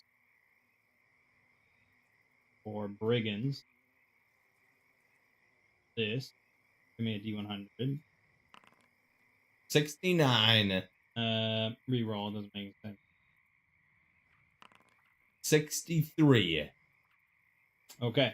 They are reduced to boiling boot leather for food. So they are very hungry out here in the swamp. Their leader has led them awry. There's a lot of discontent. Give us a reaction roll plus. Ooh, wait a minute. You're a fucking paladin. They see the sigil of Bahamut and They are chaotic men of chaoticness. Might have you reduce it by your charisma mod. Okay. Yeah, they're chaotic. Oh, look at this paladin. What a goody two-shoes. Doesn't he know how fucking shitty life is? We have horses they can eat. Oh, God, we can eat those horses. Okay, roll 2d6 minus 2. Ooh. Okay. So then our only hope is stealth. All right. That they just don't notice us. So we're going to need a group stealth Well, check. we are in the swamp. Yeah, that does help which quite swamp? a lot. Because it depends on if we're going through the We're shit. in 1115. Well, look at the swamp and Axe. They've got, is it open? Is it foresty? I mean, You mean for the evasion roll? Yes. Well, that's if yeah, I suppose you're right. That is how we Yeah, I mean that's how to see if we can actually even evade them. Like this is. Yeah, I was just gonna do stealth check, but you're right. That's how we did it before. And I think we'll really like that because the evasion is going to be really nice. Marshy, scrubby, or forested. Mm-hmm. I don't know what the fuck does scrubby mean. Well, we're gonna roll 1d3. No, it's not random. Okay. Well. I would imagine it's marshy. Okay. Isn't that the default? What is a scrubby swamp? Now I gotta look at what the fuck. What is a scrubby swamp? Shrub swamp. Oh, that's fair. Oh yeah. Yeah, this could be it. To be honest, we're surrounded by grassland. Well, I'm looking at. We're 115, right? Yeah. I assume we went up here. Right. So I would assume that there is looks shrubby to me. I would assume if it's this, is this the lake? Yeah. Okay. It's hard to say. I don't know. The two wet become swamps, freshwater swamp forest. These are flooded forests. I don't think it's that. No, because it doesn't say if it's passable or not, so we have to assume. I would assume part of this is flooded forest. Okay. Well, what about the marshy swamp? I think that's this. This is like the swamp you think of. Yeah. Or is it? Oh God, there it is. Yeah, marshy swamp. Right. Well, hard to say. And if I was just DMing, I would just fucking pick one, I guess. Yeah. It really won't matter. It just increases our roll by double, actually. Oh no. No, well. Yeah, I mean it's a bump. Go with the middle one. Say it's not marshy. Okay, it's not scrubby. forested. Say it's scrubby. That's probably the easiest way to go. Okay. I would, you know what? If you were to tell me, I would say this is forested.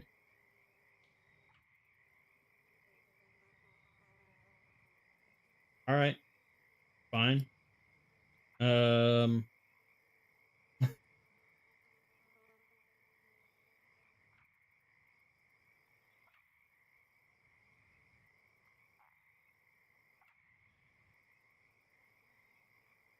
We also get a +4 bonus because the slowest adventurer has a faster movement rate than the fastest monster.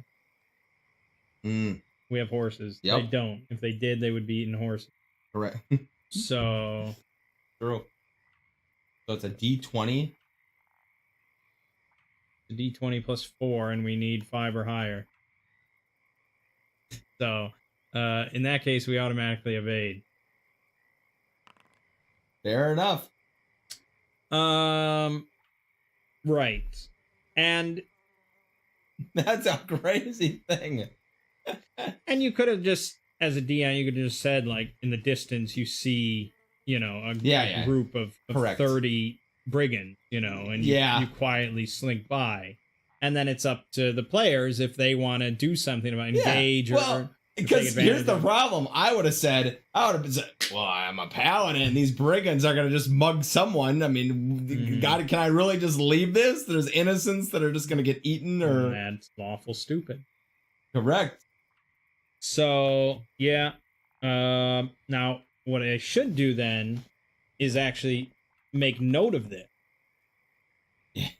Yeah, 1115 brigands. 30 brigands. Camping there. Fucking hell, man. And you know what's really crazy is that you could just basically, like, interject. Like, you didn't have much on your campaign, and now you've got something you could have incorporated into the overall... That's a hex scroll. That's what you're supposed to do. It you're literally building out as you go. Yeah. That's the whole point of random encounter. Like, if we encounter any monsters... If that was a lair. If that was a basilisk there, you'd be like, there's a basilisk terrorizing the borderlands around 1115. Right, but the key thing is that's not the DM doing it. No, it's just all random. And it's the players then, if they want to take advantage of that or do something with that. Correct.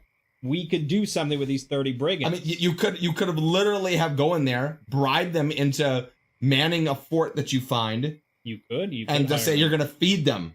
Right. I mean, that's a bit of a delicate thing. I wouldn't send you maybe to do that. I'd probably send Rylan to do that. Like, yeah, guys, I'll help you out. See, that's why this is a fucking awesome experience. I agree with that. I totally agree with that. But yeah, like, so yeah, if we encountered, like lion. Yeah. Or something, it's assumed then that there is a lair. Yeah. If right here, 1013, a group of lions. That's pretty close to civilization. Right, and you'd say the pride, you know, there's 1d6 in a pride, but the den has 2d6, so you'd roll 2d6 for the total that's in the den, and that's how many lions. And if you kill that amount of lions in the area, you have wiped that out and cleared out that, you know, danger. Correct.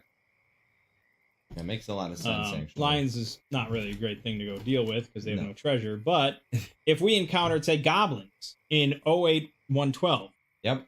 As a DM, I would put a goblin lair in the hex. Correct. And then the players could track that down, clear out the goblin den, the whole lair, and get the whole lair loot, which is pretty big. I can see that. It could be somewhat easy to build a world in that case. You set up a hex. They've got designated ones already set in, or you put them in randomly. You know, so, a goblin village has 1d10 warbands in it. Each warband has E treasure type. And just so you can see, for heroic, E, on average, provides 1,250 gold. That's a lot of loot. So if you wiped out 6 warbands of goblins in that village, you know, that's like 8,000 bucks. Yeah.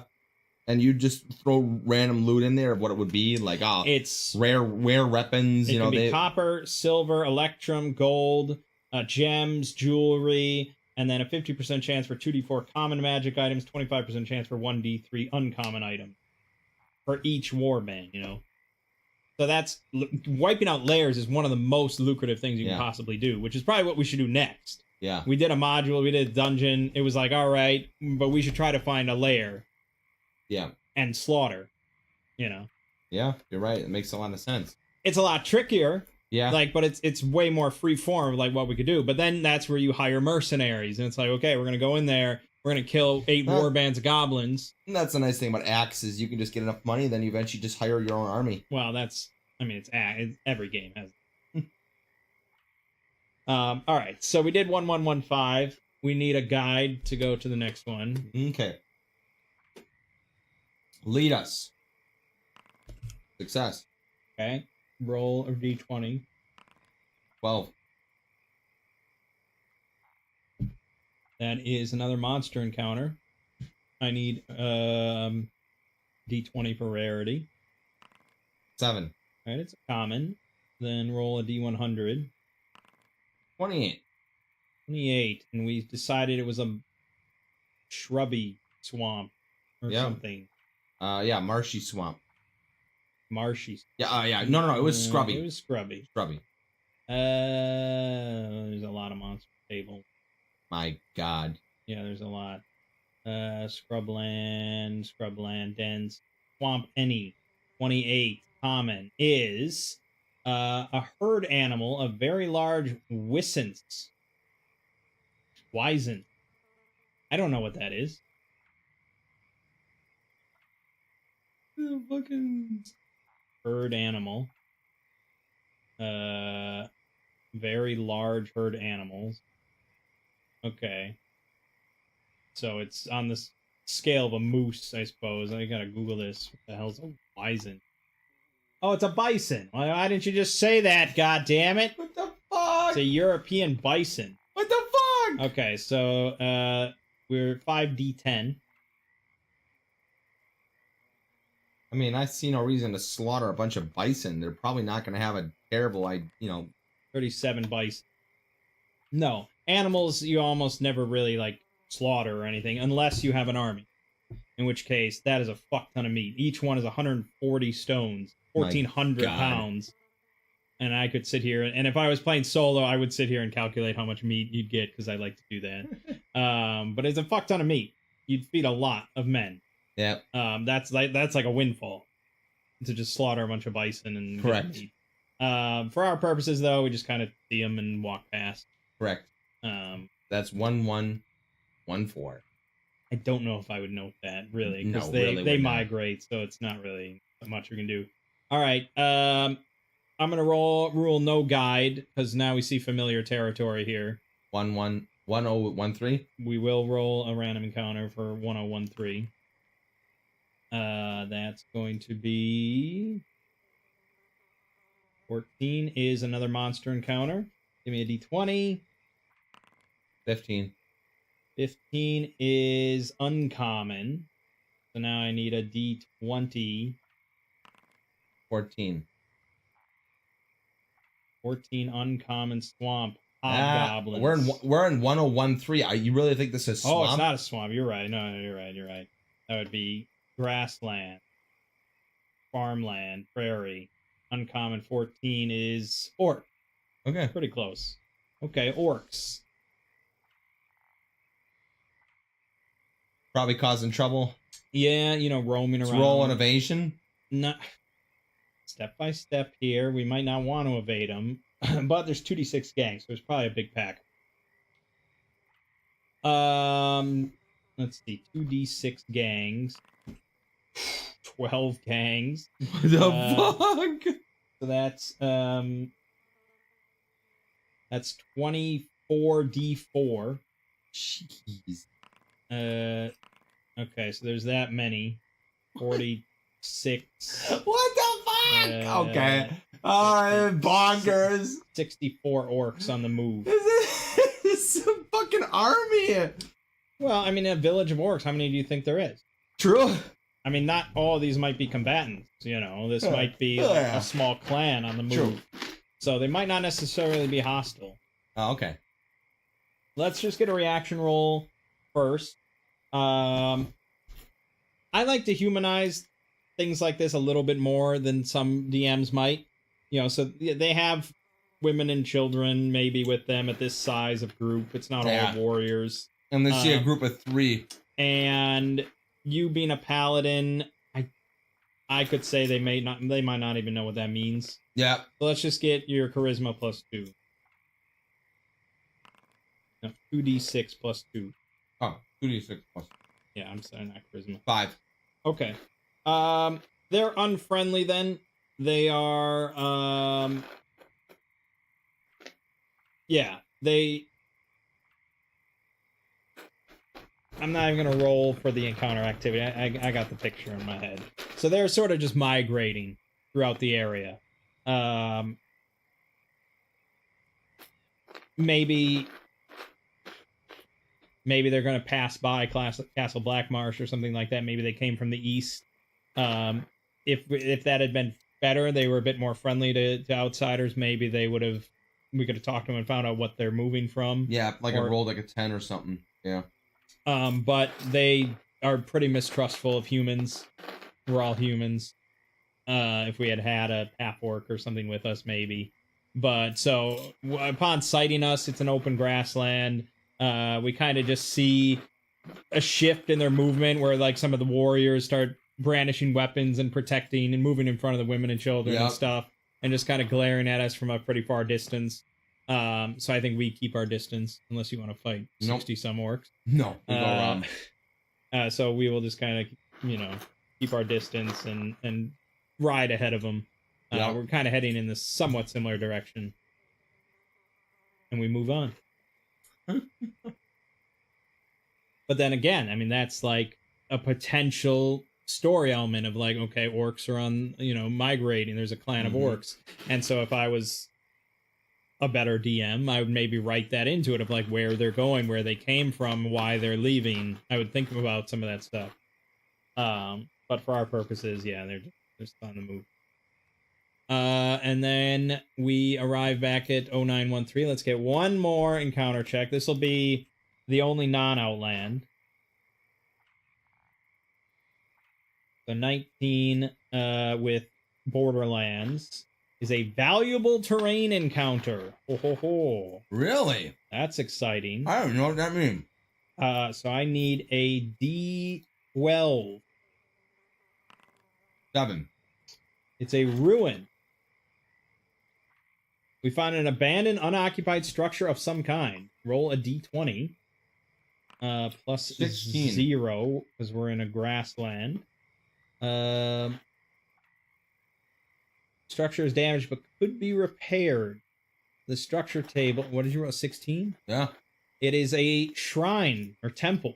Oh. So it's an abandoned, damaged shrine that could be repaired. So we're going to roll a D12 now. 7. Okay. So the ruin has an initial value of 39,000 gold plus another 14,000. Wow. Holy damn.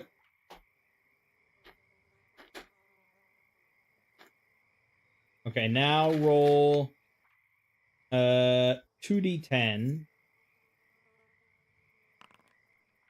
14. Okay. So there's only about 14% of the ruin standing. Wow. Like basically like the front arch and stuff, like a little bit of the walls. Yeah.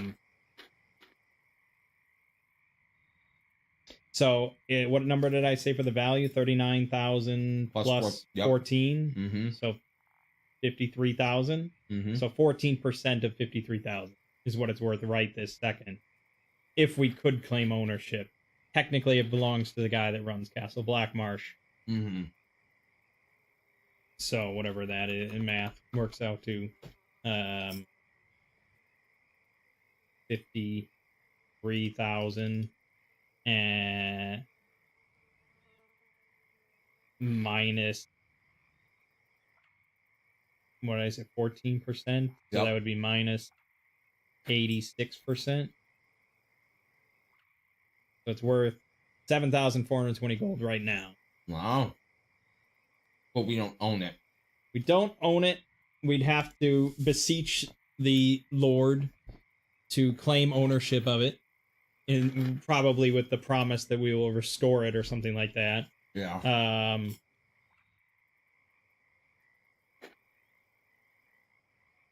Pretty cool, though. Yeah.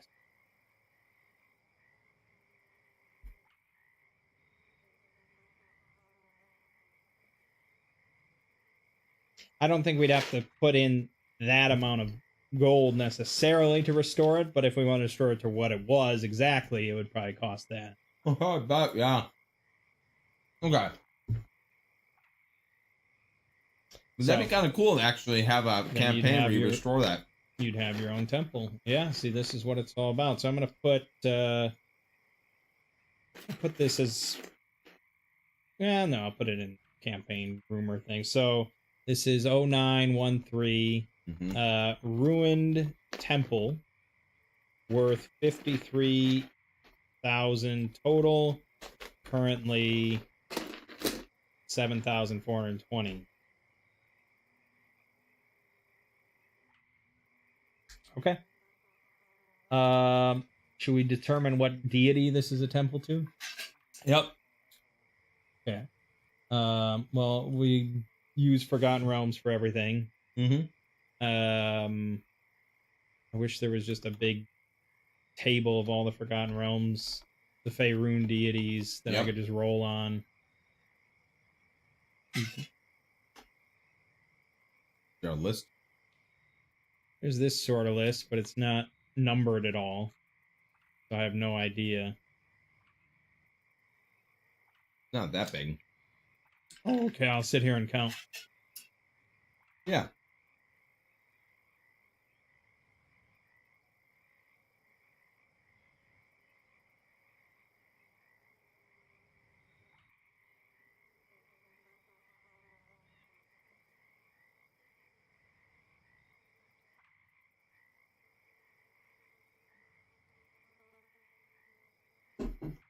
$61.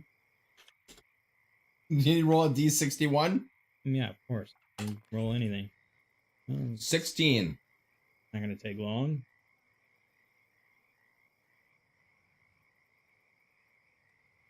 Gone. Gone. Out of artifice, craft, and construction. Okay. Cool. I will write Rune Temple of Dawn. Excellent. All right. We arrived back at Castle Blackmarsh, so now I get to tally up all this XP for us.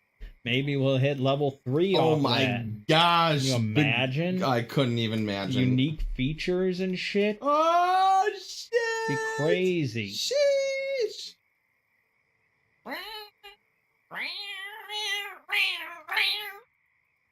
What a cat! She is something.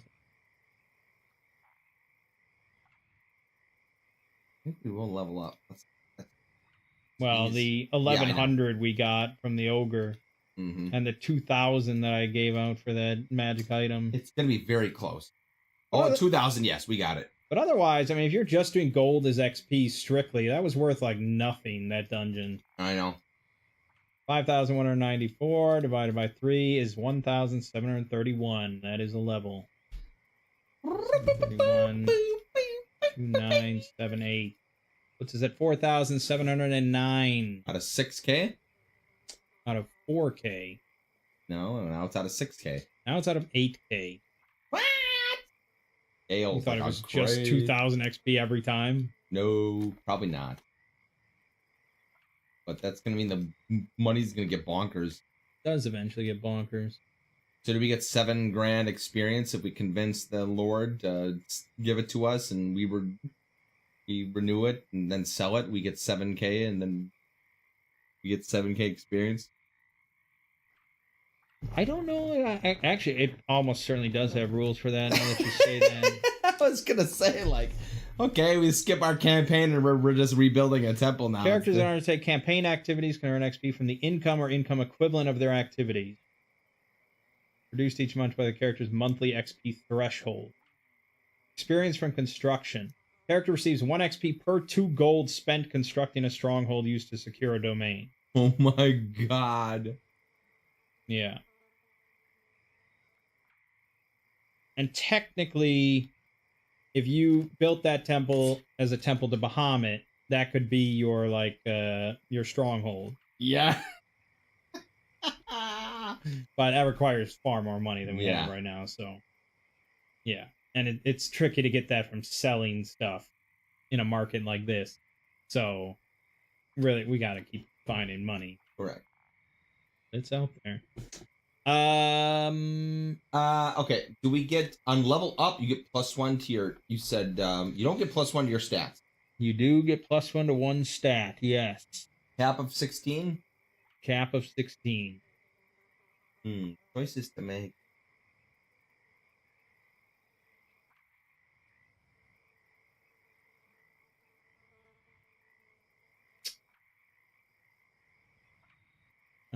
I feel like I gotta get my perception up. I think that just keeps failing. Or I could keep working on my initiative, but I think it's pretty good. If I add to my perception, I get a +1. Nice. Every point counts no matter what. Correct. But I'm thinking, otherwise I could turn the tide and get a +2 on my will. You know? Up to you. All up to you.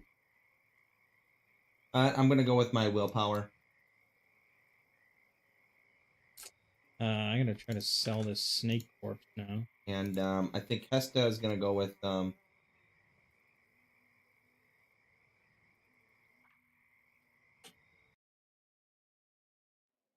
is Hesta gonna go with?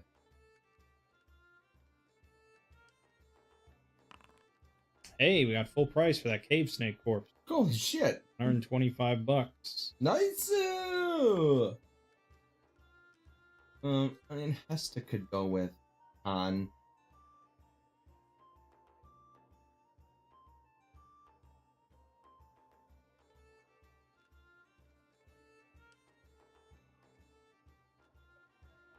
Oh, Lee Hesta's fucking stacked. Bonkers.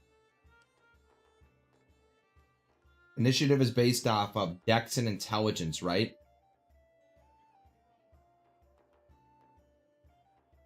Correct. If I go to 16 Dex, do I get... It's only based off your... AC's based off your modifier. So I would actually have to get +3. Yeah. That's not possible. But I could get 16 Dex and I would have 16 Initiative. Yep, you would. I mean, that is pretty bonkers for us, man. We'd always win Initiative. On the first round, yeah, pretty much. Yeah, it would be good. At this point, otherwise it's willpower, which I'm already at 15, which is good. Perception, which is 15, again, good. I could go con. No, I'm gonna go Dex. It sounds bonkers. But now I have 16 Initiative. Need a new trick and technique. Geez, 16 Initiative. Means we only fail 20% of the time. He's really helped us. What else do I get? Any skills or no? No skills. Okay.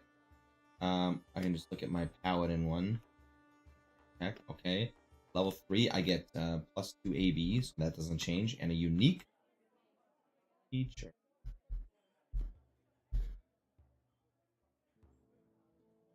My luck went up to 13.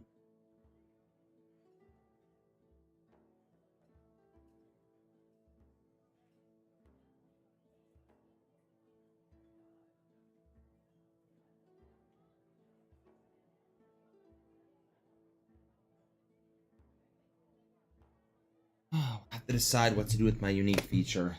It's always a trick thing. Well, I could multi-class in a mage. Could, yeah, you could. But I'm becoming a wall. I just learned how much abuse can be done with AC, but there are a lot of monsters out there that will melt you. Melt armor or shit like that. Yeah, I'm forced to make luck deck saves or something like that. I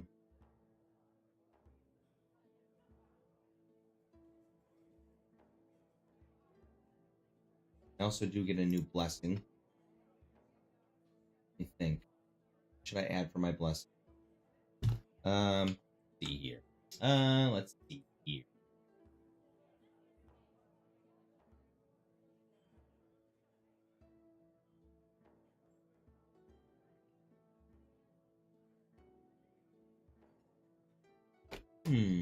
See here.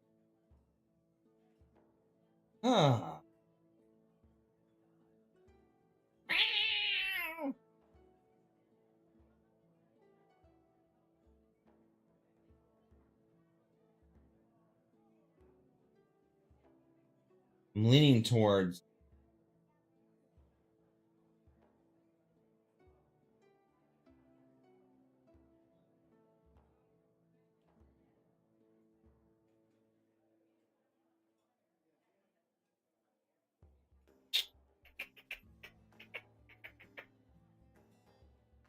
Order of Clarity is not bad.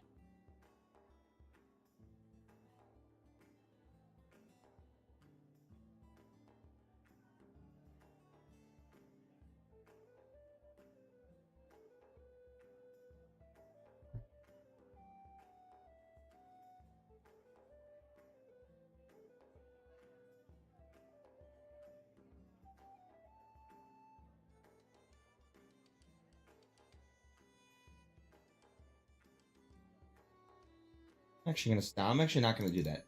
I'm gonna take Charisma.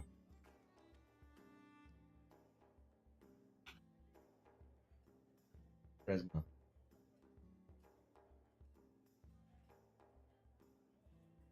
Chance that I find a Charisma-based item. Oh, I could be permanently stuck at 2 mod. It doesn't help. Power mod base. Charisma one. I do run Charisma checks, but Charisma checks don't usually. You ever do Charisma checks, or is it all modifier? Modifier. What? For me, like whatever you. Where would you ever say? Oh, you just run it. Yeah, like roll a persuasion. Well, yeah, but that's plus. Oh, that's rolling right. Your charisma or under. Oh yeah, you're right. True.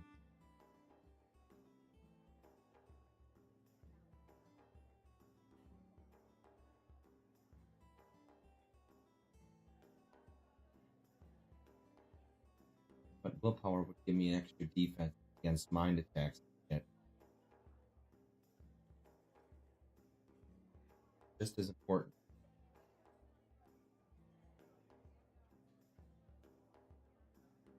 I already have high AC, so AC isn't an issue. There's a lot of willpower saves, aren't there? Yeah, it ends up being that fear, way. madness, everything, all that shit. Yeah, it ended up being that way. Yeah. I occasionally am like, maybe this should be int instead, but there's some stuff that's strength, and there's a decent amount that's deck. Yeah. I'll just take willpower. It gives me an extra mod. Then it's even on like luck willpower saves, you know? Mm-hmm. There's a lot of luck willpower saves. There's a lot of deck saves and con. I could have gone, con and everything like that. I get it, but just like it's all balanced. What it is. Mm-hmm. Mm-hmm. Just roll well. Your best solution. That's true. Or make it so you don't have to roll. That's true as well. Okay. All right. Then I'm deciding on. I think you would agree that we should probably go Sanctuary, right? Pretty good. There's a lot of chaotic creatures. Many. And they would have to succeed on a luck will save, or they lose their action. Yeah, one of the best for sure. Okay. Order of Sanctuary. But, I mean, turning's also really damn good, too. Yeah. Especially now you're level 3, you can destroy a lot of stuff. That is true. Undead, aberrations, or demons. In far range, they're less half than half. They're automatically destroyed.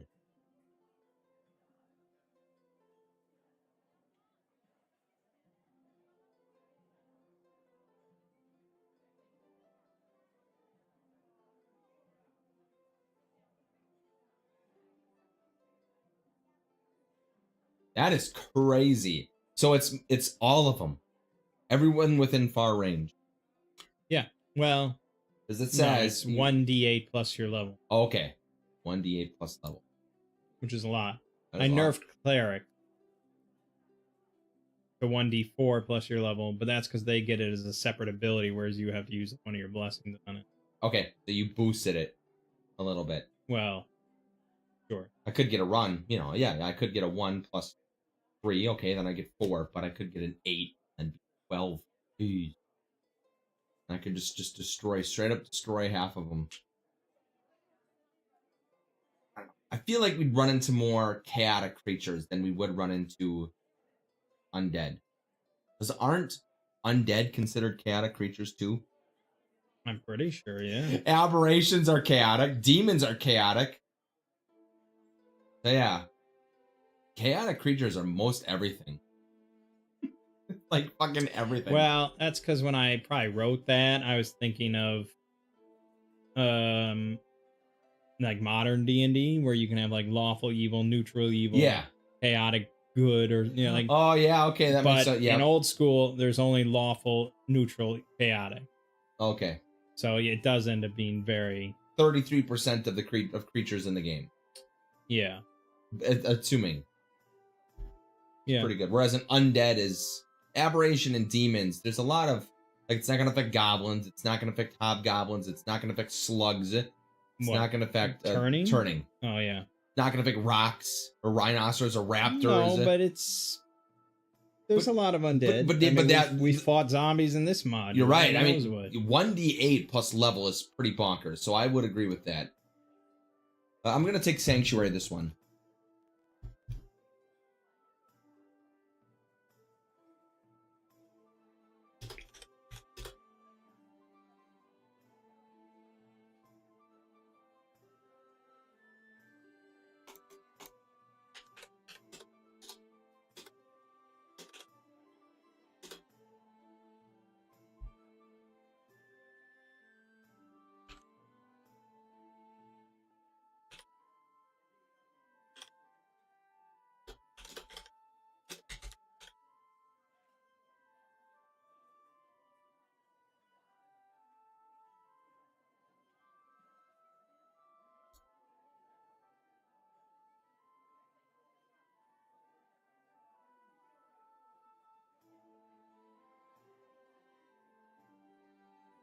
What does Hesta get? What else do we have to put in? There's nothing else that we have to put in, right? It's all automatic.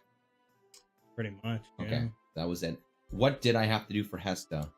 Another. Did the attribute. I did the attribute. You got her hit points. So then it's your spells, which I don't have.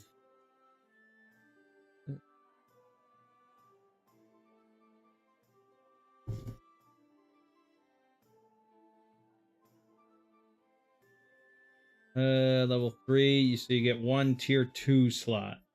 Nice. You don't get a new spell. Okay. Is this the same way where you upscale things? Upscale? Where you can use a level 2 spell for slumber and okay, you can't do that.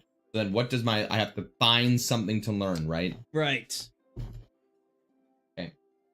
So I just so I have tier 1 casting. Okay. Oh, I get 0. Okay. I only get 2 then. Sorry. Yeah, you only get 2. Okay. So I add this. Okay. Oh yeah.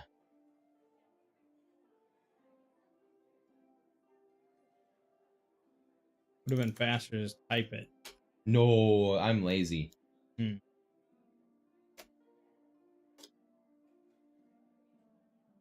Yeah, there we go. I have nothing for it, so I can just leave that empty. Are we assuming we're long resting? We can. We'd have to pay for the room. That's fine. A lot of abilities. Yeah. We'll say it's not super cheap out here. Correct. So 1 gold per room. Fine. I need to pick my unique ability. What are you picking for? What is? I'm not sure. I mean, there's just so many options. I know it's. Oh shit! Let me pick Hesta first. Okay. Let's see here. I mean, like, I can do something basic where I increase his short sword damage die to a D8, or I make it an exploding die. That's the easiest option. I could get dark vision, which could help in certain situations. Thought about maybe adding like one of a custom trick and technique of like a feint, where I could maybe force a luck perception check, or I get to add my backstab bonus. Yeah. That could be kind of fun. I don't get to backstab much. Yeah, I think you should probably try and find a way where you can backstab more, because it's not... The issue is that you are unable to hide. Well, then I could add an invisibility option. I could add a teleport option. Why don't you add... Teleport. Teleport is pretty good. Okay. Okay, how about this as an idea for you? Do you have anything like, is there a hide in the shadows where it's in dark or like half light, you're able to just have a 50% chance of being like hidden or something like that? I think you're just describing a robe. Are you able to do that right now? If I wanted to hide in shadows, yes, I can hide in shadow. That's what stealth is. Okay. You just haven't had the option to do that yet, huh? Well, because you're in a dungeon, it's corridors, and you have a light, and I can't see in the dark. So, yeah, I mean, if it's outside, moonlight... You could take dark vision. Yes, but my concern is that if I'm sneaking around in the dark in a dungeon, the enemies can also see in the dark. And then I'm, like, on my own. So I'm a little worried about that, too. Yeah. I think teleport might be a fun option. I might go for that. I'm just going to add it as a trick and technique. I think that's the easiest way to balance it. I agree. And I'm just going to say it's at a range of 30 feet. Yeah, you just blink. Just a blink, yeah. That's what I'm taking. Okay. I'm thinking about for Hesta. It's boring. But how do you think +1 to int? That would give me a modifier of 3. Does that help you a lot? What are you rolling int all the time you need a +3 for? Yeah, well, I guess, it's, the overall, your spell castings. So, right, but that's just an int check, so that would be adding 5%. Yep, correct. And then the modifier would be for, I guess it would be for luck checks only. Mm-hmm. Yeah. Why don't we skip all this preamble and you just take another spell slot and we call it a day? Should I take another spell slot of tier 2 or 1? Probably tier 2. Well, maybe. You don't have any tier 2 spells, so it's hard to say. Mm-hmm. I mean, eventually that could be more beneficial. Yeah. If I find this... you could buy them. We're going to have enough money. We're going to be able to buy spells, right? If we sail back to where we were, yes. And I think we should... right now, I guess, why wouldn't we? We just have to pay for the trip. I'm going to go with an extra unique feature. What should I call it? Spell Mastery. Tier 2. I like that one. Yeah, that's a good one.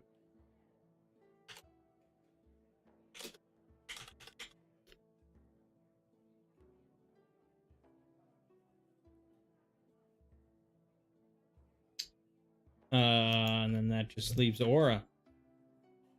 I always take an extra blessing. It is really fucking good. Having 4 blessings at level 3. You get more lay on hands. You get to use Aura of Sanctuary. I get to actually use some of the... I might use Holy Smite at some point. It's like, the class abilities are really, really good. I've got good AC. I'm already immune to diseases. I could ask for, plus back. Yep. I could ask for, Divine Health Tier 2.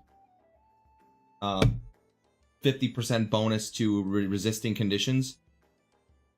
All conditions? Every condition? How many conditions are there? Out of curiosity. I always thought there was just like poison, acid, like cripple. Blind, burning, dazed, encumbered, fatigued, grabbed, helpless, near blind, prone, starving, stunned, wounded. Okay. Let's see, what would a balance be? And then if you go to Axe, you want to know how many Axe has? Holy shit. Let's see. Beholding, berserk, bewitched, blessed, blinded, burning, charging, choking, clambering, concentrating, and stationary, cowering, deafened, all right, dehydrated. All right, we gotta balance this out. How about a +2 save to condition checks? To avoid a condition? Correct. Still pretty broad, but I Yes. +1 only? But +1 is a 5% chance then to not. But it would be like, but I guess I mean, it's nice because it's all luck saves, isn't it? No, well, it would be all luck saves. So say I attack you with an ability that does 1d6 damage, and if you fail the save, you become blinded. Correct. You'd get +2 to that save. Yes, or +1, which is only 5%, even right? though it does damage. You'd still be eating the damage. You'd always eat the damage. No, it's usually like damage and effect, or save for half damage, no effect. Oh, I see what you're saying. Because if you save it, then you automatically are negating that. So that's why it's powerful. So, right, because if there's any condition involved, you get a +2 to basically every save ever. Correct. Yep. You're right. Okay. Yeah, I'm trying to think then. I could allow like immunity to one condition. Yeah. Like if you want immunity to poison, that you can have that. Yeah, that is a rough one to do, because then you're limiting yourself to just immune for your entire thing. In which case, then a blessing is just better overall, because you can lay on hands. Depends on the campaign and what, like, yeah. If it's a snake campaign and there's poisonous snakes everywhere, maybe. But yeah, I think I'm just gonna cut out the bullshit and just go with an extra blessing. Oh boy, bold, aren't we? There's nothing as good as extra blessings. You cannot tempt me. Your mage takes +1 spell, paladin takes +1 blessing. I feel like I'm gonna have to outlaw that eventually to force you to come up with a unique fucking feature. Oh yeah, it's gotta be unique. All right, this is the last. After this, it will have to be unique. In any future campaigns, it has to be something you haven't done before. Okay, I gotta think of something. I took Blink. I haven't done that before. Blink is really good. It's cool, yeah. I might be OP based on just a trick and technique and teleport 30 feet to a space you can see it. Holy shit! Oh. And you think my +1 to saves is OP? No, I didn't. Well. Okay. I didn't say +1 to all saves. I would allow, if you want to have +1 to all luck saves, I'd probably. Well, and that's why I'm saying is, in which case, again, maybe I should just ask for, but I could wait till Aura Protection. It's +1 to all AC and all 1 luck rolls for the entire battle. Yeah, it's during a battle, yeah. Correct. +1 to all saves is forever, including traps and then these bonuses increase to +2 at level 4. Yeah, we may have to nerf that too. That's the whole fucking fight. That's too much. I mean, at level 8, you're gonna have like 26 AC. Just make it charisma based on a charisma based turns. That's probably the easiest. And then there's 2 turns. Makes them a little bit more bearable. Yeah, I guess we can do that. When you set that up for the whole battle, I was like, what the fuck? Use that right away at the beginning of battle. All right, good to go. +1 to AC and luck rolls. Yeah. I was a little too D&D 5e minded there. Well, I mean, to be in our group though. Yeah. Like our group has 21 AC. I'm at like 16 AC right now in our group because we didn't find plate mail. Plus, the money in this has been bonkers. We just fucking. Well, it's because we do stuff. That's true. We finish stuff. This is true. Invite our other campaign. You guys wander around. You encounter one piece of opposition, you flee, and then you forget the whole thing exists. You never come back. You never get anything. Like treasure is not in the first 3 rooms. Usually, you have to go further in. I can't even tell you how many times we've just ditched shit. I know. You don't have to tell me. That's still pretty bonkers, though. We've made like 4,000 gold on this thing. You sure you didn't just pick a mod where we just have a lot of money? Or is that pretty normal? What? That's every module ever. Like what mod? Like I can show you the okay, fine. So you guys went into the hole in the oak, right? After that little girl. Yes. Okay. Do you want to know how much treasure is in that whole place? Yes, I want to know. I'll tell you exactly how much is in because they should give a total. It's probably gonna be like 15,000 gold. Let's see here.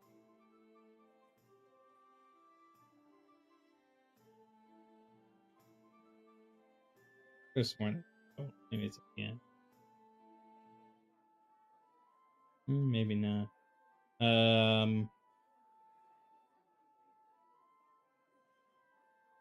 Let's see. In the tactical room in the gnome's hideout, 499 gold stacked up plus a sapphire worth 750 gold. My God.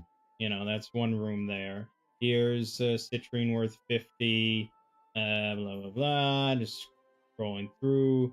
522 silver there. Oh, there was a chest there. What's all the gold worth?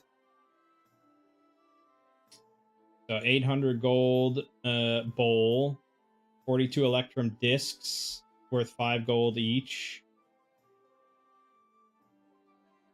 Yep.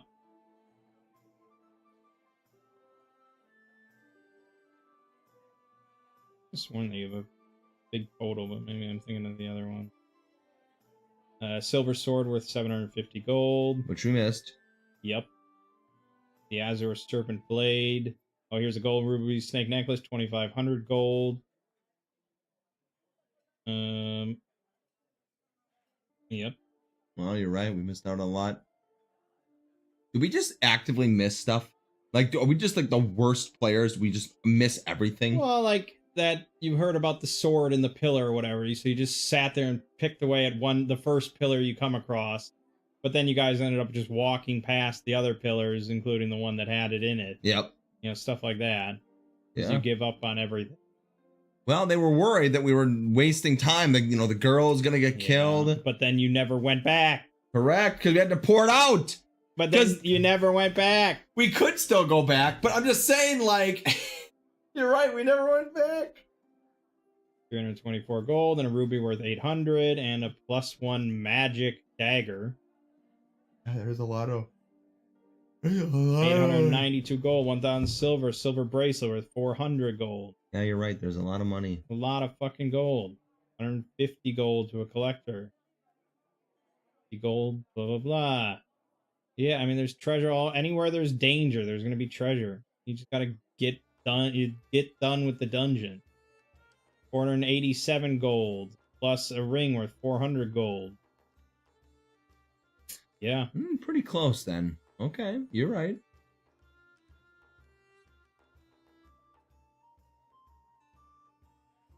Oh, there's the incandescent grottos that we gone.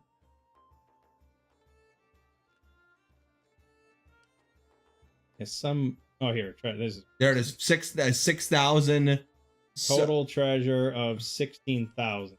15,967. That's on level 1. Level 2 has 27,000. God. And you guys got almost nothing in that dungeon. Nothing. We got nothing. We literally got out alive, barely. And that was it. Yeah, the big treasure hoard on the second level has 15,000 gold.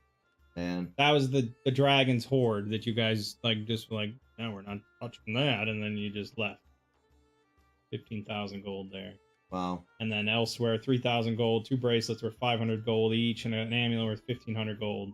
Silver crown worth 1,200 gold. On the first floor, there was a shield +2. You know. Yeah, because I think half our problems would be solved by actually getting more money. Yeah, that's the whole point of these kind of games, yeah. Because, I mean, at this point, like, having +1 on equipment is just incredible. So, that's where we'll leave it off for today. Yeah. I'll pick my unique thing, I think. I'll think about it. But, you know, we've got a good number of leads. We can go for the orcs near the Bleak Tower, the fountain in the abbey in the mountains, go visit the dwarves. There's a group of brigands in the swamp. Or we just keep wandering. Who knows what we find. So it's a lot of fun. Yeah, it's good stuff. Yeah. Very good stuff. Yeah, I really like this. I like Tales of Argosa. This is pure D&D, baby. And it's very fun. And I like this module. Allows you to just kind of, like, the hex crawls are so fun, just rolling. Just random shit. Yeah, that's why I like this hex describe. Because if you go here... But didn't you do this in Ilmire and we just got fucked up pretty hard? With what? In Ilmire? Well, that was a pre-written hex scroll. Okay. But here, this is just a random generator of a hex crawl. You just click this, and it gives you an entire written up hex crawl with every hex being detailed. Really? Yeah, it takes a while. Of course it does. Because it randomizes so much. Oh There's my just God. all these tables that it randomizes, and it's really interesting. So there's the whole map. And then and it even does like little dungeons. Fuck? And they have their contents. And it has like villagers with key NPCs in it. So it's in the mining camp of 40 humans led by Elof. And there's like little connections. And just look at how long this is for every hex. I thought about just doing this instead, but I kind of like the look of Blackmarsh. Oh, we should have given Viz for the wizard. Yeah. Okay, I'll give you 2 Viz. 2 Viz, baby! I'm actually going to put it under... I'm not going to give XP because I forget. So you can carry a number of Viz equal to your... some sort of mod, I thought. Your int mod, maybe? I think it's your int mod.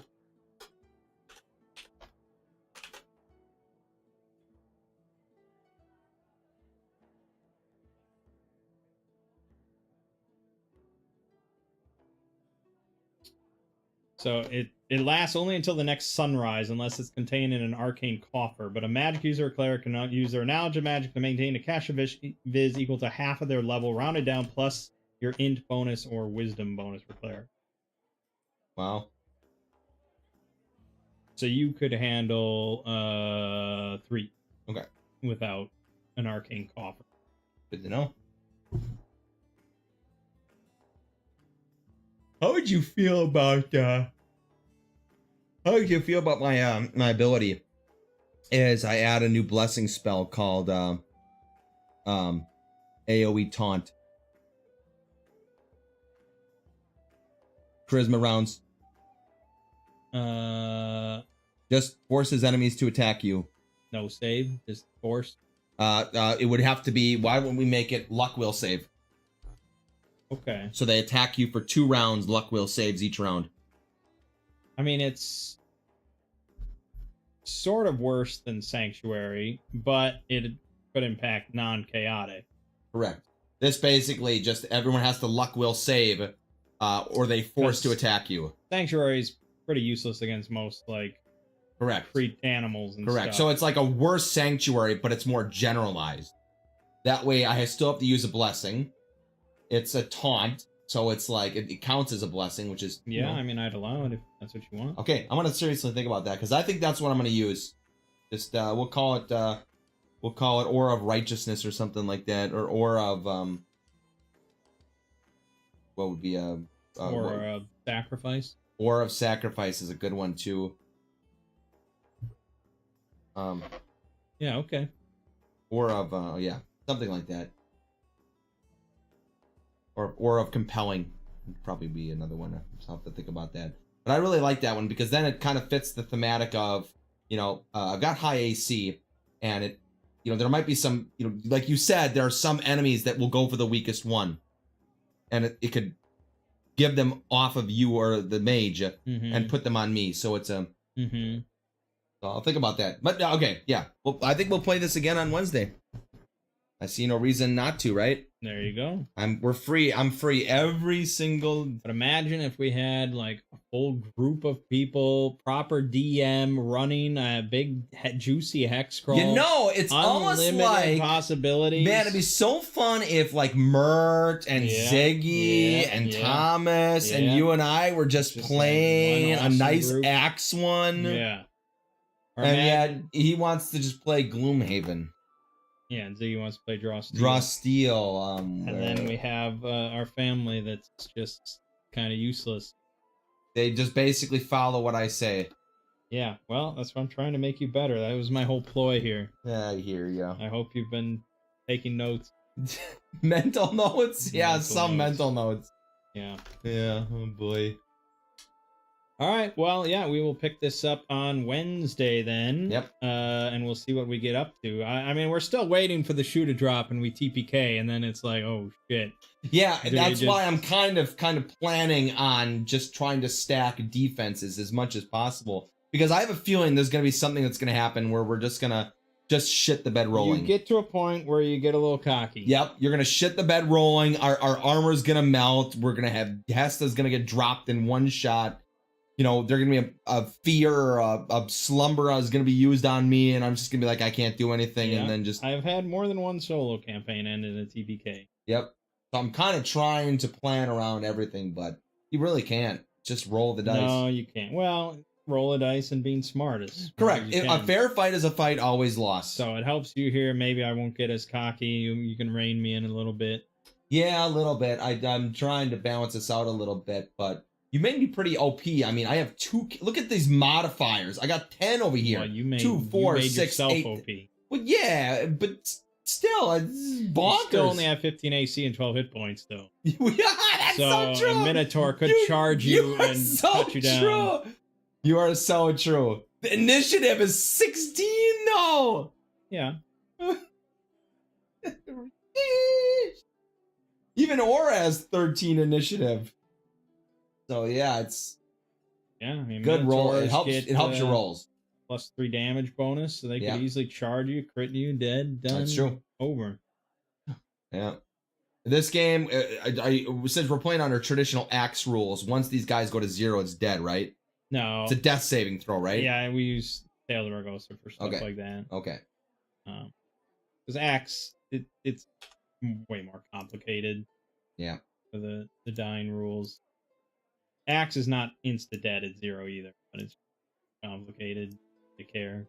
Fair enough. All right. Fair enough.